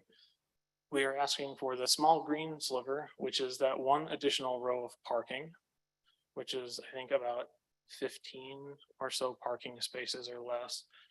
And then we have a portion of our parking that is within that 75-foot setback, as well as the setback that allows for the 50-foot setback that allows for parking in front of a building. And so you can see those different, the purple being the 50-foot setback, 75-foot setback being in red, and a little bit of green is our additional row of parking. Just to help visualize what we're actually asking for. And so, Alof, if you'll advance to the next slide, please. Thank you. And then again, a similar calculation as to how we got to the amount of parking that we're using and how much of the frontage it's covering. This one, we're asking for 40%. This one is a good depiction of the amount of glass and how it shows on our elevations and what portion is actually included. And so it's only a small portion of our building that's included, and we have about, I believe it's 9.5% glass, which is significantly more glass than was appearing on the other developments up to the north. Thank you. And so again, here's the proposed development and the areas here. No, there you go. And so our intended purpose is to show that we've designed these buildings specifically with the parkway and boulevard standards in mind, and that we really made this development to further those purposes, even though we have other issues such as the stream buffers. And then the fact that we've had to move Tiffany Springs Parkway not only from its original alignment to what we've done as a proposed alignment, but also another alignment to be able to move it further north, thereby shrinking our buildings already in order to not run through the middle of the asphalt plant. So this has caused us multiple times to have to change our plans in the design buildings. And if we move them back any further, we will be in the stream buffer areas, which is what we would like to avoid. And then one thing I'm going to just pause here for a moment and add, I think then our next slides show a little bit more about what's going on with the neighborhood to our east. So on the one building that you see where we have a greater impact, we're asking for more variances, which is that building number 3. That's our easternmost building, which is closer to the highway, where there are the existing buildings that are set right up on the parkway. So let's just say if you visualize yourself driving through this neighborhood as you exit, 129 highway on Tiffany Springs Parkway. And if you were to, when you get right there to that exit, you're going to visualize, if you remember, there's that Embassy Suites and there's the old buildings that were built back in the original day when this area was developed. And you'll see those buildings sit right up on the parkway. Now, granted, those were done before the new parkway standards came in. But I think the importance is that you'll find that as you approach that area, you'll see those commercial buildings sitting there. And if you were to then turn left or go west on Tiffany Springs Parkway, you'll go underneath the highway right away. You're going to see that commercial development, say the Cracker Barrel. And again, that sits right up on the parkway. And as you continue to go west, that's where our first building is going to be a little closer to the right of way than the rest of our buildings. But as you continue further west, we're getting further back from that Tiffany Springs. So you're really getting that feel of the parkway that I think is the intent of the boulevard standards. And again, with the enhanced berming and the enhanced landscaping, you're going to be able to feel that parkway, what the intent of the parkway standards are. Jim? Can I interrupt for just a moment, just some clarification here? So Olufu, if this wasn't a boulevard, would none of this apply? Like, could they just build this and no variances would be required? Let me make a quick correction. The building setback for the boulevard and parkway is 20 feet. Industrial is 75. So those commercials can be 20 and you can bring it. So the whole point is you want the parking vehicular use to be on the side. Building can come as close as 20 feet, but industrial, all industrials must be 75, And our building is set back beyond the 75 feet. except for building 3. No, building 3 has, it's outside. If you scroll back, I'd be happy to show it to you. If you scroll back a slide, 2 slides, Alofu. Oh, 2 slides. Yep, 2 slides. Or maybe a couple more. Next one. So that you've got the farthest outline, the northernmost line, that's the 150-foot applicability line for the boulevards and parkway standards, which is only applicable because we're along a boulevard and parkway. And that's only because we're within 150 feet of that boulevard and parkway. The next line is a 100-foot line. I guess, sorry, not Sure. to cut you off. I understand the lines. I'm just saying, there's a lot of variances here. So if it wasn't a boulevard, would none of these apply? Could they build them right where they're currently shown if it wasn't a boulevard? No, But- they could build it. So yeah, none of this would apply if it wasn't number. So all the request is to the boulevard and parkway standard. Okay, so a related Done. question. I guess, do you know the history as to why the city would choose to build a boulevard in the intent of a manufacturing area? The history of that parkway has We don't been, have to go super deep into it. Yeah. It just seems very counterintuitive to me if it's a boulevard, yet the intent is manufacturing. And Like it's you're- zone It's manufacturing. zoned manufacturing, so you're never going to Yeah. get a boulevard effect. but no, that's why this standard Okay. exists for industrial. So Okay. if you're doing industrial, you meet this. So none of those properties that are shown are on the parkway. If you're on the parkway, these are the standards you have to meet. So we want your vehicular use areas to be this distance. We want them to be on the sides. We want loading on the side. Okay. That applies just to the boulevard. So this request before you today is all to the boulevard and parkway. Okay, and so the next question, sorry if I'm jumping ahead here. So there's obviously multiple phases.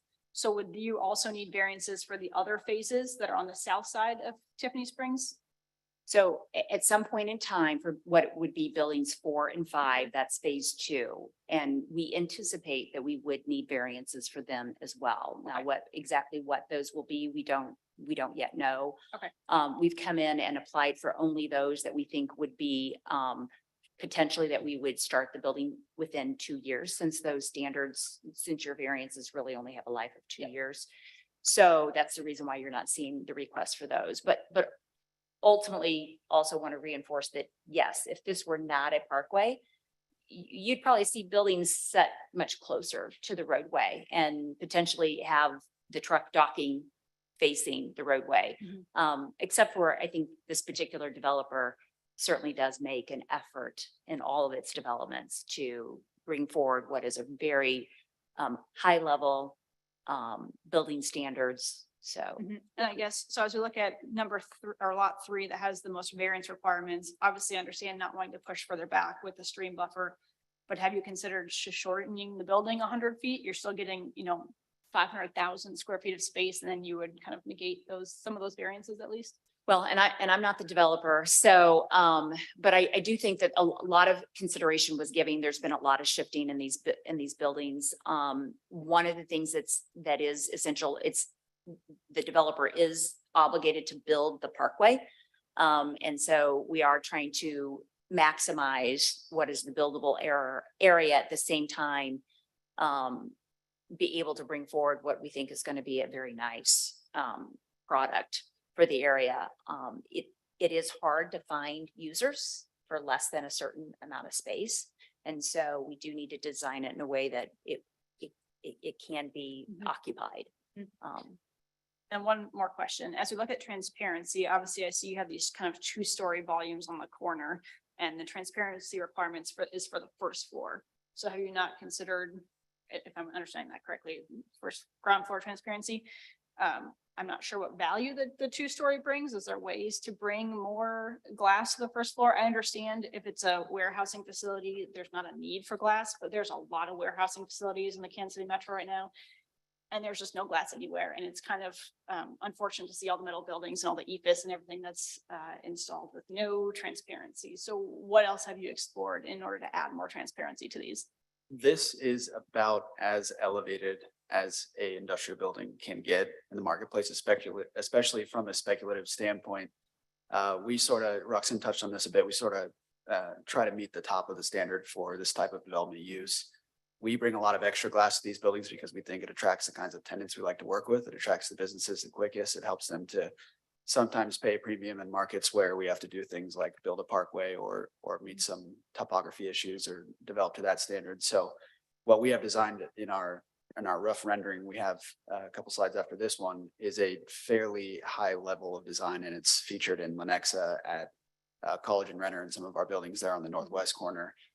Those have been really well received by the market. They've been well received design wise and architecturally. And so we're actually bringing that same design here as one of the best ones we've put together to bring up here by the airport. So this is pretty high level. This is about as much glass as you'd want to put on here and still maintain the same efficiency of the building, still maintain the same tilt wall construction, practicality, financial feasibility. It's about as top of the line as it gets. So we're sort of starting at the top and going from there, if that helps to answer your question. So, and with that glass corner, is that, I guess in the other developments, are there two-story spaces? Are they 2 floors where each floor is occupied to having the glass? So it actually allows us the flexibility to entertain 2 stories there. Typically, if we have a user that comes along and wants a 2-story office, that's where it would go. We have some tenants that are showroom type offices. So they'll have a bit of showroom here in this corner, offices above or vice versa. And that will be on the glass side. And so this can change depending on if a tenant comes in and wants a specific amount of finish for their use. This is just our speculative starting point we typically like to show. And it helps to give tenants an idea of how high in the design world they can get on this building. Thank you. And Will, again, you can continue your presentation, but I don't want you to get too far involved where it gets repetitive. Yeah, I think we've been on this for a little while now. Yeah, for a little while. So my comment to you is, in this particular photo, we happen to see some glass out in front. Would that be in all 3 buildings, or is this just one building as an idea? This is the design we would use for all 3. Yeah. Okay, great. And I just want to make a comment. I drive by I-30 or I-29, the airport, all the time. There's that industrial building that has nothing on the front of it. It's just an eyesore. And there's no vegetation, no nothing. So I do like what you're trying to do here, at least me. So. And do we need, I don't know where Gordon's sorry. left. Yeah. Oh, yeah. Before we continue, any other? Break or what? Okay, then just kidding. I will wait until Gordon gets back to make a comment.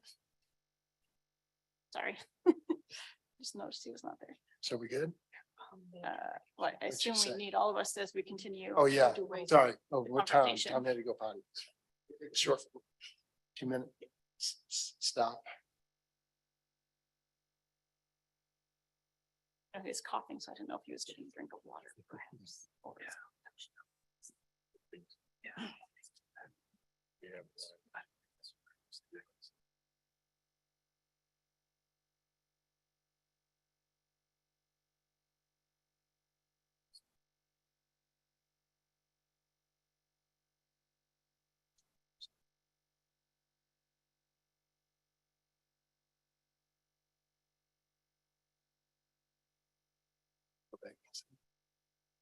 Right back.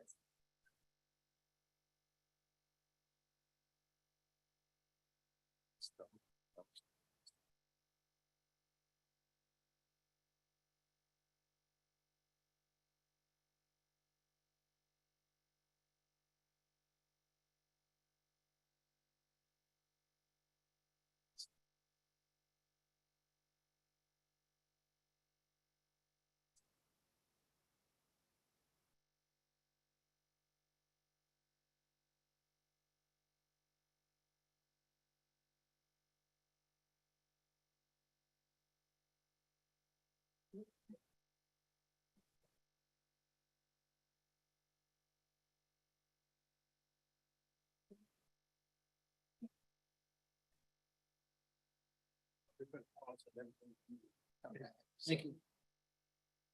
I made a comment to Mr. Block that I've driven by I-29 out to the airport, and there's been There's that one building as you're kind of turning off and there's no windows, no transparency. Mr. Block shared. Could you bring up that screen again, old food?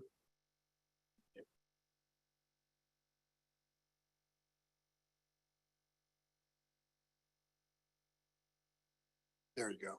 That on this particular building, they have a lot of they have some transparency, not as much as next door flight, but there is some. There's none on that one building that I'm familiar with going out to I-29. So, all right. And Mr. Chair, if I could Yeah. provide some clarification, the transparency standard talks about there being a 33% minimum requirement on the ground level facade. So if they've got a 1-floor building, then that's technically, the entire facade, and we would count that. But additionally, you showed the diagram of just the little corner of the building, and we would take the transparency for the entire facade that faces the Oh, I parkway. see. So I can briefly also see that there's some transparency at the other end of the building that would be included as well. So unless if there is truly 2 physical occupiable floors to make stories, we would not be able to count the transparency on the 2nd floor as a part of that 33%, but all windows on the ground floor of the facade of the structure facing the parkway. Thank you. Thank you very much for that explanation. So if I may just ask, does that mean, Anna, that we would need a greater variance? I mean, this is one of the things that the interpretation of the code has been a little challenging.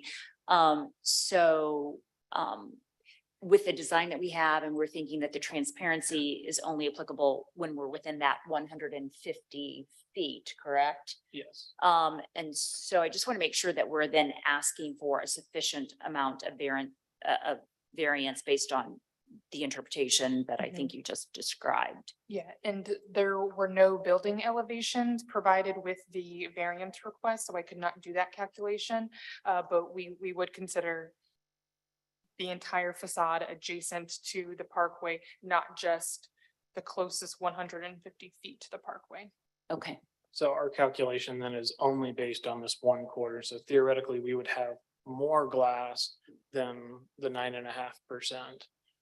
Since only a portion of the building is currently included. So we would actually need less of a variance. And then potentially for all 3 buildings. No, only this building 3 has the building within the Boulevard and Parkway standards. Only the building 3 is requesting a glass variance.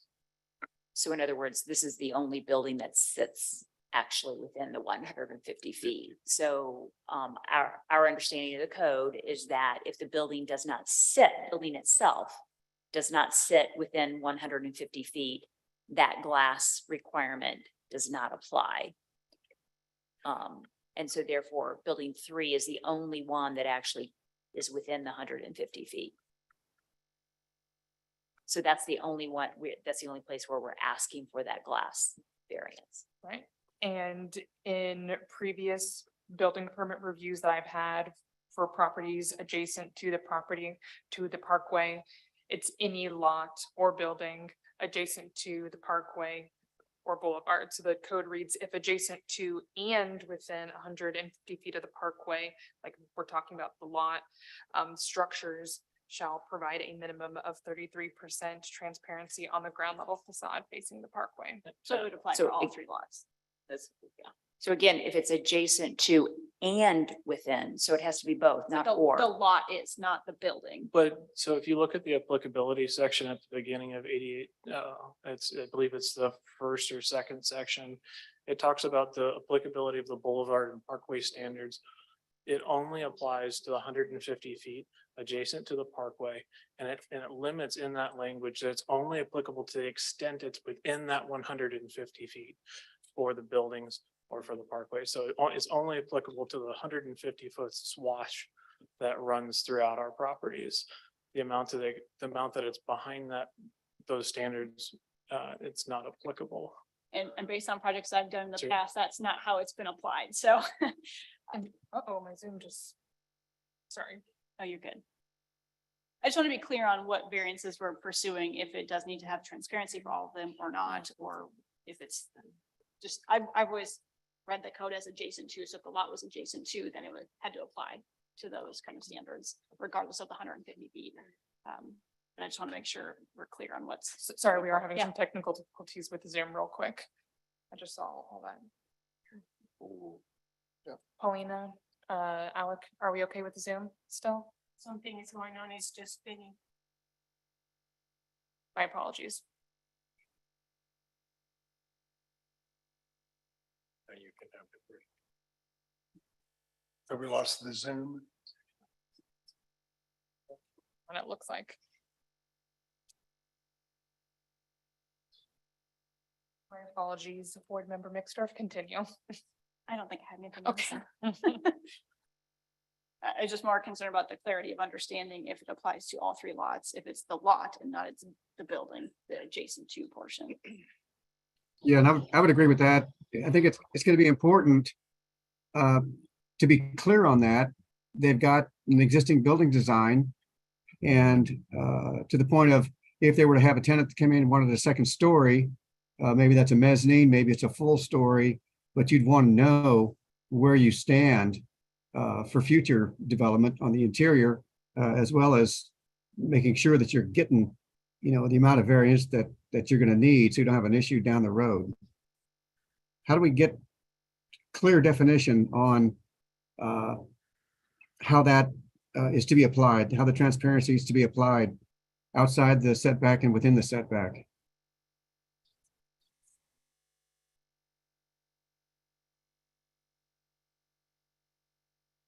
Thank you, Tom.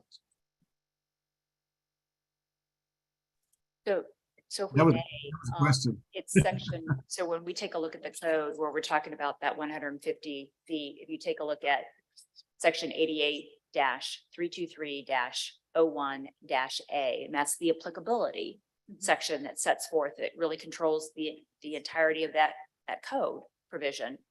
It specifically says the standards apply, however, only to that portion of the adjacent property, and then in parentheticals, parcel or lot, close parentheticals, located within 150 feet of the boulevard or parkway. Right, so your lot is located within 150 feet. of But the it says boulevard only that portion of it. Of the Only lot. that portion of that lot that falls within that 150 feet is applicable to these sections. It says, the standards apply, however, only to that portion of the adjacent property located within 150 feet of the boulevard or parkway. And that is at the very beginning of full applicability, that everything to follow that has to be. And Roxanne is correct. It does say that with the caveat that the sentence right before it literally negates that sentence that she just read. So.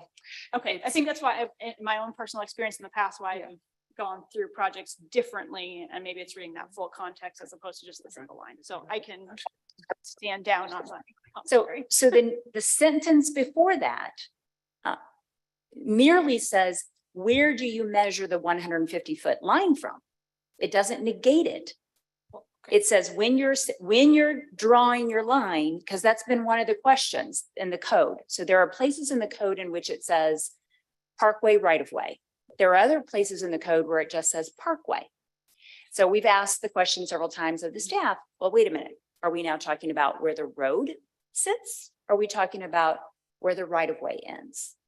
And, there, no doubt there can be improvements in this code to improve its clarity, because it's definitely unclear in many instances, but this is very clear here. It tells us exactly when you're measuring that 150 feet, where you measure it from. That's that sentence. It does not negate the first sentence I read. It only says, where do you start to draw that line? That's fair. Okay. Yeah, I've been on the board for, a fair stretch of time, and I don't know that we've ever seen a parkway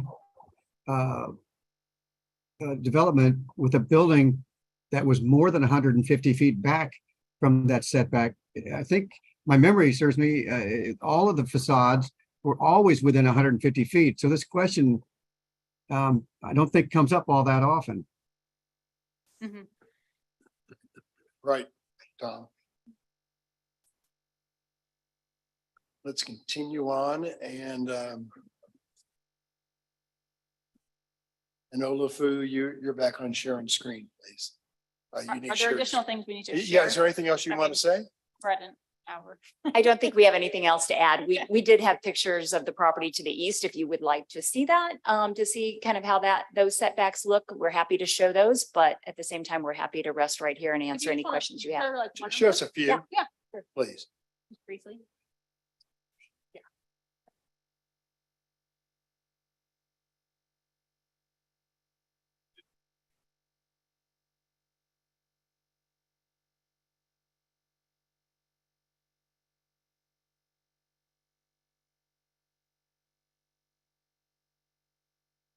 So here you can see, well, Lofu, that's not. Yeah, that one's for not. everybody. Yeah, that's just showing on your screen. There we go. Sorry. Oh.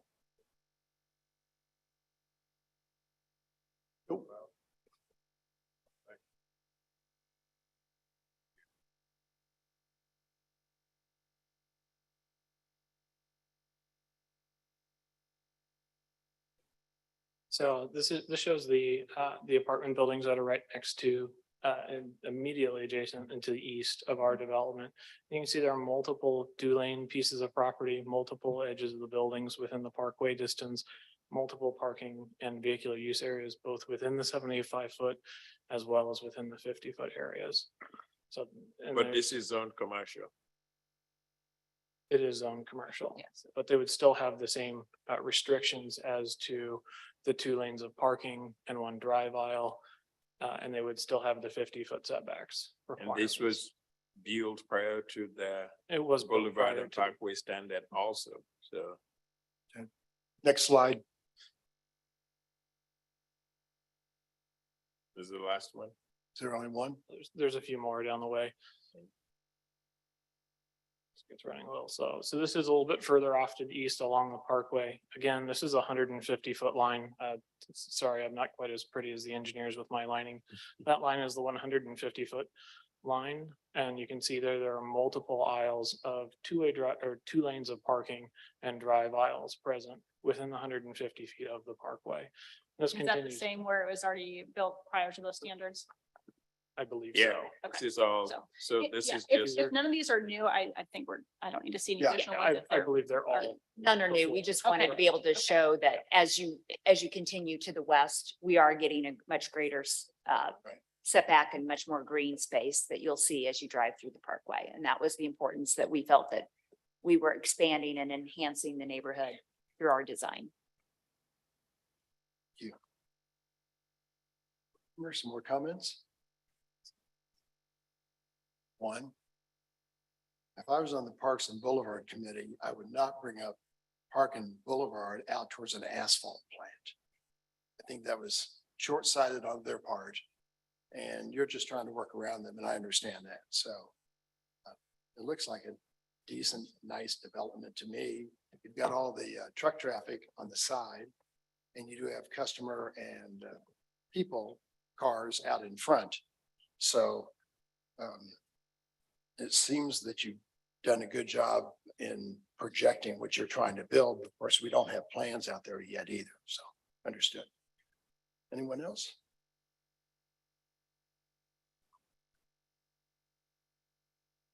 So to my fellow board members, before you make your motion, remember there were 2 additional variances that were presented to us from Olafu, or maybe it was by the Posnelli Committee, that we need to approve as well.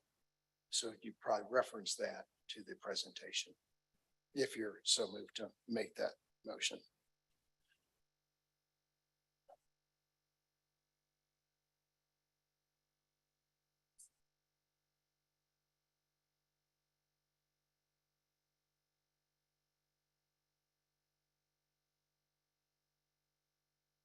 I'll make a motion in case number, docket number 17, case number 100. I move that we grant the variances requested, including the 2 additional ones that Mr. Abaji outlined in accordance with the staff report and the site plan. I have a motion from Miss Moran. Do I have a second? Second, Mr. Gorens. Anna, please call the roll. Lawrence. Brand, Aye. Stiller, Aye. and Ebbets. Approve. Aye. Congratulations, your project is approved. Good luck with it. Thank you. We appreciate Thank it. Thank you very much.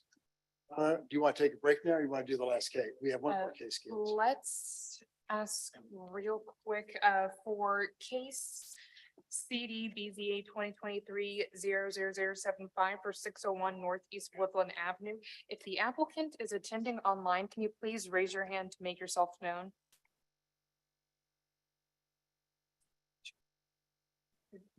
One more call. If you are related to the appeal case for 601 Northeast Woodland Avenue, please raise your hand on Zoom. Mr. Chair, I do not believe that that applicant is present. Okay. So do we have, is this it? Have any other cases? What, do we need to continue that one then? Oh, yeah. Okay. And then that would be it for today's docket. So do we need a motion to approve, to continue that case or no, not really, because he's not even here. He didn't show up. Yeah, we would need a motion to continue the case, and then due to the size of the appeal cases in September, I would recommend October 10th. Okay. So I just hear. So we're supposed to continue this case. Is it 20.1? Is that the one? Correct, 20.1. Okay. Do I have a motion for that? So moved. Thank you, Ms. Mixdorf. Second? Second. Second, Ms. Moran. Oh, goodness. It was a second by Moran and a. Yes, and Randy did the. Lawrence. Aye. Moran. Aye. Stiller, Aye. Mixdorf, Aye. and Ebbets. Aye. Tom Stiller, thank you for joining us today. Thank you, Tom. Feel better. Thank you, sir. Take care. So since we've made it through the docket, that means we do not have the special hearing on Friday. That is correct. Yeah. Recording stopped. Thank you. Yeah, the Zoom also died. So again, All right, yes, we are over. October 10th.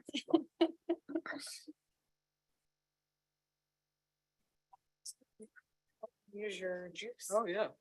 President. Yeah. You can talk about this. I see you think what she was saying makes sense. That's totally fine. The We'll idea just- is, we'll see what-